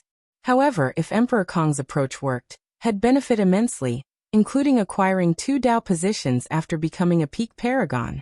Although Wang Wei doesn't know the actual value of these positions, he knew they would probably be crucial in the transcendent realm. Emperor Kong did not answer his words, and continued with the blueprint. Once he finished, the success of their plan rose by 20%. I'm glad I chose you as a partner, Wang Wei praised. Although he was going to ask his brilliant wife to help with this formation, now he might not need to. Could Wu Hong further improve this formation? Of course. However, Emperor Kong's method has already reached the limit of their realm. Wu Hong's improvement would mean they would need a paragon to set up, and it cannot be just any paragon, but someone with sufficient understanding of array Dao. Wang Wei, and probably no one in the current era met this standard. Luckily, strength was not the primary source of power in this array. Emperor Kong might have cared or accepted this compliment if this had happened before, but he was not in the mood for such a thing. You know this is not enough for your plan to succeed? I know, that's why I need your help to find another sage of merit, Wang Wei said. I know someone, but he's only an emperor and has condensed a first-level golden body of merit. In fact, it would be better if we could find 2 more Empyreans with a second-level body. This is your plan. Why are you asking me? Emperor Kong asked in annoyance. I know you must have a way, Wang Wei rebutted. He had calculated that Emperor Kong had this kind of connection. I know 2 people, Emperor Kong admitted. Both Empyreans, but one with a first and the other with a second-level golden body of merit. That's even better, Wang Wei said. Although he knew Feng Hung would give him face and participate in this plan, his cultivation was too weak and might increase the plan's variable. I can convince them to help, but you must bear the karma for their help, Emperor Kong said. These people were sages, and Wang Wei's plan was actively putting them in danger. If something went wrong and someone had to bear responsibility, Emperor Kong did not want to be the one. After all, such karma is the kind that can ruin a person's luck. The death of any sage is not a joke. It's fine, Wang Wei replied. He did not care. His karma-unbound physique was not a joke. Although the death of a sage was enough even to affect him, there was still some protection. Additionally, he was also a sage, granting him another level of security. So he'd be fine if he did not directly kill or scheme against these sages. In fact, he'd prefer that something went wrong so these parasites could take the blame. Of course, he was not stupid enough to scheme in the back to ensure that happens. He knew when to mess around and when not to. Sages are a protection class, meaning Heavenly Tao does not mess around. Since Wang Wei was not sure to hide his actions under the latter's noise, he wouldn't do something so stupid. Emperor Kong looked at him. Is there anything else? Is this a hint that I'm no longer welcome? Wang Wei thought, his lips almost twitching. No, that's it for now. That's good. Emperor Kong nodded before handing him a talisman. Contact me if there is more. The sign that you're no longer welcome was written on this man's face, so Wang Wei could only sigh. Well, it's time to take my leave, Wang Wei said as he stood up. One last thing. Can fellow Taoists give me some more wine? Emperor Kong summoned a space ring that contained 10,000 large jars of the immortal dream wine. This wine did not affect cultivation and was classified as entertainment, making it not as valuable as one would think. Of course, not as valuable is comparing it to whom? Some poor Empyreans probably cannot buy more than 100 jars. Wang Wei took the space ring. Thank you, fellow Taoist, for entertaining me. Say hi to Su Shi and Lin Fan for me. Emperor Kong watched him and disappeared. And he used his divine sense to ensure he had left before returning to his palace. He sat alone in a dark room, a somber atmosphere enveloping his body. When was the last time I felt so powerless and ignorant? It was probably that time. Emperor Kong suddenly found himself lost in his memories. Who are you? Asked a young boy about 12 years old, looking at the elderly man before him, dressed in a black robe with a sage-like atmosphere and holding a ruler. The boy was using all the strength in his weak and thin body to prevent himself from falling on the floor or running away screaming. I will be your teacher from now on, said the elderly man. You can call me Master Shang. Are you a ghost? The young Kong Ming said, his face pale. Do you want to use my yang energy? I'm not a ghost, I'm the spirit of a saint artifact, Master Shang explained. Kong Ming finally calmed down after realizing he was not going to die. Saint artifact? Are you talking about the saints I've read about? Are they so magical? No, I'm talking about cultivators. Oh, Master Shang looked at this body. Anyone who heard about cultivation would be excited, but what's with this boy's response? What do you say? Boy Kong Li, do you want to be my apprentice? Kong Li became silent. Sir, the books say that a master chooses a student just as much as a student chooses a teacher. Master Shang smiled. He appreciated the young boy's demeanor. Those words are true, so if you have any concerns, you can ask me. Why me? Kong Li did not think there was anything special about him. I've watched you in the past few years, Master Shang said. You have no money to learn how to read, so you secretly listen to Scholar Wang's lessons by climbing through the back walls. Your mind is sharp, and you quickly learn the characters, but had no money to buy paper and ink to practice calligraphy, so you use tree branches and practice in the dirt and sand. Due to your poor background, no one wants to take you as a disciple, but that did not dissuade you. You help scholars with their baggage, clean their houses, and repair their clothes and shoes just for an opportunity to learn. You save every penny you make, even forsaken meals, just to buy books. Those people looked at you with disdain, beat you up, cursed at you, and even spit at you, thinking your efforts were in vain and you would amount to nothing. But you never give up.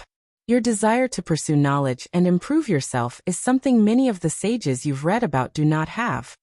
Those qualities are why I chose you. Kong Li had tears in his eyes. He was an orphan, and before dying he promised his adopted mother that he would become a scholar to bring glory to their family. However, no one believed him. No one was willing to help or give him a chance. Even worse, no one acknowledges his efforts. Disciple Kong Li has seen the master. He knelt on the ground, bowing deeply. Good boy. Master Shang waved his hand to lift him up. From now on, you're my disciple, and I'll give you the courtesy name Meng. I'll choose an auspicious day to properly worship heaven and earth, so you can officially enter my school. If you find any errors, ads pop up, ads redirect, broken links, non-standard content, etc., please let us know report so we can fix it as soon as possible. Chapter 13:16 Wake up. The young Kong Meng bowed to an altar representing heaven and earth before bowing to his teacher, Master Shang. He did serve the latter tea, concluding the master-disciple relationship. Master Shang nodded in satisfaction, while Kong Meng had a wide grin. So, Master, what are you going to teach me? Master Shang did not mean the latter's slightly impetuous actions. On the contrary, he had always admired the boy's desire to pursue knowledge. I must ensure he's not led astray by the cultivation world, and starts to pursue power instead of knowledge. Master Shang reminded himself. Let's start with a brief history of our school, Master Shang uttered. My master was a young scholar named Sang Yu. He was an upright and righteous man, loved by the people and the king. Unfortunately, officialdom is cruel. No one could not tolerate my master's rigid views and conduct. So countless ministers worked together to frame him. Kong Meng had a look of indignation. How could these people do such a thing to a righteous scholar? Is the world so cruel? No, Kong Meng had seen the world's cruelty, but he thought this resulted from poverty in this small town. He thought a place like the dynasty's capital would be a bright place full of sages and men worthy of respect. Master Shang noticed his apprentice's emotional fluctuations. Truthfully, he told him their school's origin to eliminate this young boy's naivety. He even plans to take him around the world to truly experience the darkness of the world. Of course, he'll also show him the light. As I said, the king loved my master, Master Shang continued. So he secretly let him escape. The master was blessed by fate, and soon had a fortunate encounter, and started his cultivation journey. He retreated for decades, hoping to return to the dynasty with newfound strength and rectify his name. As he should, Kong Meng nodded with a clenched fist. Unfortunately, by the time he returned, the king had fallen, and the dynasty had already collapsed with countless warlords fighting for powers. The master wanted to support the remains of the royal family to re-establish the dynasty, but another competing group had already massacred them. Master Shang sipped his tea, taking this moment to allow his young apprentice to digest his words. The master felt lost, so he returned to the cultivation world. However, that side was also not peaceful. The human race and the myriad emperor world as a whole had suffered tremendously at the hands of the devil race, leaving the cultivation world full of hatred, resentment, and cruelty. The master grew ambitious, wishing to use the literary way's ideas of rule, etiquette, righteousness, and respect to establish peace throughout the world. Master Shang secretly shook his head. His master's ambitions were too grand. In fact, he was extremely conservative with his words. His master directly wanted the literary way to dominate the world, even overwhelming Taoism, the sword path, and many other schools of thought. Sadly, his talent could not bear his ambitions. He died during his supreme realm tribulation. Master, don't worry. I promise to fulfill the Grand Teacher's ambitions, Kong Meng promised. No need for that, Master Shang said. He knew that even if his apprentice could become an eternal emperor, he could not make the literary way the dominant school of thought in the world. Such a goal requires countless generations of success. Even then, the chances of success were not high. You can form your own path, goal, and ambition, Master Shang said. As for how far you can go, that'll depend on you and fate. I understand, Kong Meng nodded. Master Shang waved his hand to summon 3 things: 2 books and a bamboo book bag. These 2 techniques will be the foundation of your cultivation journey, Master Shang said. The first is called measuring the world with your feet. It's a body-refining technique that can draw earth energy from the ground and temper your body. You only need to walk. The more you walk, the more energy you can gather, and the more powerful your body will become. Sadly, it's incomplete, but maybe you can finish it. I'll try my best, Kongming nodded. The second one is related to this bamboo bag, Master Shang continued. This technique is called the weight of knowledge. It's a unique technique of our literary school that combines cultivation with weapon refining. Master Shang pointed at the book bag. The technique will allow you to fuse condensed righteous qi and fuse it with your origin qi. Additionally, it will also convert the power of knowledge into a tangible force to nourish the book bag. The more you know, the more powerful of a weapon the bag will become, and one day, you may use it as a proving Dao artifact or a luck-condensing artifact. Master Shang saw the confusion in his young disciple's eyes, realizing the latter knew nothing about the cultivation world. First, remember these techniques, and we'll start training tomorrow. The next day, Master Shang and Kongming started their journey. Kongming had the book bag on his back, reading a book while walking. He was also breathing in a strange manner as he walked, and if someone of decent cultivation observed him, they would have discovered his breathing was following a certain rhythm of the earth, allowing him to draw energy from it. Master, is there something you don't understand?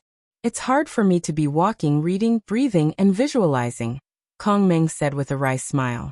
He did not want to complain since this was a rare opportunity, but such a daunting task was too much for him. Master Shang was slightly embarrassed. This was his first disciple, so he was not good at this kind of thing. Let's do this. While we're on the road, you focus on tempering your body. At night, when we rest, you can read, and before going to bed, you can visualize the sages. It would be best for you to condense your righteous qi as soon as possible. I can then teach you a method of dividing your mind. I'll try my best. Emperor Kong woke up from his memories and sighed. In his life, he has felt powerless 4 times. The first time was when he first met his wife and accidentally injured her. He tried to apologize, but she was not having it, making him feel powerless. The second time was after entering the Saint realm. He became arrogant and tried to use righteous qi to purify the blood earth. His action resulted in an accident that almost eradicated Master Shang. He took action and nourished the latter's spirit with his law, even cracking his Dao tree in the process. Many historians say that Emperor Kong was not talented enough, so he needed heavenly Dao's help to give him the final push to become an eternal. But that was not the complete truth. The truth is that Emperor Kong's foundation was injured after he cracked his Dao tree to prevent Master Shang from dying. Although he later did everything he could to fix it, his foundation was always imperfect, and thus needed the extra boost. He only completely fixed the problem after experiencing Dao re-establishment. The third time I felt this powerless was when Bai Han started hating me due to miscommunication. And the fourth time was today, Emperor Kong thought. He suddenly felt outraged. Boom. His right hand crushed the table next to him, creating a small black hole in the process. His aura was grand and agitating, making the room tremble under his pressure. Master. Emperor Kong finally noticed his 2 new favorite disciples were in the room. He sighed. I'm sorry you had to see me like this. What exactly happened with your conversation with Wang Wei to have you so riled up? Lin Fan asked. Nothing to be concerned about. Don't worry about it, Emperor Kong replied. Lin Fan could tell something was wrong, but also detected that it may not be wise to talk about this now. Meanwhile, Su Shi frowned. She had seen this kind of look countless times before. The anger and frustration of having your pride and arrogance trampled on. The subtle fear mixed with respect and reverence, followed by envy and jealousy, she had seen countless times in the heavenly court. She sighed. Master, the last thing you can do right now is to let Wang Wei's rhythm affect you. Emperor Kong looked at her. I've seen him doing it countless times. He'll use his words to beat you down, suppress your arrogance, and corner you until you agree with him or he destroys you. The trick to his methods is the mindset and rhythm. He has conditioned your mind to work in a certain way, making you overlook things and, more importantly, make you predictable. What you need to do now is break the mold he placed you in. Replay your conversation from a bystander standpoint. Analyze every word, action, micro-expression, intonation, and even the way he breathes. Analyze everything to see if you miss something and break away from the shackles he placed in your mind. If you find any errors, ads pop up, ads redirect, broken links, non-standard content, etc., please let us know. Report so we can fix it as soon as possible. Chapter 13:17 Compensation. Emperor Kong felt a jolt in his mind after hearing these words. He felt embarrassed that his apprentice had to remind him, but he was glad she did. He exhaled deeply and nodded in approval to her before closing his eyes. Su Shi sighed in relief after seeing this. She knows how capable her master is. With his intelligence, he was more than capable of competing with Wang Wei. He might even win some battles. Since the lower dimension, she's been studying Tao overlords, trying to understand who they were and what made them so terrifying. The conclusion she deduced was the outlaw trial. On the surface, this trial was to test whether these people were worthy to wield these innately potent Daos, but that was far from the truth. However, Su Shi did not believe these words. The idea of wielding laws is only a bait Grand Tao used to attract these overlords. Most of them are arrogant and prideful, thus usually choosing these super Daos. The core of the outlaw trial is to mold these people into the monster they are. Under the pressure of death and having no choice but to rely on their intelligence to survive, the Tao lords and overlords are slowly and methodically transformed into the ultimate schemers, strategizers, and manipulators as they fight for their lives in a chess game against heavenly Tao. To have the slightest chance at survival, they must be flawless. They must learn to think countless steps ahead, break the shackles in their minds, become capable of thinking outside the box, attain mastery over controlling their emotions, know their weaknesses, physically and mentally, and learn how to prevent others from taking advantage of their flaws. According to Su Shi, many Tao lords or Tao overlord seeds exist in the world. These people have the potential to pass the trial, and might even have been on the list of people that Grand Tao planned to lure and train. However, these people made different choices, choosing non-outlaw Daos. His master was one of them. These seeds can become as terrifying as the Tao overlords without the trial. However, this usually requires an extremely long period of training. Without the trial, they must mold themselves into that monster. Of course, the process was not easy, especially the one about removing the cognitive blockade of the mind. Most of these seeds might spend the rest of their lives without succeeding, or barely succeeding. Compared to the direct advantage of passing the trial, the slow and steady approach was less effective. Lin Fan looked at his wife. He knew she was studying Wang Wei's behavior, but he did not expect her to know him so intimately. He gave her a look that said, "Why do you know so much about another man?" Su Shi rolled his eyes, so Lin Fan changed tactics. He used his facial expression to indicate to her that he was emotionally hurt, and that she should heal his bruising heart. Unfortunately, he only received a pinch and a warning not to play around. However, Lin Fan could not be defeated so easily. He must make a big deal out of this. Was he jealous? Absolutely not. He knew what kind of person his wife was, so he trusted her. However, this was a rare opportunity for him to get some action, so he would not waste it. However, he also understood this was indeed not the best time and place, so he gave his wife one of those looks that only couples understood. He did not hide his intention. Su Shi replied with a look that said they would talk later, and Lin Fan chuckled internally. Since she did not give him a direct no, he had already won half of the battle. His future looked bright. Emperor Kong remained still for 3 days, and when he opened his eyes, they released an intense light brighter than a sunstorm. He had figured out what he had missed, what Wang Wei was planning. It all comes down to his greedy nature, Emperor Kong thought. According to him, Heavenly Tao should have chosen him as the son of Era, to eliminate these parasites, which would also serve as a way to enhance the foundation and background of the academy. However, since Wang Wei was now the destined one, Emperor Kong's path was cut off. Without the resources from these parasites, it would be suicide for him to fight against the Grand Sect Alliance. So this cannot be allowed unless Heavenly Tao plans to abandon him and not choose him as one of the transcendent factions. Would Heavenly Tao abandon him? The answer is no, Emperor Kong thought.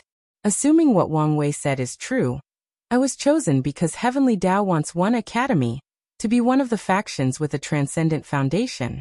So why choose me, the upstart, over the others? It's because I haven't been corrupted. There are many academies throughout the world, but the most powerful ones have already joined the Grand Sect Alliance. Meanwhile, the rest have formed different levels of alliances to support themselves. However, such behaviors are not why Heavenly Tao has a problem with them. The key to the issue is these people have lost their essence. Their academies now have countless restrictions on whom to teach, primarily racial limitations. And when it comes to regular and loose cultivators, these academies will invite them but will not teach them wholeheartedly. Instead, they'll focus most of their resources on nobles, people with high backgrounds, exceptional bloodlines, etc. The purpose of the academy was to increase access to high-level training and resources for cultivators, thus lowering the influence of these sects and clans. So, there is no way for Heavenly Tao to choose these people after they've lost their essence. If Heavenly Tao wants to continue its plan, it must compensate me for losing the resources from killing the parasites, Emperor Kong analyzed. And that's what Wang Wei is after. He wants a share of that compensation. Emperor Kong frowned. Maybe this is not a bad thing. Heavenly Tao is not a charity. If it will compensate me without having to do anything, I'll owe it an immense karmic debt. It would be different if Emperor Kong was the chosen one, and had to work for the resources by eliminating these parasites, which would also be considered an act of service for Heavenly Tao. Maybe I can draw Wang Wei in to share the karmic debt, Emperor Kong thought before immediately canceling this idea. Based on how easily he accepted the karmic debt involving the two sages, he must have an excellent way to block karma. If I try to use him, I might lose resources while still owing a major debt. An intense light flashed in Emperor Kong's eyes. In that case, let's just owe the debt. Anyway, this is my home, and paying the debt is also a way to strengthen the world. People do not want to owe Heavenly Tao karma because the latter might dangle it over their heads, never asking for repayment. However, Emperor Kong was not worried about being able to repay it. After analyzing Wang Wei's words, he realized the Eternal Ascension world's Heavenly Tao was highly ambitious. It probably wishes to acquire the title of Strongest Chaos World. With such ambitions, there will be plenty of opportunities to repay the debt. Additionally, other worlds will not stand by and watch as this world becomes increasingly more powerful, especially after seeing how capable it was during the Second Origin War. Emperor Kong looked in the distance and uttered, "A bright mirror can reflect anything, even the secrecy and hiddenness of fate." An intense righteous chi gathered above the academy to form an invisible mirror that shone its light on every corner of this enormous city. The mirror's light had a direct target, people's fate line. It observed and kept a watch on everything. A few people noticed this change, were shocked and ready to defend themselves. However, after noticing the Dean's breath, they stopped themselves. After taking over Blood Dragon's territory, Wang Wei's Fate Shadow Guard should have expanded. This method should make it harder for them to infiltrate the academy, Emperor Kong thought. He then finally focused on his disciples. "Shire, thank you very much." Her words not only changed his mindset on how to deal with Wang Wei, but also how to deal with other powerful opponents with high-level intellects. "Master, I'm only doing my job as a disciple." Emperor Kong smiled. "That's why you're my favorite." "Master," Lin Fan complained. "He used to be the favorite." "It's not like you didn't know this." Emperor Kong waved his hand before glancing at his son. "Why are you jittery?" Bai Han, complaining in his mind that he was the son and should be the favorite, woke up after hearing his father's words. Madame Shun came again. This time, she said she won't leave until you decide. Emperor Kong groaned softly. He had just dealt with one headache, but another arrived at his door. If you find any errors, ads pop up, ads redirect, broken links, non-standard content, etc., please let us know report so we can fix it as soon as possible. Chapter 1318 Always a Step Ahead. Madame Shun is from the Sunshine Pavilion. She's the mistress, controlling all its power. However, despite its poetic name, the pavilion is, in fact, a chain of brothels that target cultivators, including emperors and empyreans. All the pavilion's women and men cultivate Yin-Yang Dao, or a source technique about dual cultivation. Cultivators can visit when they need some help with their cultivation. If they pay for the lowest Tier 1 service, they can dual cultivate with a partner of their choice, but only through holding hands. Such service is crucial to cultivators below rank 10 as they can use it to break through bottlenecks, but it can only provide some cultivation bonus to great emperors and other paths. Tier 2 services involve physical intercourse, and the effects are even better. It's possible to increase a person's cultivation by a few percent if they have just become great emperors. Tier 3 services involved women with their primordial yin and yang intact, making the process even more potent. That's not to mention other benefits like tempering the body and soul. Tier 4 and 5 services involve people with special physiques, with the difference being that Tier 5 girls also have their primordial yin and yang preserved. In the cultivation world, there is something called a cauldron physique, a unique physique with excellent dual cultivation properties. Devil cultivators love this type of physique, as it is the best way to strengthen their foundation, and other cultivators love it because it's the best way to break through bottlenecks. Of course, women despise it because this physique primarily exists in women, and the fate of the cauldron is always terrible. The Sunshine Pavilion provided cauldrons, but at an exuberant price. All their prices are beyond expensive, but Tier 4 reaches another stratosphere. And that's because the price also involves numeration to ensure the owner of the cauldron physique can recuperate.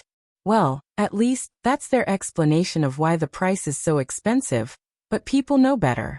Cauldrons have terrible fates because others forcefully plunder their primordial yin, injuring their bodies and souls, and even destroying their cultivation foundation. However, the Sunshine Pavilion used a harmonious yin-yang dual cultivation technique, meaning the cauldron physiques benefit the owner instead of harming them. So, everyone with some knowledge knows their so-called price is bullshit. Unfortunately, many people rush to utilize their services despite knowing this. Most people's talent cannot take them far after becoming immortal. So after being stuck in one place for millions of yuan epochs, many people will pay the price of an increase of 1% in their cultivation. Even people with talent and resources will suffer from bottlenecks, and sometimes, using the Sunshine Pavilion's services might be cheaper than the alternative methods of their factions. Emperor Kong has dealt with the Sunshine Pavilion, not because he used their services but because they are also one of the largest spy networks in the world. When men are in their most relaxed state, they can easily open their mouths and spill information. Meanwhile, the women who use the pavilion's services are often secretive about it due to societal pressure, making it easier to get information about them. Lastly, the pavilion has a system in which they can offer discounts if someone provides them with valuable information. With all their branches scattered worldwide, the Sunshine Pavilion is among the best in the information business, so Emperor Kong has dealt with them. However, his problem with Madame Shun is not her business, or some kind of contradiction that happened between them. She wanted to open a yin-yang school in the academy. Her request immediately sent the academy into chaos. Some elders agreed as they know that yin-yang Dao is one of the supreme paths of cultivation, no matter which form it is practiced. Meanwhile, others vehemently denied this request, believing such a method of practicing yin-yang Dao contradicts many of the core ideologies about the literary way. They've been arguing for more than 50 million years since Madame Shun made that request, and the only way to end this debate is for the dean to decide. Emperor Kong has no problem opening the yin-yang school. Since his path is to enlighten all sentient beings, he would not exclude anyone. His hesitation is because of the true owner of the Sunshine Pavilion. I don't want to deal with that crazy woman. Emperor Kong sighed, feeling a headache coming. Wang Wei was a problem, but he was still a reasonable person, but that woman was not. She could attack the academy without any reason. It would be a nightmare if she had an actual reason. If I don't make a choice soon, that will be reason enough for her to act against me or the academy. Emperor Kong once again felt frustrated. He could not beat her, and he might even suffer terribly if he angered her. All right, I'll deal with her. Master, what are you going to do? Lin Fan asked. He knew how complicated the issue of Madame Shun was. I'll tell her we can start the yin-yang school in the academy's branches as a test trial, Emperor Kong said. That should satisfy her for now, while also preventing that crazy woman from having any direct connection to the main branch. Emperor Kong sighed as he flew away. He decided to spend a few days with Master Shang to isolate himself from the world. This should soothe his mind. Then he'll go on a vacation with his wife. Wang Wei was walking around Origin Seal City with a candy stick in his hand, enjoying himself. He enjoyed the overall feel of this city as the atmosphere perfectly blended a mortal city with a cultivation city. That's how he was about to buy this candy from a stall on the street. Moreover, he didn't know if it was because of his future wife's terrific standards. The food in this place was beyond excellent. Every restaurant he visited in the past few days had its own unique cuisine, techniques, and recipes. Wang Wei stopped as he suddenly sensed something. He looked in the distance, and his vision penetrated endless distance as he saw a bright mirror above the academy's city. Have you figured it out? He shook his head. I'm starting to regret making friends with that little girl Su Shi. Wang Wei did not mind despite his words, since that's how most friendships in the cultivation world, especially relationships with people of different factions or lineages. The lineage's benefit must come above everything, including friendship. Not a bad move, old man, Wang Wei commented. However, this is not enough to stop me. He raised his hand to condense a few karmic threads, mainly Emperor Kong, Lin Fan, Su Shi, and the Lower Dimension Academy. Emperor Kong owed him much more karma than the latter admitted due to everything he did for the academy in the lower dimension.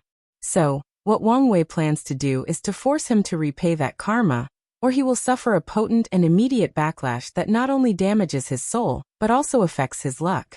And what's the best way to repay that karmic debt? Of course, it's from that compensation from heavenly Tao. Wang Wei manipulated the threads to do his bidding, ensuring Emperor Kong would not notice anything until he received the compensation. By then, he'll have no opportunity to delay and must pay immediately. Heavenly Tao is planning for transcendent factions, but there must be a difference between them, Wang Wei sneered. He had no personal grudge against Emperor Kong or the Academy, but must ensure his faction's supremacy in the upcoming era. After all, in this world, more power means more resources, so Wang Wei, who always knew this, never stopped striving for more power and resources for the sect. Wang Wei bit his candy, enjoying the unique sweetness with the ability to improve his mood. If not for his cultivation level, this thing might affect his state of mind, which is truly impressive. This city was truly remarkable. Even the candy maker had some achievements in the Tao of cooking. I'm starting to wonder whether I bragged too much that day, Wang Wei thought. With such an impressive palate, could he create a dish that makes her swallow those words back? He sighed, feeling his future was bleak. Wang Wei headed toward the next restaurant. However, he did not take a few steps when something landed from the sky before him. He saw a beautiful woman in golden metallic armor from shoulder to toe, looking like a Valkyrie from Earth's myth. What can I do for you, young lady? Wang Wei asked, already having a prediction. I've been ordered to hand you this token and a message. You've wasted enough time. Wang Wei's lips twitched. He knew the suffering that awaited him, so he's been delaying for the past few days, trying to enjoy himself as much as possible. However, it seems this future wife cannot wait to beat him up. Wang Wei waved his hand, and the token flew into his palm. The Valkyrie woman did not say anything else and flew away. Meanwhile, Wang Wei sighed before activating the token, disappearing from the middle of the street. If you find any errors, ads pop up, ads redirect, broken links, non-standard content, etc., please let us know. Report so we can fix it as soon as possible. Chapter 1319 Arranged Marriage. Wang Wei floated above the air, looking at this new environment. Is this the Origin Seal continent? This place is odd. As soon as he stepped into this world, he found his mind clear. An inspiration about different Daros flashed in his mind. He scanned this place with his divine sense. In terms of size, this continent was approximately 100 times larger than the lower dimension, which is considered small by the upper dimension standard.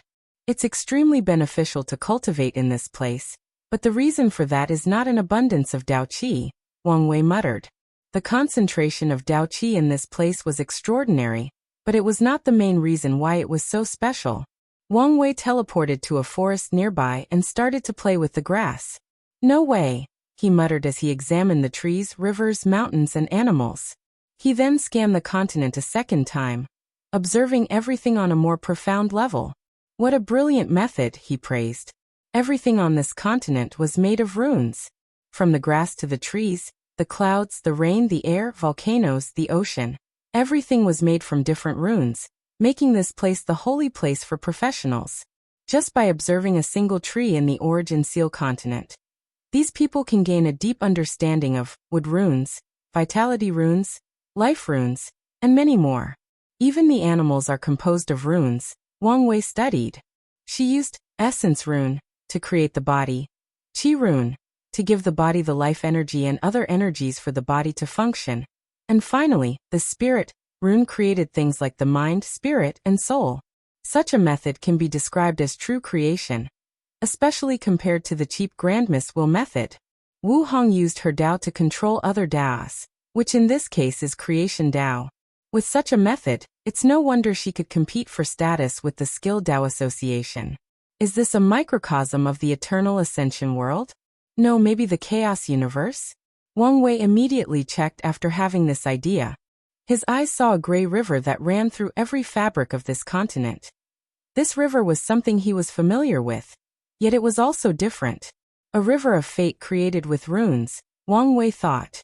It is common knowledge that runes is the language of Grand Dao, but it was after today that he realized what these words truly meant.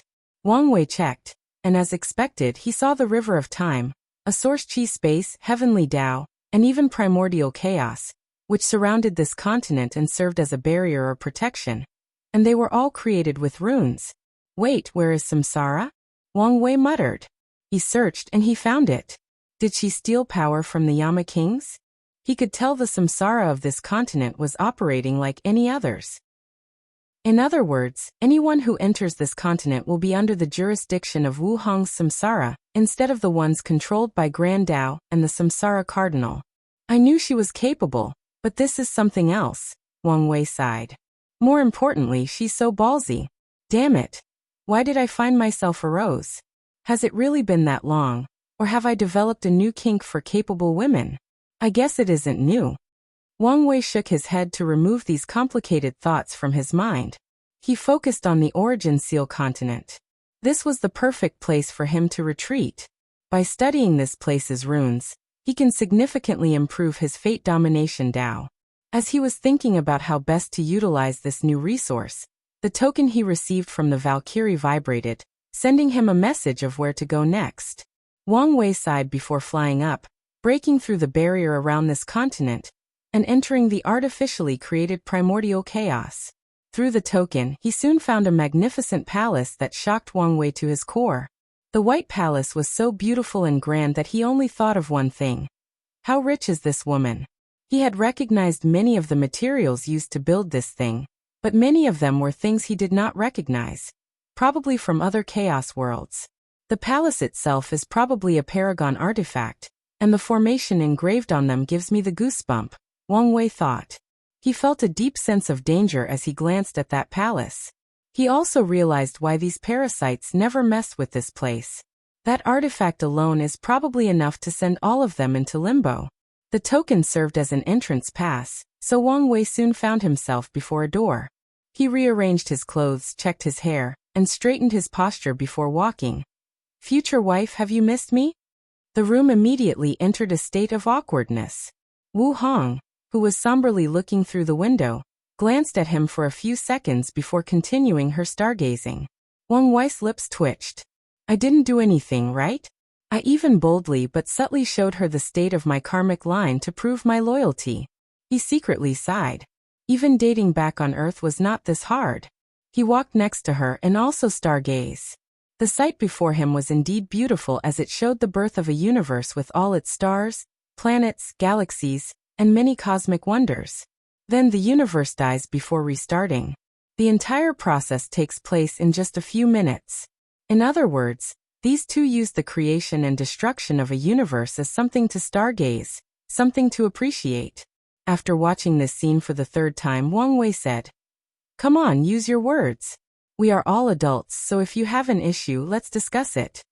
A common dating advice on the internet from Wang Wei's previous life was, communication is vital in any relationship. That is indeed sound advice, but how many people can effectively use it? Not to mention that this advice rarely mentions that knowing how to communicate is as important, if not more important, than communicating itself. Something has been on my mind, Wu Hong said calmly. Why did you accept the relationship so easily? It's apparent to anyone that you, of all people, would reject any form of fated love. Yet, from her memories, besides some insignificant reservations, you quickly accepted that marriage. Wu Hong looked at him. It can't be because of love at first sight. Rational people like us don't buy into such a thing. So, why did you do it? Since you've accepted it once, why not accept it a second time? That's an interesting question and one I've thought about a lot before, Wang Wei replied. And the answer is much simpler than you think. Before the Supreme Outlaw trial, my relationship was pretty good. She was like a doting mother, and I was like a rebellious child who did not want to follow in their parents' footsteps or arrangement for the future. What a strange analogy, Wu Hong said with a frown. I know, but it's the best way to explain it, Wang Wei continued. Continue. After the trial, well, my mind was more open, and I was even more rebellious. Then, things went sour after learning about my status as a fate seed. Before those events, I saw our situation as an arranged marriage.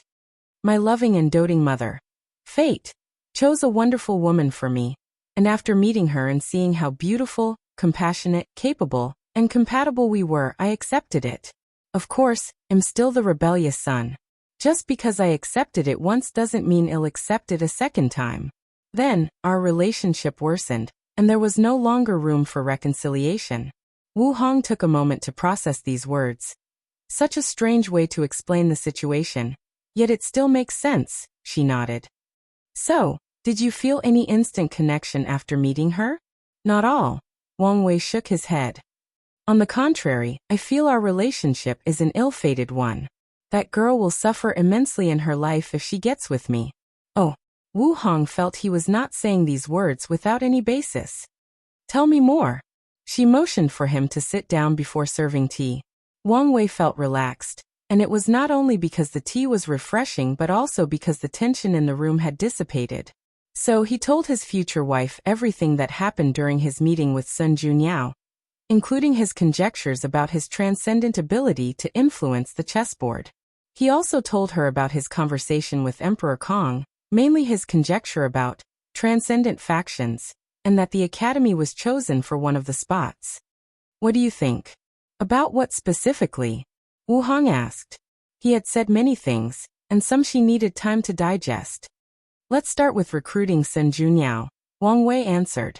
If you find any errors, ads pop up, ads redirect, broken links, non-standard content, etc., please let us know. Report, so we can fix it as soon as possible. Chapter 13:20 Chess Player and Chess Pieces, unedited chapter. I had similar thoughts before, Wu Hong admitted. However, she had trouble trusting people, and because those two had their eyes on her, I never brought it up before. But as you said, I'm considered half her master, so it should not be an issue for her to join me, if she wants to. Although Sun Junyao had the potential to enter the next realm, Wu Hong would not force her, or use emotional manipulation to trick her into her faction. She disdains doing such a thing. However, she will indeed extend an invitation. A promise of the perfect foundation method should increase your chances, Wang Wei nodded. However, do you think the path of perfection is truly the best for her? What's with the sudden change? The last time they talked, they agreed that the path of perfection was, well, perfect for Sun Junyao. I've been thinking about this since our conversation, Wang Wei said. People often believe that perfection is a taboo because it is the quickest and easiest way to transcend, and it's also a way to tap into Grand Dao's power. But what if things were not so simple? It's one thing to achieve a perfect body, or perfect Dao, but you should understand what it means to have a perfect mind. Cold, indifferent, calculating, and more importantly, no emotions, Wu Hong replied. Yes, in the path of perfection, human emotions are a liability, so people on this path will either eliminate it or suppress it to the lowest level possible. Wang Wei nodded. However, these people are also the most ruthless. They will do anything to achieve their goals and have no bottom line. Wang Wei considered himself a ruthless person, and his path of absolute freedom required him to have no moral restrictions. However, there are certain things he would never do, for example, forcing himself on someone else. He just needs to know he has the power to do it without any mortal guilt without doing it. These people don't care about friends, families, and loved ones. Everything can be abandoned for their pursuit of the Tao. It's fine if something like Grand Tao or Heavenly Tao, who is the consciousness that controls the rules of reality, but if cultivators had a similar mindset, they will turn heaven and earth upside down, maybe even destroy it to achieve their goals. Wu Hong finished, and her eyes lit up. That's why it's a taboo. Grand Tao wants people to achieve transcendence, but he doesn't want them to do it in an extreme manner that may endanger the chaos universe. Exactly. Wu Hong sighed.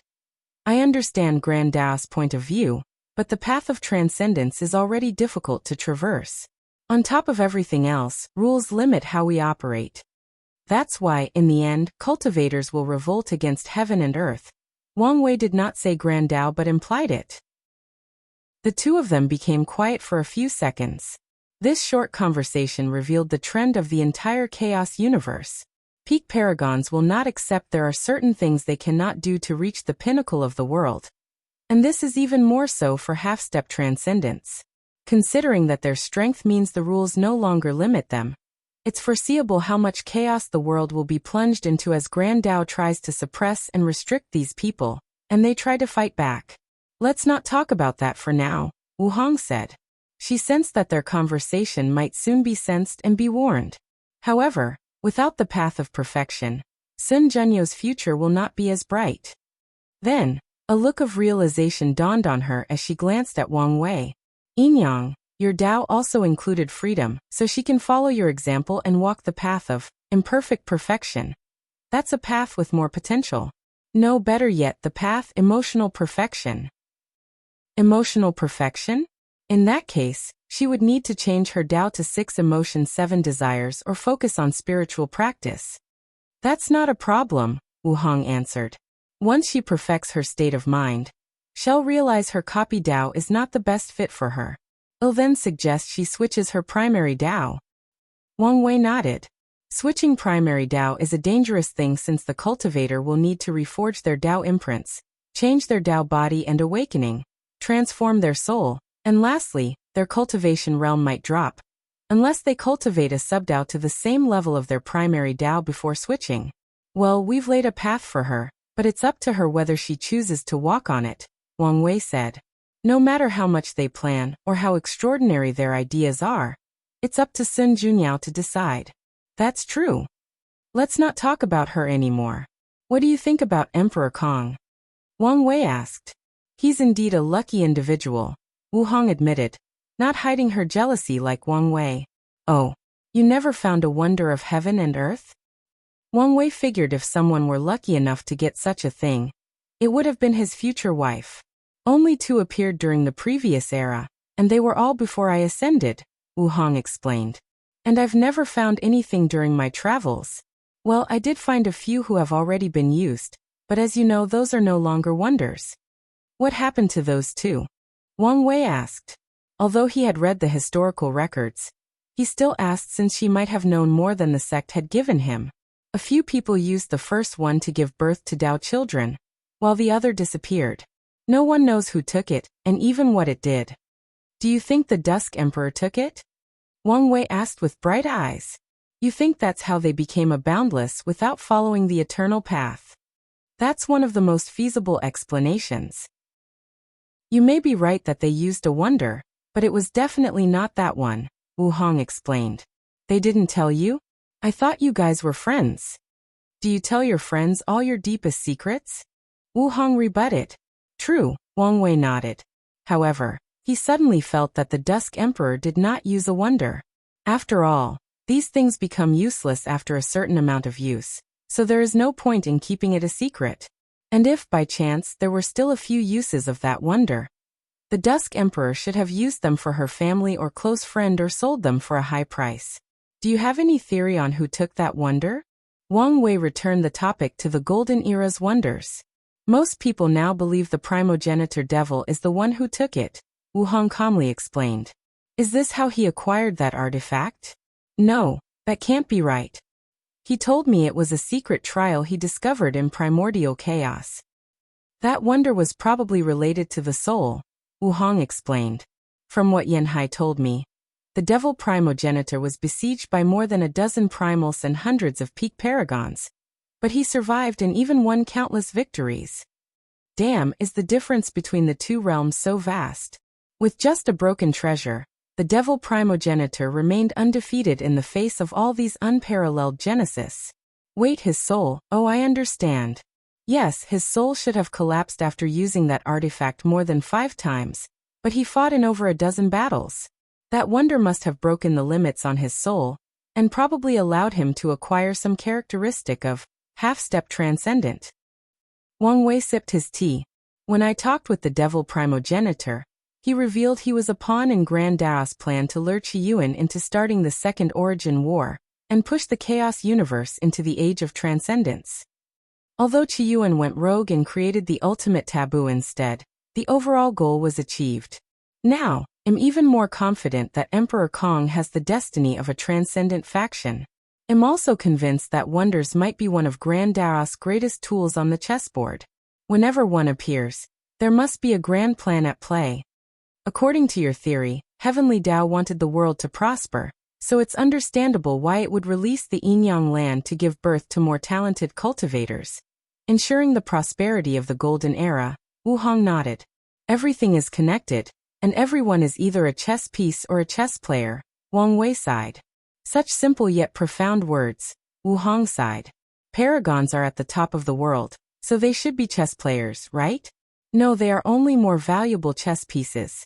Only by taking a small step into the realm of transcendence can one be considered a chess player. But even they are chess pieces for people of higher levels like the Cardinals, or the final boss, Grand Dao. Let's not think about such a depressing thing, Wang Wei continued. Assuming my theory is correct, how many transcendent factions do you think this world can give birth to? If you find any errors, ads pop up, ads redirect, broken links, non-standard content, etc., please let us know report so we can fix it as soon as possible. You're tuning in to the Li Mei's Wuxia Whispers YouTube channel. We're so grateful for your support, and don't forget to subscribe to join us on this incredible journey through captivating stories. Your generosity through donations truly makes a world of difference, as it's the primary source of revenue that allows me to expand and enhance this channel for you. Thank you from the bottom of my heart for being a part of this adventure.